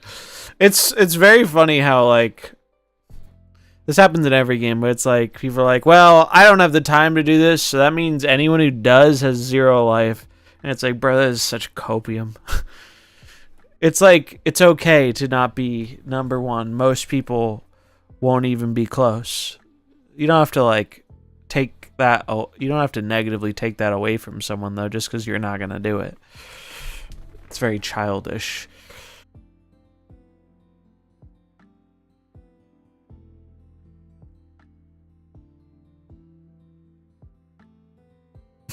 Oh my god, this is...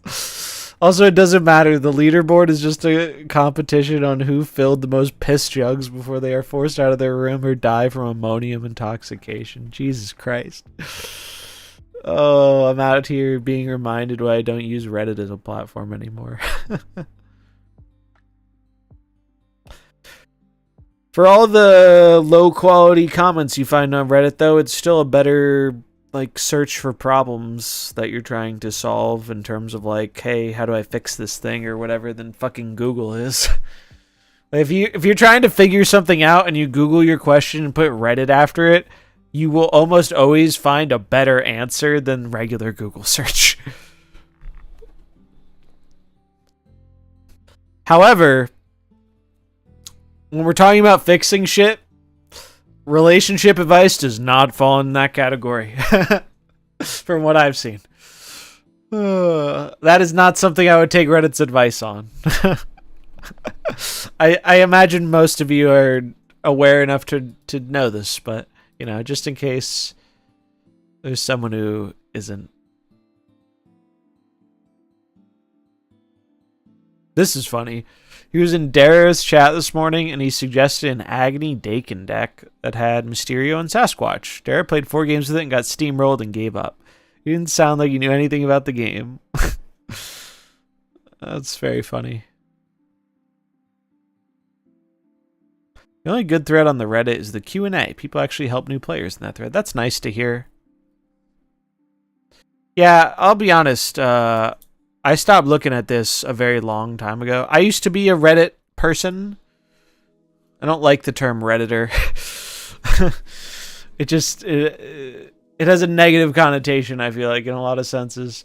But yeah, Reddit used to be my form of social media, I guess, that I used more than everything else. And eventually I cut it out. Mainly because they killed the... they used to use Alien Blue, and Reddit made API changes and strong-armed a bunch of developers out of being able to do third-party apps so they could make more money off of ads. I thought that was scummy, and I was already spending more time on it than I liked to, and so I just kind of quit cold turkey. Now the only time I use it is like if there's a show I really like that's airing weekly, I like to go on there and see what people are saying about it. I think that's fun. I've heard NBA shit is good on Reddit too. I'm not a sports guy, but I have heard that through friends. And yeah, there are definitely, there's no, you know, I'm not knocking it. If it works for you, it works for you. But that is why I stopped using it. And the hope was, well, if I kick Reddit out, I will have less mindless scrolling in my life. Well, unfortunately, as is the case with many addictions, when you kick one, you pick up another. And unfortunately for me, my endless scrolling was replaced by Twitter. And Twitter sucks. And Twitter has only sucked more over time. And it's annoying because part of me wants to quit it completely, but like it's kind of tied into what I do. So I can't cold turkey it. I mean, I could. It's just like Twitter existing benefits me because the deck posts do fairly well, and that doesn't really help out like at all monetarily, but it does help get the name and the brand out there. And then like there have been a lot of times where people will pop in the stream and it's like, oh shit, I know you from all the deck posting on Twitter.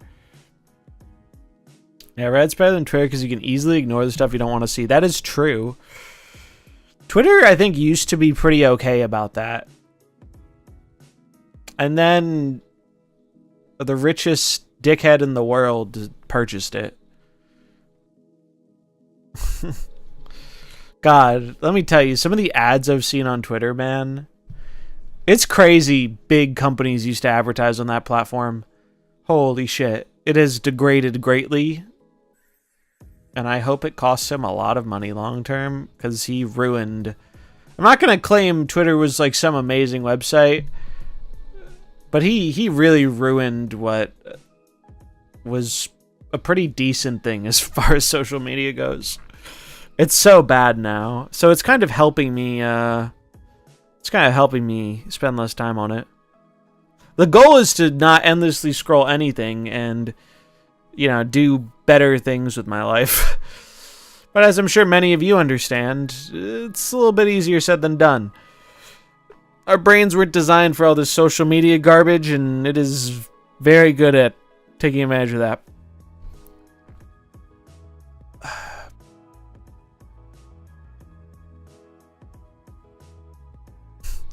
Yeah, wait. Oh, wait. I forgot to talk about the other new cards. Let's do that. That'll be our closing segment. I only talked about... I got so distracted in the topics that I forgot to talk about the other new cards. We only talked about December's cards.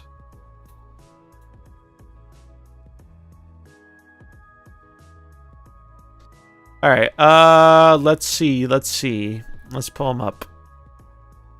We need Iron Patriot. It's funny because Iron Patriot was the name of an archetype, so this is going to get confusing. Although, I guess Iron Patriot's kind of dead, so... Whoops, go back. This is the new Season Pass card for January. 2/3, on reveal. Add a random 4, 5, or 6 cost card to your hand. If you're winning here after next turn, give it -4 cost. This card is Valentina if they wanted to print it in 2020, well, I guess 2025, and make it good. This card's kind of fucked up, man. Obviously, there's a condition to it where you have to be winning the lane after the next turn, which means you can only really play it for its effect on turns 1 through 4, and you obviously need to be winning that lane, but -4 cost to a 4, 5, or 6 cost card is absurd. Mobius is already creeping back in because of Anti-Venom. Mobius is going to be fucking everywhere when this card comes out, because it's just going to steal games. It's just going to steal games. And I'm not a big fan of... There's certain random elements I don't love, and this is probably one of them. I don't really like this. At least you can stop it, but I think people are overestimating how easy it will be to stop winning the lane. Maybe I'm wrong about that. We'll see.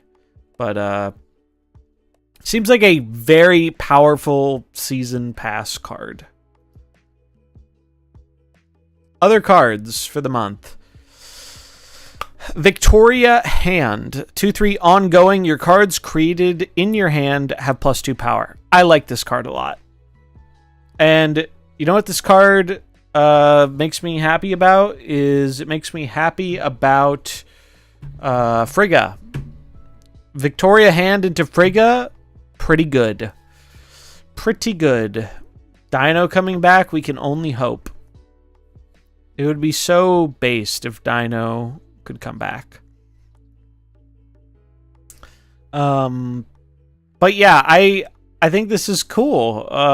It supports this kind of archetype they've been building with hand stuff, and they include Kate in the same week. This is a W for Spotlights this week, because you actually get probably the best card to pair with this card. Because Kate is already good.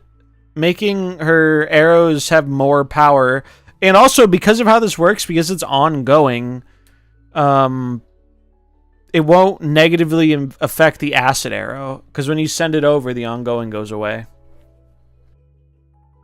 Grandmaster the Kate 2. Yeah, it's just a good Like, this is just good. This is just good. This is maybe my favorite card of the month, I think. I just like this. Gorgon kills it. We'll get there. We will get there. You could tech around Gorgon though too. Bullseye. This card has been in the data mines for a long time. I think the base art's fucked up on this, but 4/5. Activate. Discard all cards that cost 1 or less from your hand. Afflict that many enemy cards with -2 power. This seems strong. It's narrow, but it's strong. The only thing I'd worry about with this is it feels like it might add... It feels like it might be a bit too win more for discard, but maybe not. The dream scenario with this is you play MODOK on 5, you rip your hand, you get your scorn back, you get 2 swarms or more, and then you bullseye it. And it ends up being pretty gross. But even if you don't MODOK, as long as you're able to get like 1 swarm discard and have scorn, like, seems great. Do you want to play this in Drac Dump? Does this work in Drac Dump? Does Drac Dump run swarms? Doesn't this feel like counterintuitive with Drac Dump because that deck wants to dump all its cards on the final turn? It says it has to be swarms. I mean, it doesn't, right? But like, if you have 1-drops, you want to play them, right? Your 1-drops are better played than discarded. If you're in a situation where like you need the buffs and you can't, like, I mean, I guess it's not bad if you don't have... It's nice this comes with Black Swan. So maybe they're thinking, yeah, sometimes you can't play them. Sure. Maybe it'll work. What's up, Chris? How's it going? Yeah, maybe. I'm just not sure you want to play a 4 or 5 with this effect for the games where you can't full dump, but maybe you do. I haven't played a lot with the deck, so. Works with Dakin, that's true. It does work with Dakin. Dakin is in the season pass, so we know Dakin's dropping.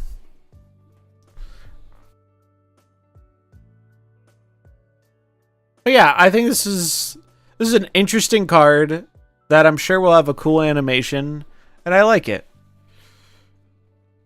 Taken doesn't work as a card, period. I know like 3 people who would not be happy with that statement, but can't blame you for making it. When you play Malekith behind Dark Dimensions, the card he pulled wouldn't even reveal after the game. It stays unrevealed. That might be a visual bug. I have heard people getting visual bugs where it looks like the card doesn't flip, but it adds the power. It's crazy. 3? The card is a 1% play rate. Yeah. Look, I'm not gonna go to bat for Dakin, but I know some people really like it. Moonstone. Ongoing. 4/5. Has the ongoing effects of your 1, 2, and 3 cost cards here. This is the... Yeah, ongoing kind of sucks ass. Let's try and give it a shot in the arm card.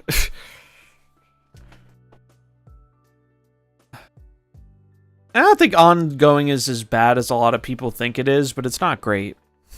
It's not great. This copies Ultron buffs.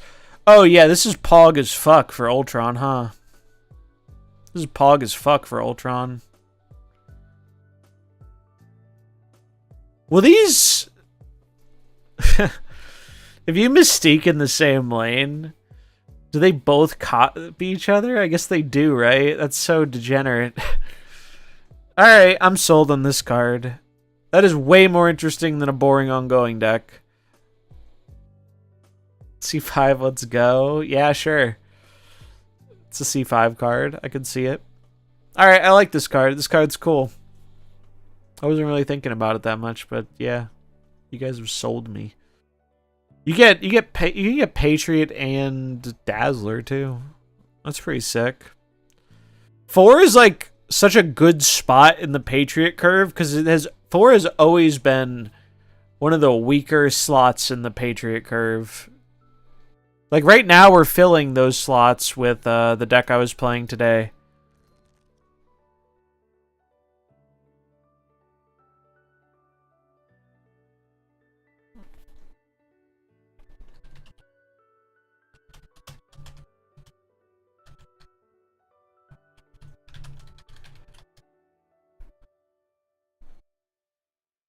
I'll show the deck real quick. This is the deck we played today a bunch.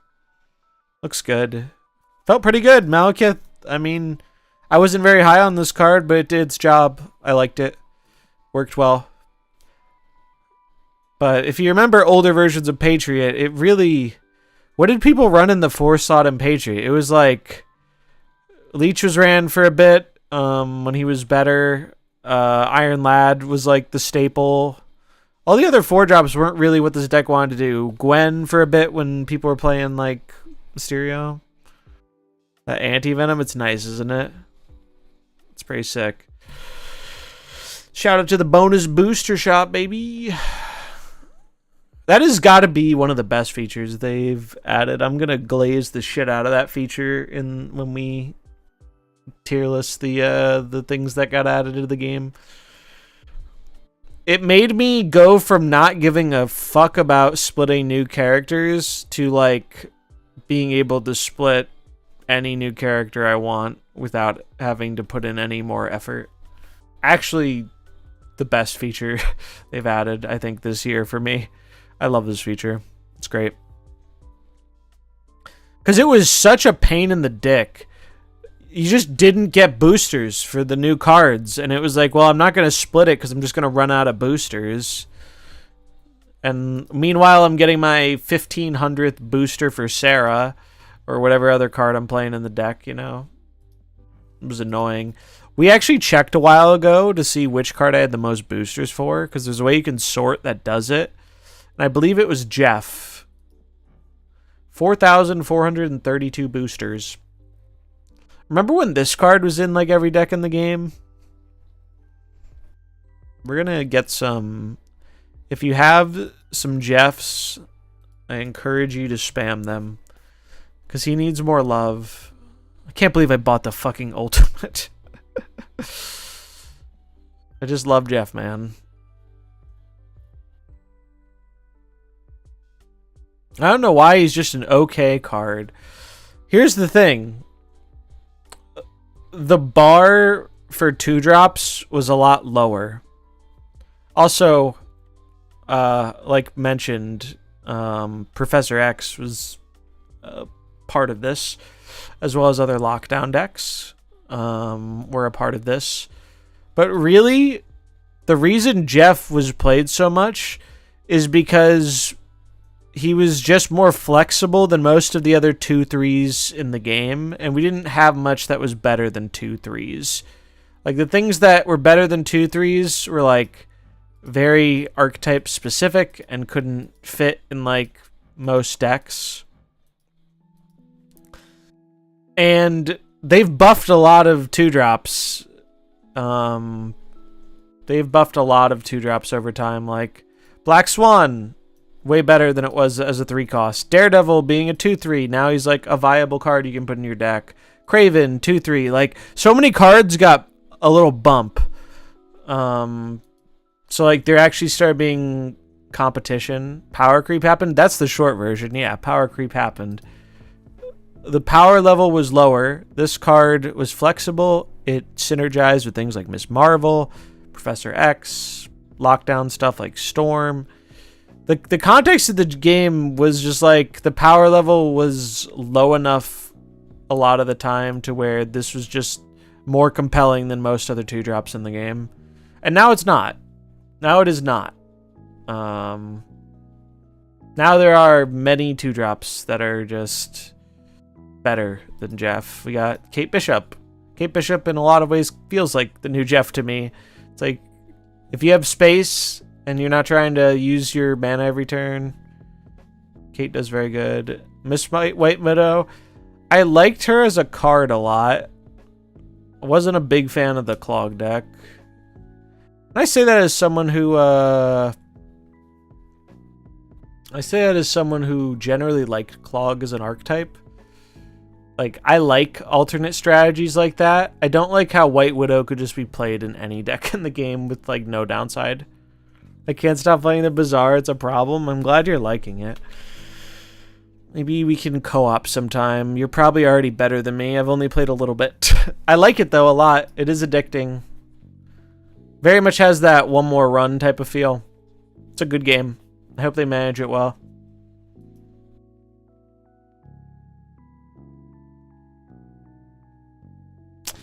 Y'all talking about Jeff getting sidelined, meanwhile Lizard's in the corner all shriveled up. Lizard deserves better, man. Can we revert this motherfucker? Holy shit. I bet a lot of people here don't even know Lizard got nerfed. Lizard used to be -3. It used to be -3, and it was like the best 2-drop for a long time. Or, well, it wasn't the best 2-drop because Angela existed, but it was like top 2, top 3 2-drops early days. I think you should keep that, but make it a 2/6. Sure. I'm with it. I think they're probably less likely to change Lizard because he's an early series card and Luke Cage is popular now, which mitigates the downside. But I would like them to buff Lizard. Lizard was a cool card. It's a shame he's been sidelined by power creep. Remember when Scarlet Witch was a card people played? Such a good split. Such a very good split. I even put a border on it. Not Arsham. Art Germ. Went hard with this one. You still play Scarlet Witch? You see it once in a blue moon, right? In like a Sarah deck or something. Usually not anywhere else. Sometimes C3, I guess. Like, it shows up. Sarah Control was Scarlet Witch, or Killmonger Nova gave that deck enough power. Yeah, good times. I mean, you can still kind of get away with that type of shit. But there are just better options, you know? Someone mentioned when people were playing Vision before. Yeah, Vision used to be just a good 4-drop or 5-drop. Remember Warpath? Those were the early days, yeah. Warpath was played at one point, if you can believe that. We're getting distracted, though. I need to finish talking about these fucking cards before I forget. We're almost done. Wait, where was that other card? I guess I'll have to go back up to find it. It's not in the Spotlight Week. Moonstone. Or not Moonstone. Ares. 4/6 on reveal, combine the power of the top 3 cards of both decks. If your total is higher, plus 6 power. Yeah, it's a card. This is like Beta Ray Bill if it didn't suck. Joust, yep. I'm glad I'm not the only one who thought Joust.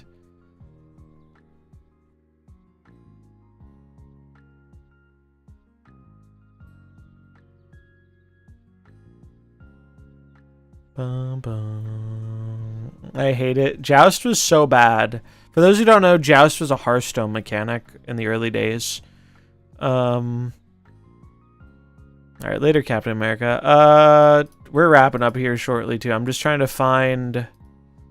I have a clip of this from one of the, Datamon dudes. Here it is. We actually can see what it looks like. Pretty cool animation. So it shows you the power. It doesn't show you the cards. Which, if it showed you the cards, I think this card would actually be kind of broken. Thought you meant the old Atari game, Joust? No, it was a Hearthstone mechanic where you and your opponent would flip a... Was it the top card or just a card? I think it was just a card. And whoever's card cost more got a... If your card costs more, you got a bonus effect. Joust used to show the card, but then shuffle. Okay. It was like the third Hearthstone expansion, the Grand Tournament. God, that expansion was so bad. So much of that set never saw any play. But the cards that did were busted, like Justicar, Trueheart, and good old Secret Paladin, Mysterious Challenger. But yeah, this is cool. I think this is pretty strong. Kind of depends on the meta. You know what? You know what likes this card? The fucking Searcher deck. The Searcher deck runs a bunch of big boys, and this is another big boy without a... Like, the condition on this is good because you have a bunch of big idiots, yeah. It's just good. So that's where this card's going to be played. Yeah, good card. Where the... There were more, but I guess we don't have spotlights for them, so I have to scroll up.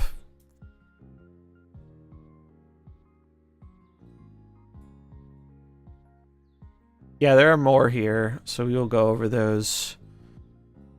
Not too many more. There is Gorgon. They made this card just for me. Penny Parker looks sick. Yeah, she's definitely interesting. I like that they're exploring the merge space a bit more. Gorgon, 2/3 ongoing. Your opponent's cards that didn't start in their deck cost 1 more, maximum 6. That sword is actually her flipping the bird to Arsham. Though, here's a secret. The good Arsham players just don't draw their generated cards. Also, can we stop murdering Thanos? God, it's so fucked up how much collateral damage Thanos has taken from Arsham. First Cassandra, now this. He's taking hits left and right, man. This is so bad for Thanos. Let's poll chat really quick. We're going to poll chat. Do you think... Will Thanos be buffed Thursday? Thanos buff Thursday. Yes or no? What do you think? What do you think? Keep in mind, Thanos is a bundle at the end of the month, so if they're going to buff him, this is the one chance they have to do that before that happens. Wow, a lot of people do not think so. Holy shit. There is not a lot of belief in Thanos getting buffed.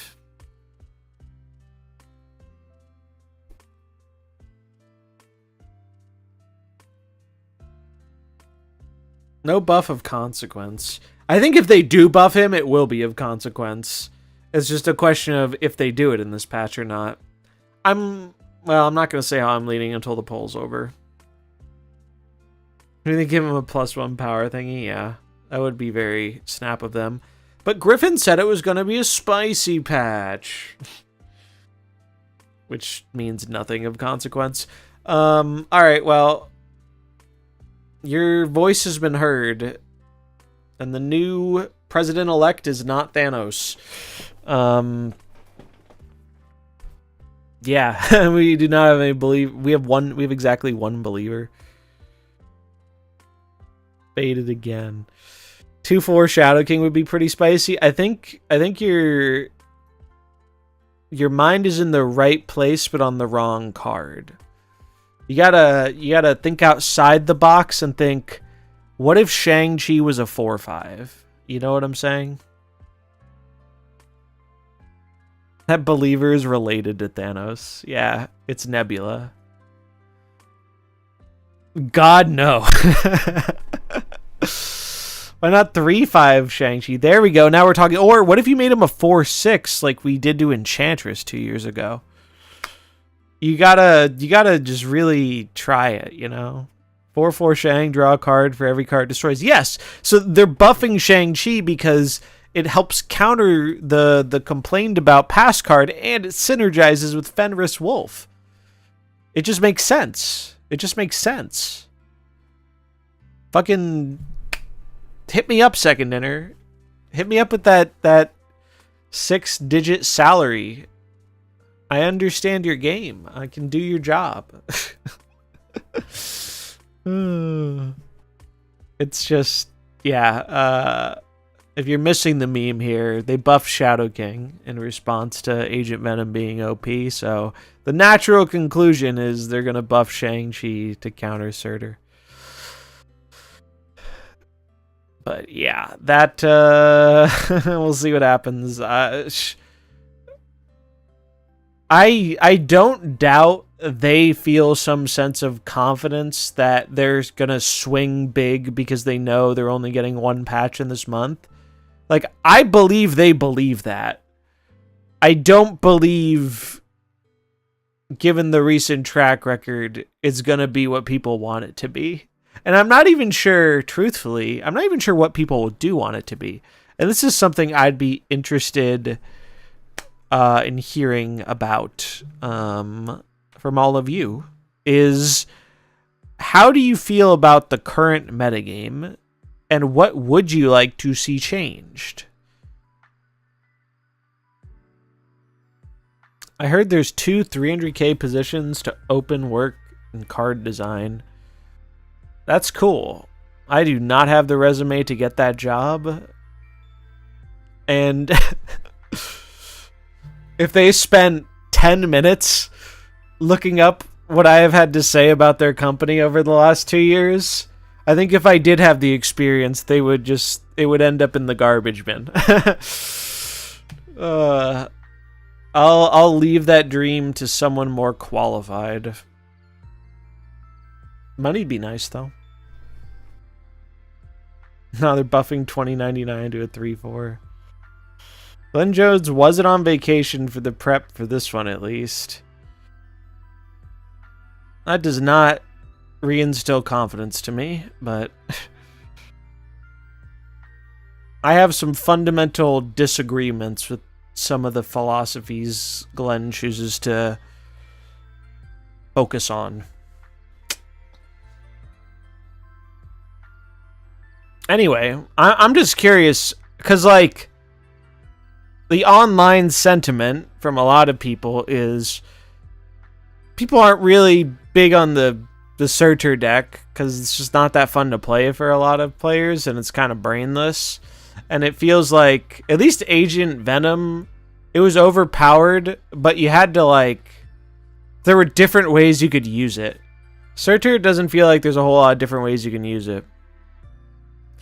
You know, I haven't gotten a chance to watch Glenn's interview. I watched the one he did with KM, but I have not seen the one he did with Glazer, and I'll probably check that out at some point when I have some spare time. Because even though I disagree on a lot of things, I do think it's interesting to better understand their perspective. Too big numbers heavy at the moment. I agree.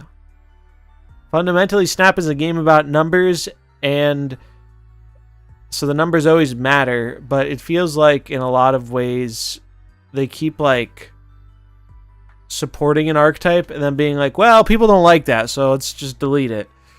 See Lockdown and Clog.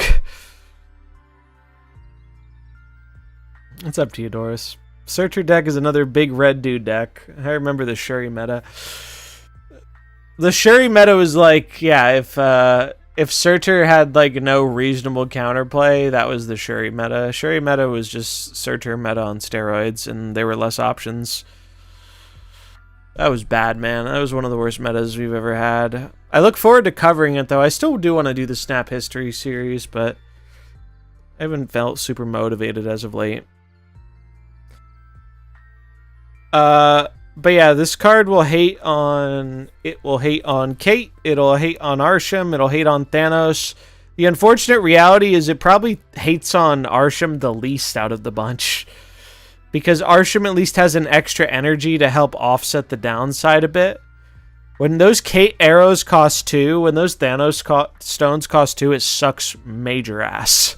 It sucks so much more than your Arsham card costing 1 more. Demon, yeah. You're still not super sad about a 2/6 though. You're pretty sad about like a 2/3 or 2/1 or yeah. And the last card of the bunch, Toxie. 2/4 on reveal, draw a card. You can't play cards next turn. So initially my thought with this was, well, you play this in Arsham and you draw a card on turn 1, and then Arsham doesn't really care about skipping turn 2 a lot of the time. Is it good enough to eat a card slot in Arsham? I'm not entirely sure, but the idea is there, and sometimes they'll generate it. The other place this will be neat is combo decks, like hard combo decks like Tribunal. Tribunal will play this in a second. Tribunal would play this in a second. They do not give a shit about skipping turn 3, and they just want their pieces. So, very good for that deck. The other thing I saw brought up was War Machine. War Machine is a pretty good one for this card, right? You do have to play War Machine first.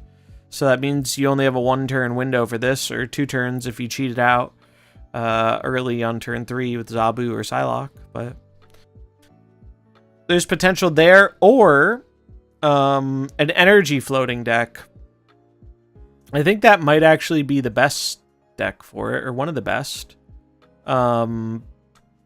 Is just playing this in a Hope Summers.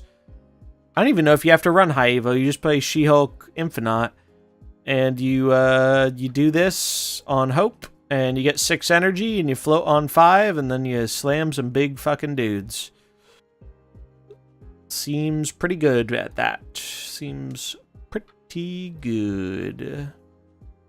Wait, this isn't a variant. This is just Banner Hulk. But the animation just shows regular Hulk. I wonder how that's going to work. Oh, I think I know how that's going to work. This is going to be the Rivals variant. They'll probably give it a special token. Maybe. I don't know. They don't do that often, but sometimes they do. And those are the cards. Those are the cards that are coming out. Yeah, I don't know, man. I don't know. Some of these are really, really pushed. Some of them seem fine, but I don't know.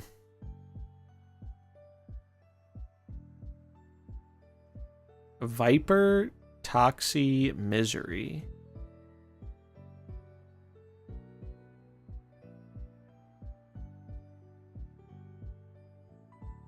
But if you Misery Toxie, you still can't play a card next turn. Oh, I get it. I get it. It sends over the Toxie and then re-triggers it. Oh, that's fucking rude. That's so fucking rude. Does it actually work that way? I guess it does if Viper is first.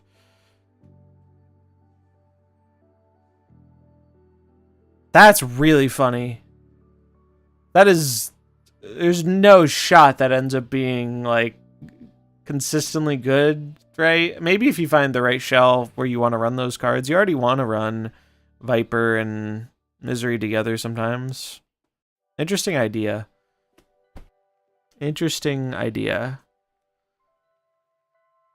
Good no, hilarious yes, based. Might want to run Ebony Maw and Electro. Yeah, you could do that. Ice Cube, this is a token for one of the other cards. Luna Snow summons this for both sides. These are all tokens. We talked about Luna earlier. I'm not overly high on that card, but it seems fine. I'm honestly not overly high on most of the Rivals cards. After thinking about it, it's just like I will hate this card if it is ever good. And if it's not good, why are we making it? You know? Like, I think the only reason they're making this card is because they know it'll be good sometimes, and I don't like it. I do not like it. This card is broken, like straight broken in half. It's gonna define the format. I have high confidence in that. Thanks for the follow, Chad. The alerts have been a little finicky. Apologies for that. I have to figure out why they're like this, but I appreciate it nonetheless. Galacta seems pretty strong. Like, this is a lot of stats. Kind of straightforward, but it's a lot of stats.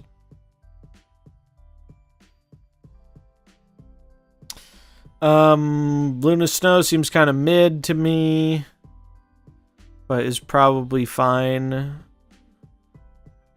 Penny, I'm not overly sold on this card, but I think it's like the most interesting card of the bunch, and I'm sure there's something to it that I'm probably not considering. I'm gonna have to think about it more.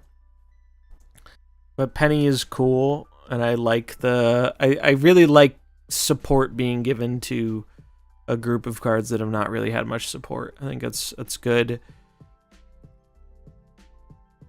This card is neat, but is just not like that you sit and talk about the cards like this instead of just playing. I'm glad. I like doing this too. I wish there were more. I wish we had more moments like this to just talk about some of the stuff. I do it pretty regularly, but there's only so much stuff to talk about at times. But I do enjoy it as well, so I'm glad others do too. This is a fine card that I do not think will do well until the meta shifts away from Luke Cage, and I do not believe it will shift away from Luke Cage. What's up, PBJ? That is a great Deadpool emote.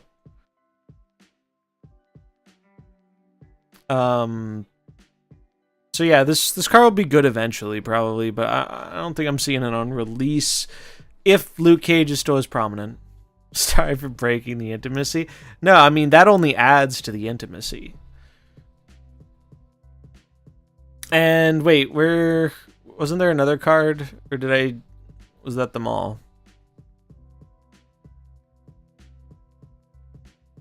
That was the mall, I guess. Yeah, it was the mall. Always have Paris. Moving 3/5 is good. Does it... Oh, it steals. Wait, hold on. Hold on.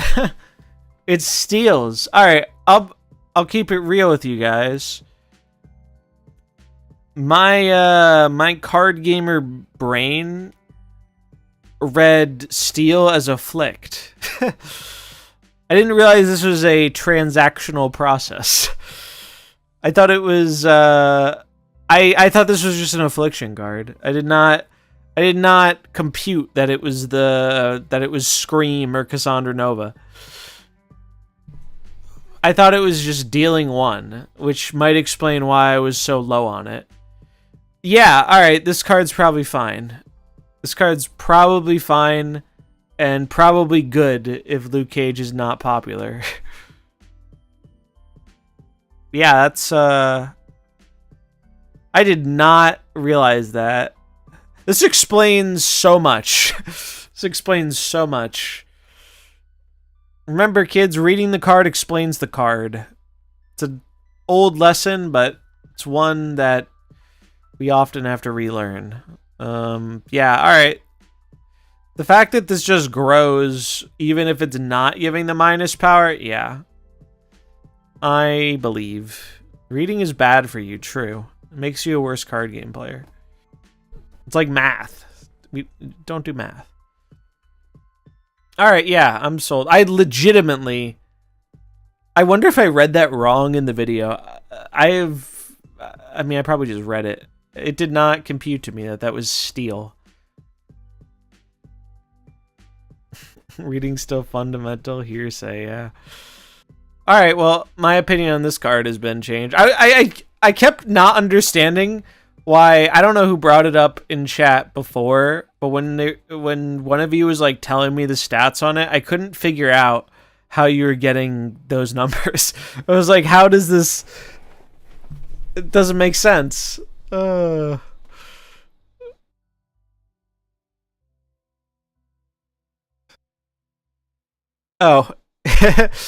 Hearsay versus heresy. Yep. That's true. I did that intentionally. Totally. Not because I've been streaming for 5 hours, bro. I was going to end an hour ago. Holy shit. What's that Twitch emote people... What's the... Yapping Twitch emote? I forget what it's called. There's a thing where it's like... It's just... Pop Nemo. That's what it is. Can we get some Pop Nemos for my Yap enjoyers? It's such a good emote, and it really represents what we try and do here. The real question is if Marvel Snap is running out of heroes to make cards. I have no idea who 90% of these new cards are. I don't think they're running out. They might be running out of like more mainstream ones, but I don't think they're gonna run out. How am I doing? Pretty decent. I'm kind of tired though. I need to shower and go to sleep. Because I am a sweaty gamer.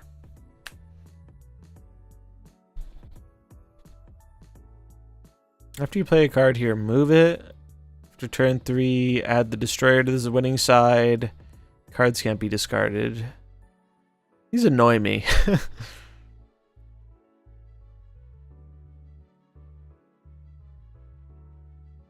Yeah, Ben Brode was asked this early in Marvel Snap's life if he was worried about running out of characters, and he was like, I'm more worried of running out of designs before I'm running out of characters.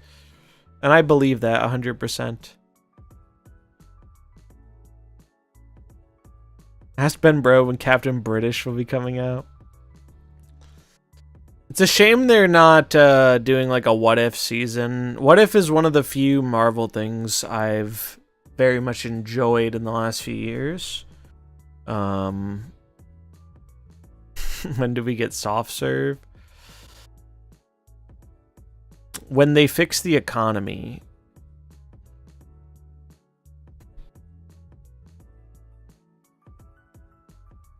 But yeah, we went through the cards, had a good time. If you're just tuning in now at the tail end of things, I spent longer talking about the upcoming cards earlier.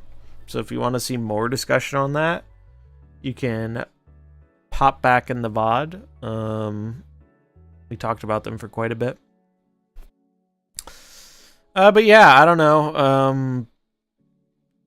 There's some interesting cards here. A handful, I think, are too pushed. But oh well. We'll see what happens. If the past is anything to go off, though, especially... There's literally... Actually, that's not true. There is one more window for them to, like, stealth buff or nerf any of these upcoming cards for December. And it is going to be the OTA on Thursday. Or I guess if it's a later December card, they could touch it in the patch or the OTA that's coming in December. But it would have to be, like, something that's releasing after the first 2 weeks, so.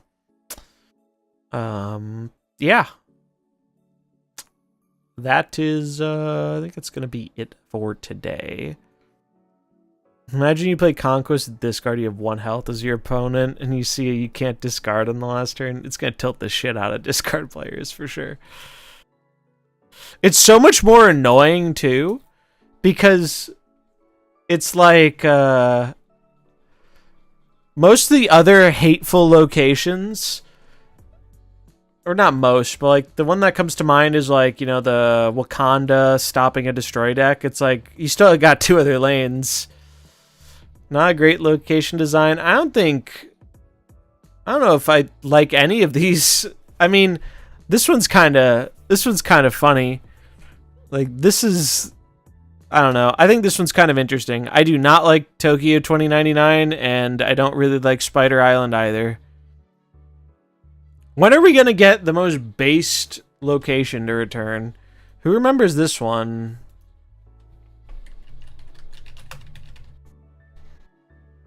The wording was terrible. Room 40s, yeah. I love Room 40.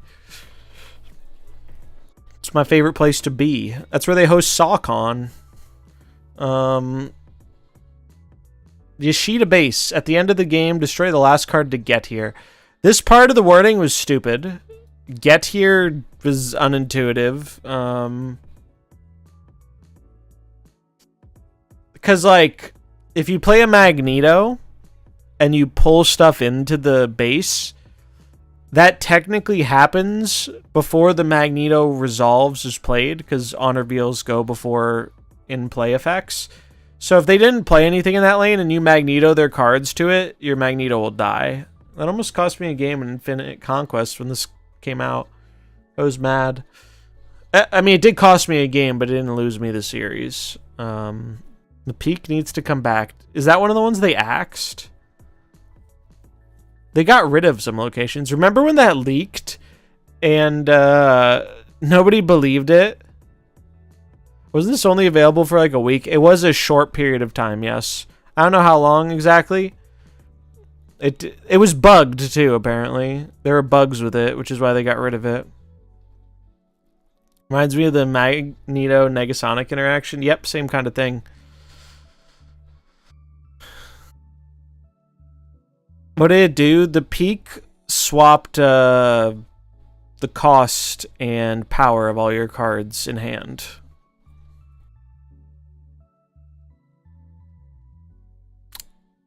A lot of people didn't like that one. What were the other ones that they removed? Any other really annoying ones?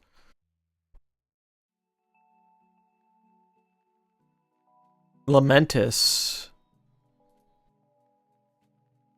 I didn't really mind, yeah, Lamentus didn't bother me that much. I was okay with that one. The locations are a very important part of the game, so it's like good to have more of them and a good variety of them, but they also need to be like decent designed locations, and some of them are weird. District X, fuck District X. District X still exists for early new players. Which, that was the line in the patch notes that made everyone think it was a fake. Location you can only play on turn 5. Yeah, the Guardians one, they got rid of... This was before that. They got rid of Castle... whatever the fuck it was. The one where you can only play 6 cost cards. Yeah, the one that came out in the Guardian season was the... you can only play here on turn 5. District X only existed when I played a new deck and wanted to test it, yeah. I agree on Great Forge. I think Great Forge should have a higher rarity. I do not think it should be ego level high. I think Great Forge is such a fun location. It really creates some chaos. Big fan of that one.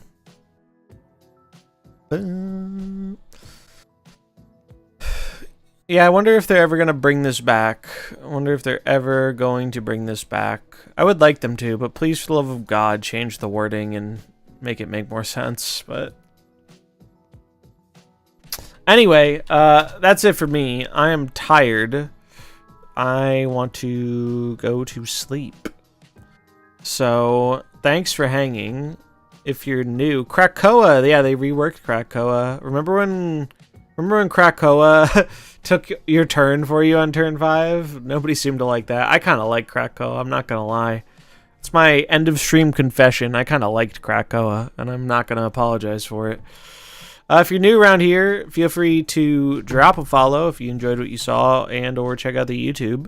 I'm gonna be doing Snap and Pokemon this week is the idea. I don't know which and when, but those are the two things I plan on doing, so stay tuned. I'm gonna send you guys to somebody else who be playing the game. We're number 3 in the category. The category is definitely it's definitely seen better days in terms of how many people are watching it. We can raid yeah, let's raid Samil.